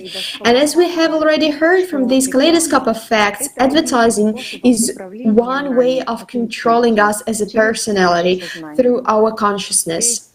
After all, the point of advertising is to seduce us, make us, to force us to buy something we don't need. This happens through subtle manipulation. The methods of these manipulations are constantly being refined. Everything is done to make people want to buy, to attract attention by imposing thoughts and fictions. But we remember that the person controls his attention and has a choice to accept or not accept the information presented to him or her. Each of us is responsible for our choice. By choosing life of love and happiness, by tuning to the Septra Mainyu, the Holy Spirit, one acquires inexhaustible joy. Inexhaustible joy. Thank you very much for your sincere words. Dear viewers, as you are able to see, religions and modern science are interconnected more than we think. They are both talking about the same thing, only with different words. All you have to do is to translate the text into the modern language. Just apply the ancient knowledge, and all of a sudden, you will see the advertising from a different perspective. My friend Rinat Akhmedzakirov will look at this from the perspective of Islam. Hello, Rinat. How are you? Добрый день, Роберт. Hello, Robert. Thank you so much for the word. Hello, dear friends. Today for me it's a great honor for me to be with you today. Today our speaker has already said much about the values of person's attention, and that attention is the power of life.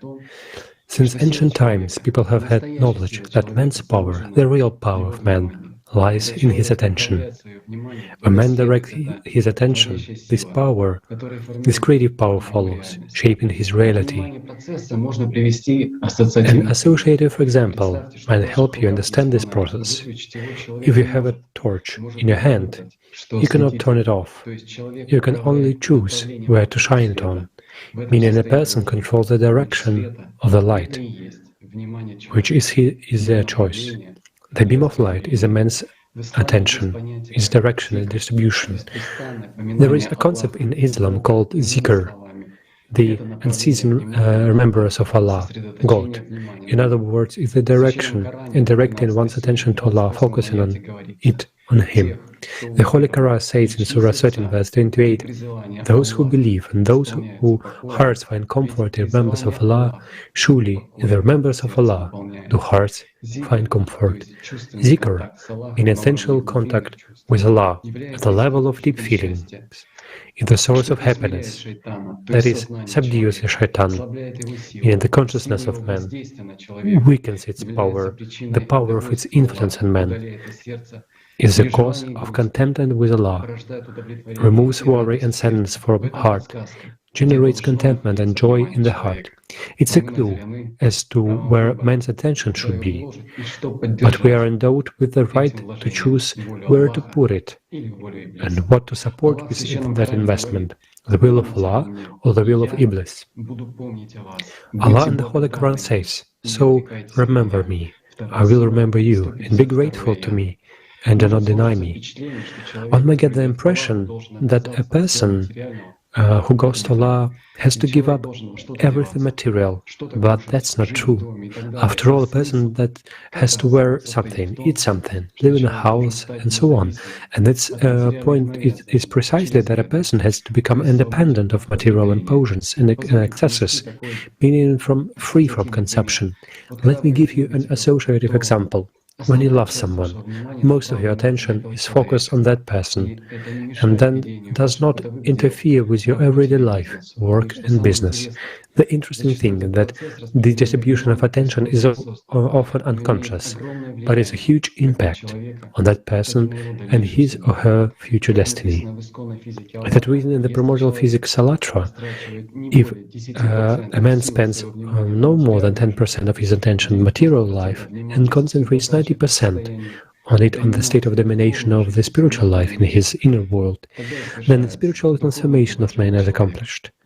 But in the opposite case, when 90% attention is given to material life, to the desires and thoughts of the animal nature, and 10% is given to care his spiritual state, man forms a personality during his life, speaking the language of religion, a state of hell. And there are immutable laws of physics. In other words, a man who walks the straight path to Allah, or staying in the world, subdues those lusts that are actively imposed from all sides, especially from the media. The human being does not discard all worldly things, but he also does not pursue them with self-forgetfulness. He knows the true value of his attention. And when a man loves, develop in himself deep feelings that he invests his attention to the development of sensual contact with Allah, God, then he is born for eternal life. He is born for the spiritual world, and as a goal of life and every man to gain in spiritual immortality. Man's attention is just the resource, and by investing it in eternity or in temporary material things, man desires his future. Everything is in our hands. Thank you. Thank you, Rinat. And please say hello to my favorite Kazakhstan. And before we switched over to our next precious special speaker, I would like to remind you guys, you are watching the Kaleidoscope of Facts, number 14, Impact of Advertising and the Power of Attention. On Alatra TV, we are live, of course, and broadcasting to more than 20 plus languages simultaneously on all major social media platforms. We're here to answer your questions. Please feel free to leave your questions, concerns, suggestions on the live chat or email us, and more information on alatraunites.com. Back to our topic, it was really great to study the power of attention from not only historical, sociological, scientific, but also from religious point of view, and it would be fair enough to look at ancient Indian cultures as well, which Oleg Glushakov will present. Hi, dear Oleg. Thank you. Dear friends, I'd like to point to the cultural tradition of India, which presents knowledge of the power of attention and importance of concentration. Thus, Bhagavad Gita tells us in chapter 6, the yogi should then practice yoga to purify the heart by controlling his mind, senses, and activities, and fixing the mind on one point. Classical yoga uses three terms for concentration: pratyahara, detachment, dharana, concentration, and dhyana, meditation, contemplation, one direction of the mind, which makes up the fifth, sixth, and seventh steps respectively of the 8-step yoga system. Classical one. So let us turn to Patanjali's classical treatise, the Yoga Sutra, with commentary by Vyasa Bhashya. In the second chapter, Shloka 29, it is said that about different degrees of concentration is integral means to achieve samadhi, the highest enlightenment, and mergence with the Atman.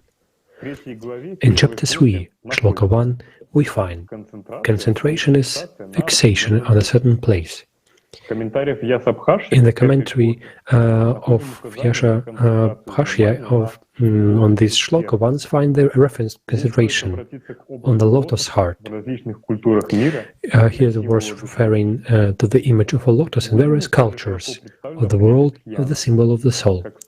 In Buddhism, the concentration of dhyana is widely represented as a stepped path to the development of contemplation and concentration on profound joy. According to the classical text, Shakyamuni Buddha distinguished 9 stages of perfection in concentration. Also, in Buddhism, there is a concept of dhyana paramita, perfect contemplation, a separate high stage of human spiritual development. Thus, we see that ancient Indian culture has preserved to this day the knowledge of the power of attention, its significance, and the concentration of attention on the positive, deep joy as a path of spiritual development and liberation from material filth. Thank you, friends. Thank you, Oleg. This is very interesting to show that this knowledge about the power of our attention is known from time immemorial. But for some reason, we people are being taught that this belongs to religions and spirituality. Not many people realize that these techniques are used commercially in consumer society to gain profit. So next time when you get that thought while walking through the store or browsing the internet that this is something I have to have, be careful, because that idea may not be yours. Jason will next tell us how can we limit this unwanted influence on us? How can we shield ourselves? Jason, we are all anxious to hear about it more. Please, the floor is yours. Hello, friends. It's great to be with you again.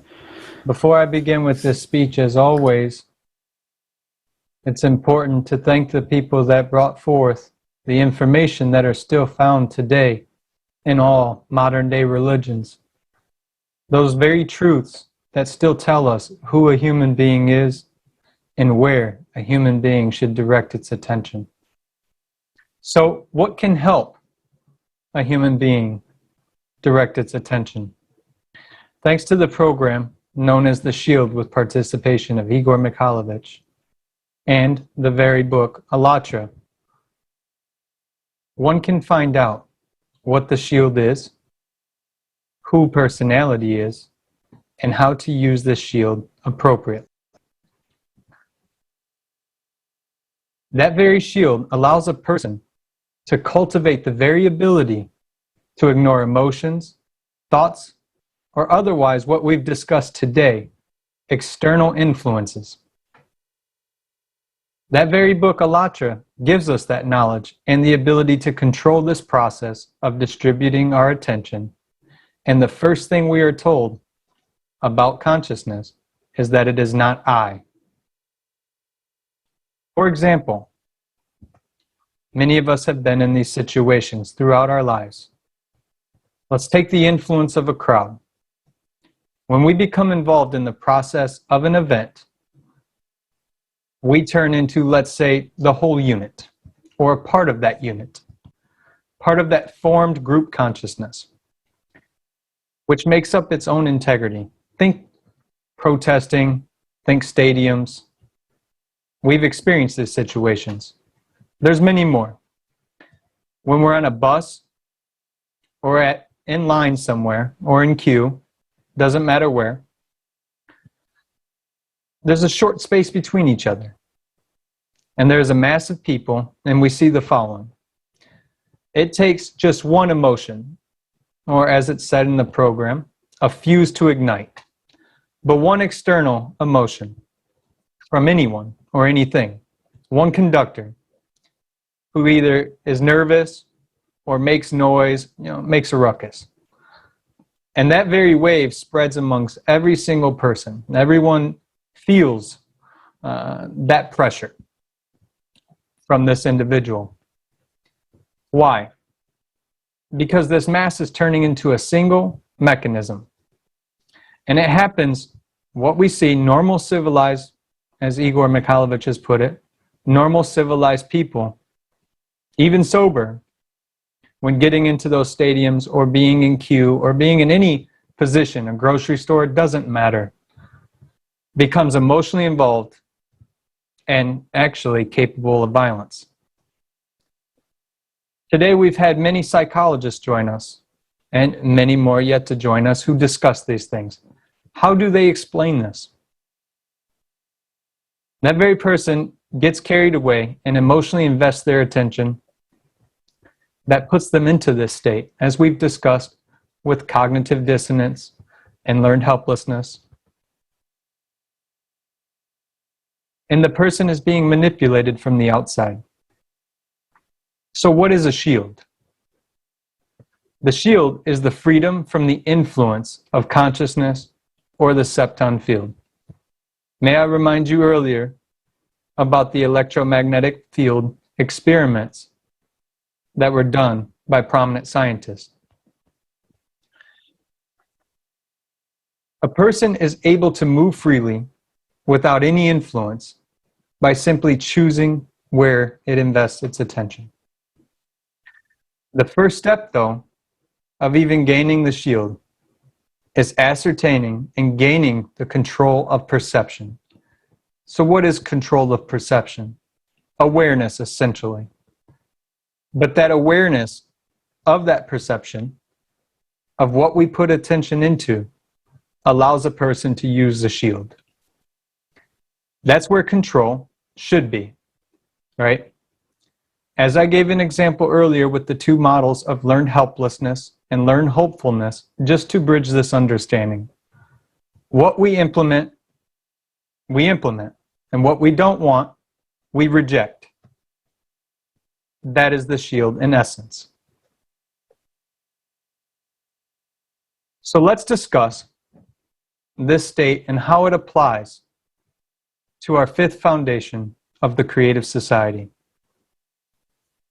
The ideology, it is a base, it provides the base for the very ideology to be aimed at popularizing the best human qualities and stopping everything that is directed against a human being.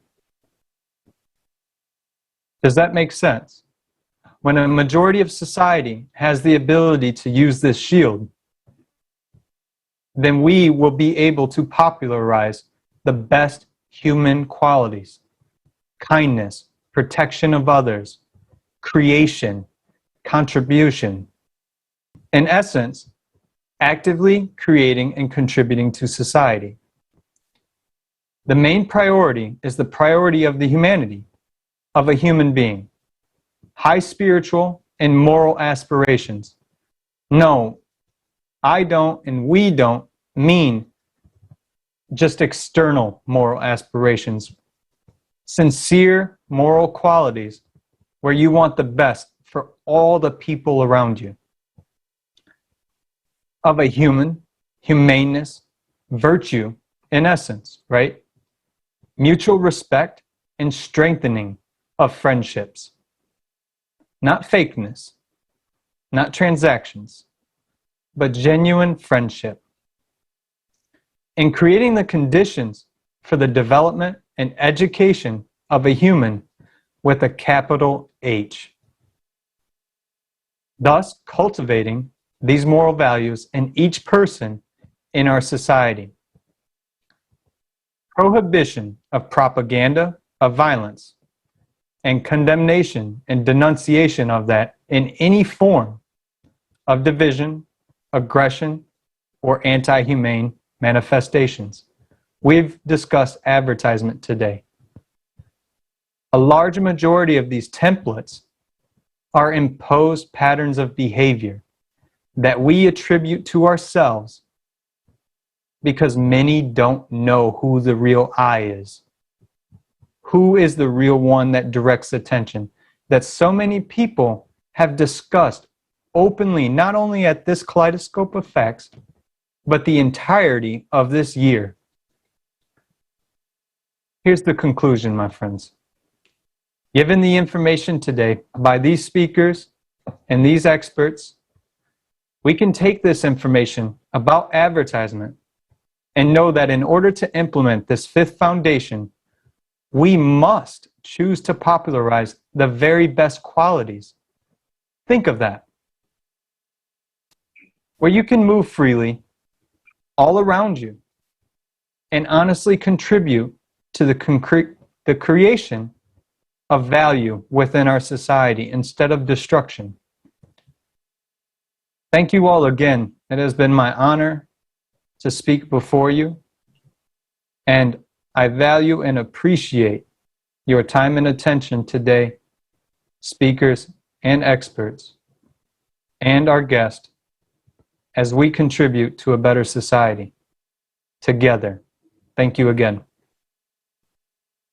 Many thanks to you, Jason. Thank you for sharing this practical knowledge.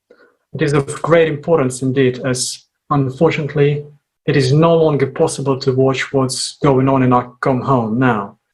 It's definitely time to choose the right path, both personally and collectively. Time to finally get rid of all foolish things which have divided us for thousands of years. Now it's time to unite. It's time to synchronize our actions. Let's watch an amazing video prepared by the volunteers of ALLATRA International Public Movement, by people united by one common goal: to build a society we all could be proud of.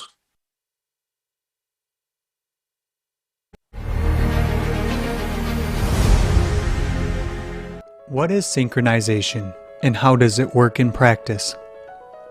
Let's look at a symbolic example. Can one man move a heavy rock out of place? He can't, because it is too heavy. It takes several people. But even if several people push the rock, each in his own direction, it will stay where it was. Their efforts are not directed towards the same goal, so they cancel each other out.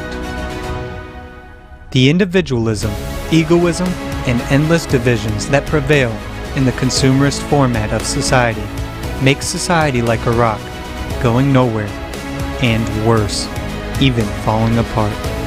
But once the group is aligned on a goal, everyone knows exactly where they want to move the rock. Then they focus their attention, potential, and action on the common goal, and achieve it with ease. Today, the whole of humanity is such a group of people, and the common goal to which we must dedicate ourselves for the survival and flourishing of our civilization is the creative society. This goal cannot be achieved by any one person alone, nor by any one country, religion, or any other group of people. The creative society can only be built by all of us together as a united humanity working towards a common goal. The role of every human being in this is immense. Let us see how the power of attention grows as the group grows, and with it, the chances of achieving the goal. Konstantin Eduardovich Tsiolkovsky said the following about the power of unity. People who will learn to unite will enter the golden age, and unification also has its own law. Two auras reinforce each other 7 times. If people are like-minded people, the wave is the same.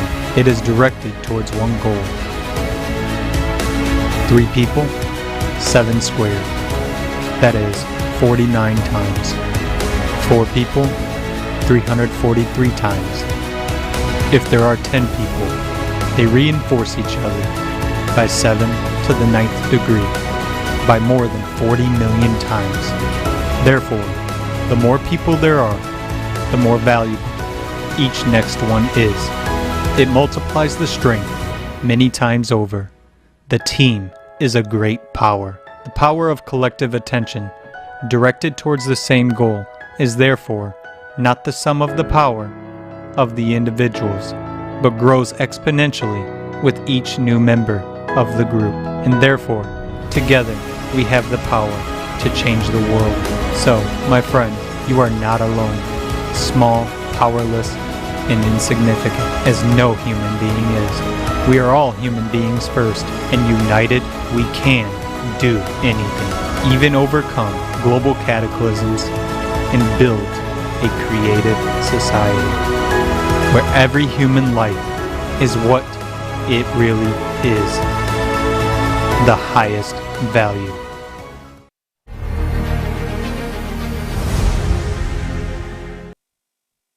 What a wonderful video. United, we truly can. Thanks for developing such a beautiful food for thoughts. You see how the power of attention grows proportionally when we are all united. The bigger the team, the better. Because as it was said in the video, the chances of achieving the goal are increased. Guys, we are responsible for our choices, and it's time to realize that and get truly united. As together we're stronger, I repeat myself. And creative society can only be built by all of us as a united humanity, going together hand in hand towards one common goal. Without knowledge we obtain today about the work of Edward through our consciousness and their all related processes, it will be difficult for a human, ordinary human, to turn off the advertising negative influence when recognized, of course. And without realization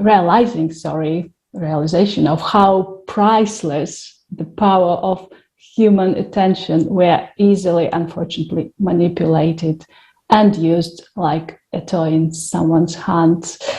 That's why we are here, and it's important to study the subject we discovered and did a great research today, because we need to know what it's about, the power of attention. And we need to share this information to the public. In the creative society, all information is given openly and honestly. All experiments, discoveries, programs like that, conferences, technologies are not belong to individuals. They're the property of all humanity. And today it's up to each of us whether we want to continue to be deceived by the consumering society, or we want to live better. And Natalia Pavlova will tell us a bit more about the fundamentals of the creative society and where we need to put our attention to humane project, not to self-destructive one. Heidi and Natalia. Здравствуйте вновь. Здравствуйте. Здравствуйте, я очень рада. Hello, I'm very glad to welcome our dear viewers. And each speaker had talked about the creative society, and we can talk sincerely, openly. And on today's Kaleidoscope Effect, the influence of advertising and the power of attention, we were honest with ourselves, with yourself. Through attention, we humans, we can be manipulated. And we who today take part in this kaleidoscope, we also part of the society, and we cannot be not interested to modern society's processes. And our attention is a carrier of energy. Where attention goes, there energy goes. If a person thinks about something or something, he or she gives energy to it. And today we have talked about the manipulation of people, directing their attention to the consumerism. And today's Kaleidoscope Effect is truly an international conference because each speaker told about the international potential of speakers, of scientists who made a huge influence on our understandings. And as today was told, many who are attending, who are attracting our attention, because if there is no attention, there were no human, there will be no world. Everything around us would not exist, because a man has the power on influence of attention, and where a person directs the attention, the energy goes.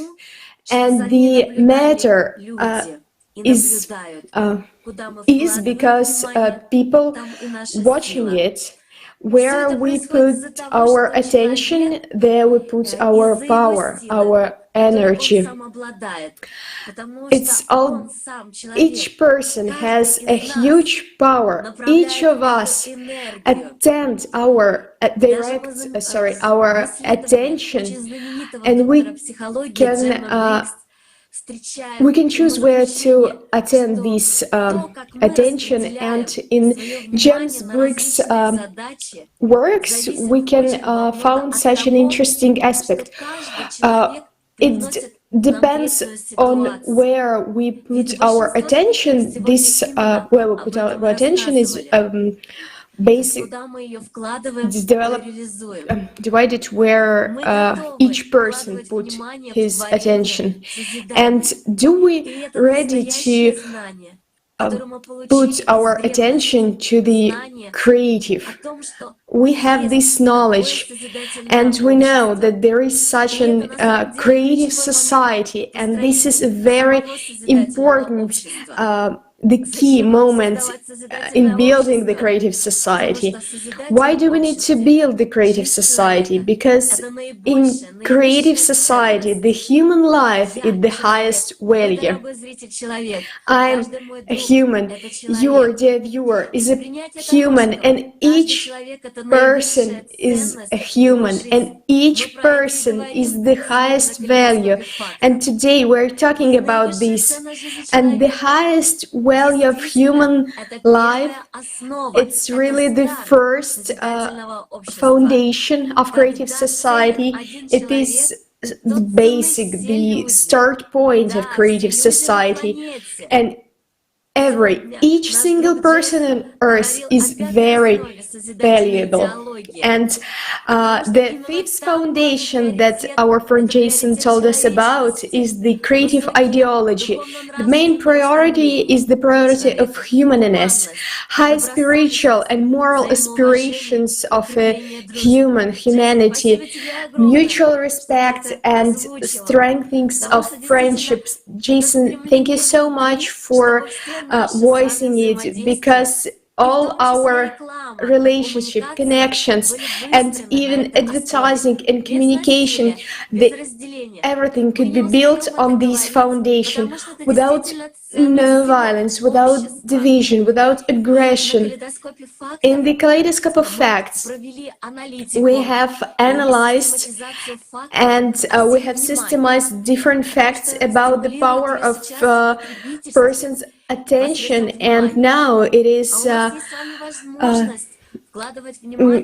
stimulated in the consumerism format, but we have a possibility to think in creative format. Also, I would like to talk about the third foundation of creative society, when it is human safety, and when a human knows that he has the safety, he has this basis, and we can, in these conditions, we can use advertising in industrial, technical, and scientific fields, and use it only for improving the quality of human life.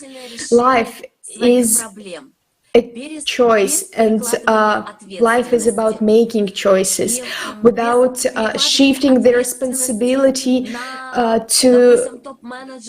to any top managers, or maybe some popular trends of advertising. We had so many numbers of scientific facts, and as a historian, I can prove that even historians themselves and different scientists, they watch these power of attention, even analyzing the historical events that have already passed. And I would like to pay your attention, dear viewers, because if you cannot be responsible for yourself and your choice, then someone will do it for you. And I am telling the same to myself, because I can shift the responsibility to someone else, on you, who can use my attention. But it means that every one of us, if acting in this way, we can get to the not to the free word. And for me, it was an exciting fact that it looks like this slavery. It sounds like an illusion word. We cannot just consume, and as a scientist, may say that it is very destructive when we only taking and stop giving. This destroys everything creative that there is in a person, everything we refuse from everything that is creative in us, everything that is a human value in us. And our life is the highest value that we have. And when people continue living in the consumerism format, they are still reflects the trend that was in the society starting from the Sumer period. But the second foundation tells us about being free, and we as a society can create this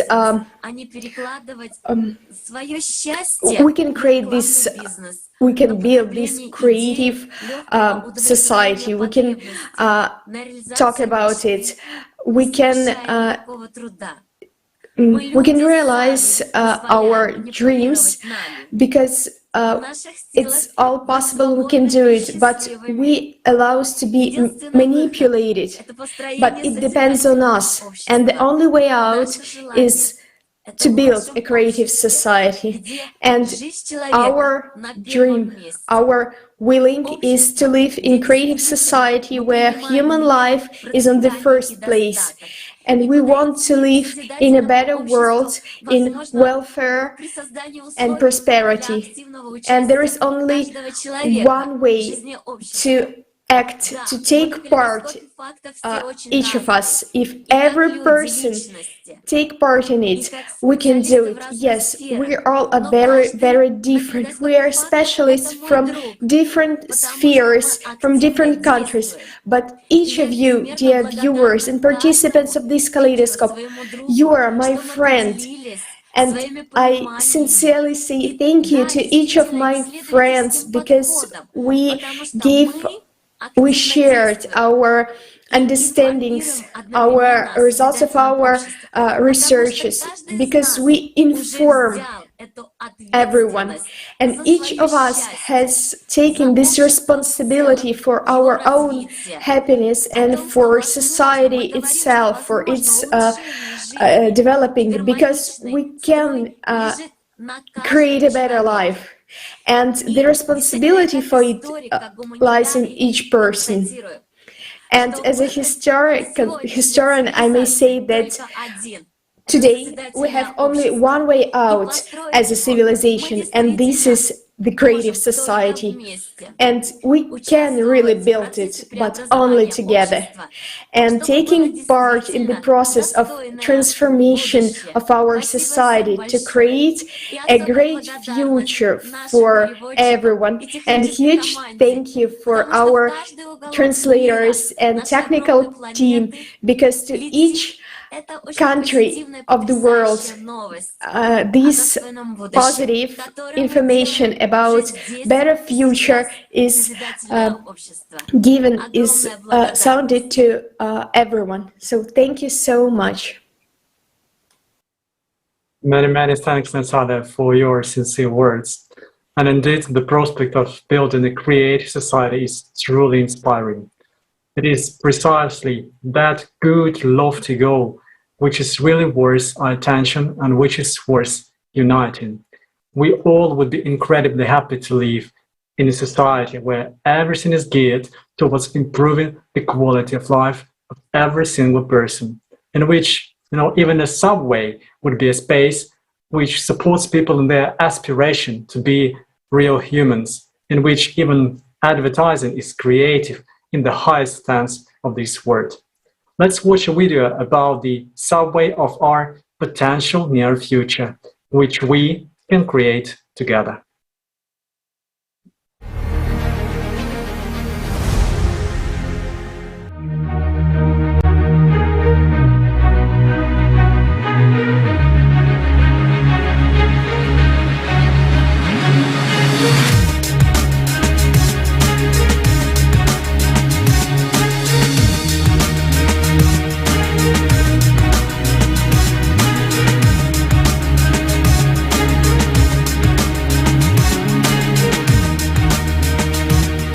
When personality perceives what it has to perceive, the spiritual world, it becomes free of these illusions.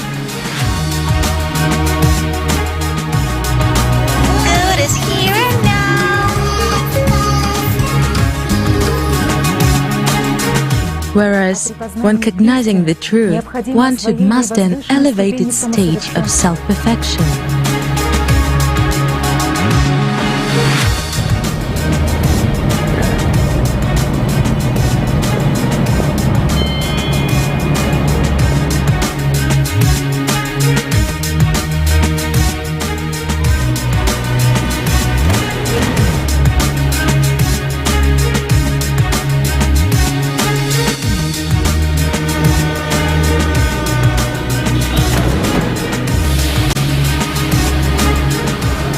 It is extremely difficult to describe that world by means of these tools, words, and everything else. It is much easier to let a person feel, but this is possible only when he wants it.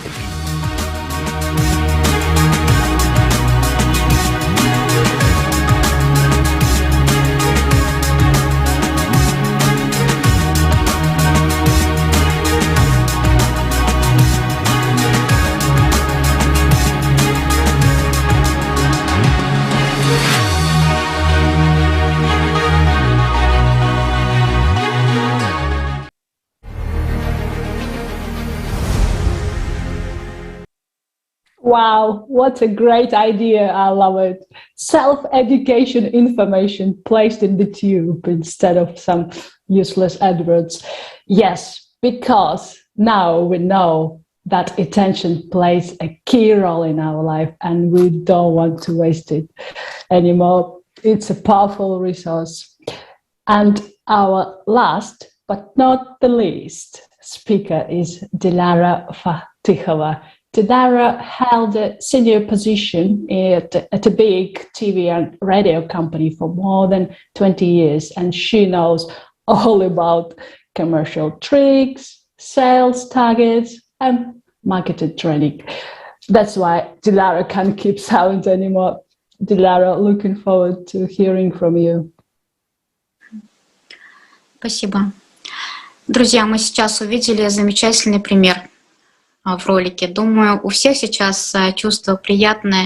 Right, I believe that you've just seen this wonderful example and you have this kind feel inside, right? From this video, just inspiring to even give this feeling further. And actually, this is something to strive for, right? This is kind of criterion. What do you really want as a result? What will be the purpose of advertising in the future?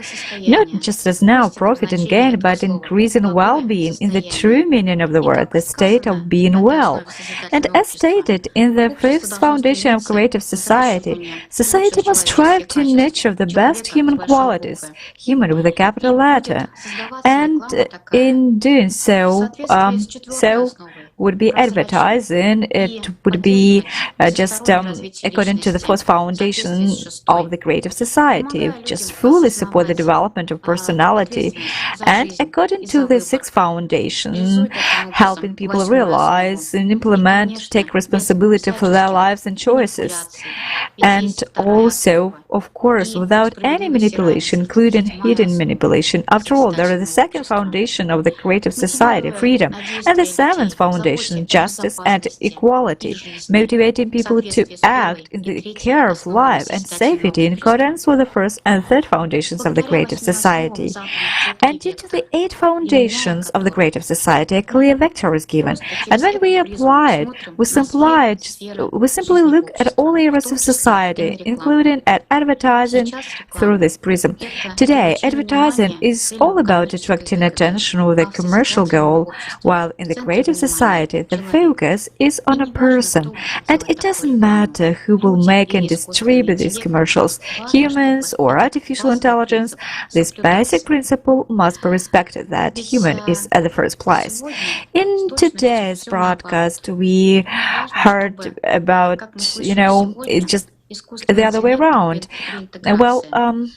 It should be important that artificial intelligence, it will be integrated, to our lives just soon, and our world will change dramatically. But in which direction? If we really want just humankind to have a future, it's important to already lay in artificial intelligence the fundamental principles of creative society. After all, if you haven't watched the conference Global Crisis, this already affects everyone, please watch it. Because based on the 8 foundations, we take care of the purity of the information field. So there will be no distortion of the truth, and the loss of humanity will be clearly observed. And what and how might this be? As you've just seen the video, first of all, spreading the true knowledge, the truth, the availability of the most necessary information for a person anywhere and anytime, and only that information which covers person's needs, not just imposing unnecessary goods and services. For example, artificial intelligence will know, for example, biometric data about a person and will be able to take care of person's health according to the foundations of the creative society. For example, it will offer prevention medicine to a person. I think that it is very important here to emphasize that it is up to the person to choose and be responsible to apply these recommendations or not, because there is the second foundation of the creative society, freedom. Because if we didn't have that freedom, so what do you think? Probably AI would have cured us all one time ago without our permission. Just kidding. But just, I believe that it is worth realizing how complete and profound the model of the 8 foundations of the creative society is, how important the creative society project is, and a huge amount of work has been done by the volunteers of the international public movement ALLATRA. For about 10 years, service all over the world helped to identify the key basic needs of a person. Advertising is informing about goods and services. I would like just to point out that, in fact, even now we have everything we need to create high-quality, honest advertising, and it all takes well, what it takes is just the choice of the individual, the businessman or the advertiser. Yes, there is still competition of the consumer format, which dictates the laws of survival, and is often, well, is unscrupulous, I would say. But a person's conscience is an inviolable inner law, and it's the most important. And gradually, with the transition to the creative society, the competition would be, different, just corresponding to the 8 foundations. Because then people would be striving to increase the quality. And also, there would be many positive examples of people who are doing something good for society. And there will be more and more of them. Because this is a need of happy people just to share with others, and the creative society is a society of truly free and happy people. In freedom and joy, many wonderful ideas and projects are born and implemented, which we will also learn about through advertising, but only there and then when we choose it ourselves. The value of our attention is an invaluable resource. We have realized this today, haven't we? It is important for us to always remember this and not to shift the responsibility of our lives onto artificial intelligence so that it does not turn out that due to laziness we have stopped developing spiritually and intellectually. And, very soon there will be relevant advertising, and very soon artificial intelligence will take many professions, and then the need of people to create for the benefit of everyone will not just be a fashionable trend, but it will be natural. So very soon we will be happy to be informed that we can fly to explore new planets, and we have the prospect of being just accepted into global humanity, and we would be able to explore the depths of the ocean and to communicate again with the higher civilizations. And again, we have the prospect of being accepted into global humanity, inhabiting many planets and galaxies. Right, probably it sounds right now as advertising, but I do believe that it is possible if we choose it. We have found out about it in the video with the participation of Grigoriy Mikhailovich Danilov of the Creative Society Prospects of Civilization. And this information inspires us a lot. So, dear friends, with this information, is it possible to doubt our choice of path? Only just let's go forward, let's develop, because only development from the best to the best. Probably it sounds a little bit like advertising, but in the consumer format, advertising just promises, but does not fulfill it. And in the creative society, the notion of advertising will in fact be gone, and information, according to the 4th foundation of the creative society, will be absolutely truthful and will be at the service of people. Thank you. Thank you, Diliara. Yes, we can have a wonderful future if we change the vector of our society. When we start to focus and put our attention into our development as personality, we will be able to do this. Dear viewers, as you are able to see today, advertising is one of the tools of the consumer society, tools which pushes people to consume more, and in order to consume more, one needs to earn more, so you need to work more. This way, a person is distracted from work on oneself, on his or her development as personality. Now you understand that not everything is obvious and much is hidden. It is up to us people to start realizing this and stop financing what is not needed. Otherwise, we will end up like a blind person getting a Rembrandt painting and a deaf person receiving a recording of a Philharmonic orchestra. We always invest our attention into something.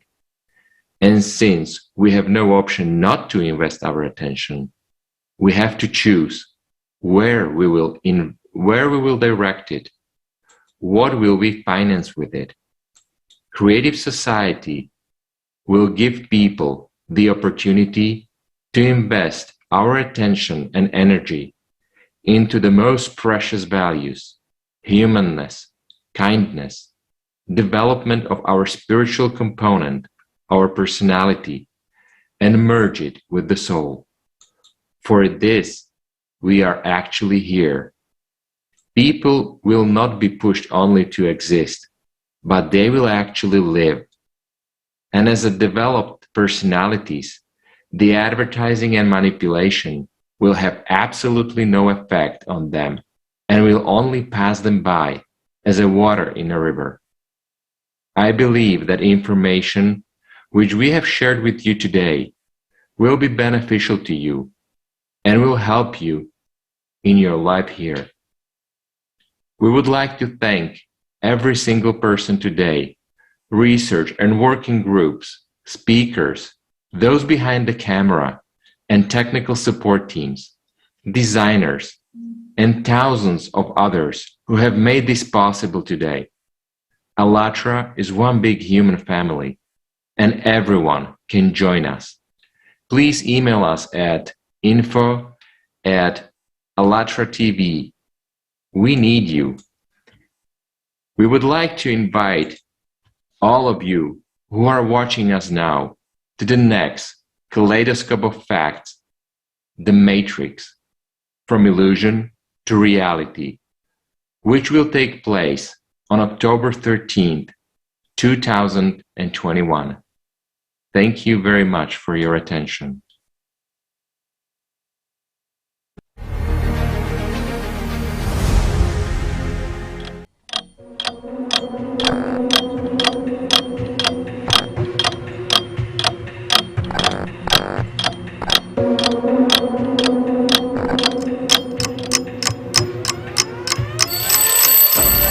What if our world isn't real?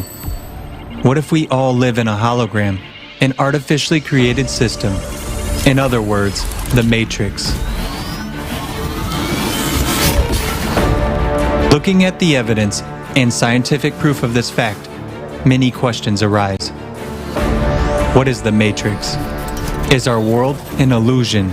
What is a human, consciousness, personality, and human soul? What does a person look like in other dimensions? What dimensions is the Matrix limited with? Who created the Matrix and who controls it? Who is the system architect? Why was the Matrix created and how to get out of it? What is reality? What is the meaning of human life? We invite you to explore these issues together. Independent research, facts, social experiments, all this and much more within the framework of the international research project Kaleidoscope of Facts. October 13th at 1600 GMT, Kaleidoscope of Facts on the Matrix from Illusion to Reality, organized by the participants of the ALLATRA from Spain and Latin America.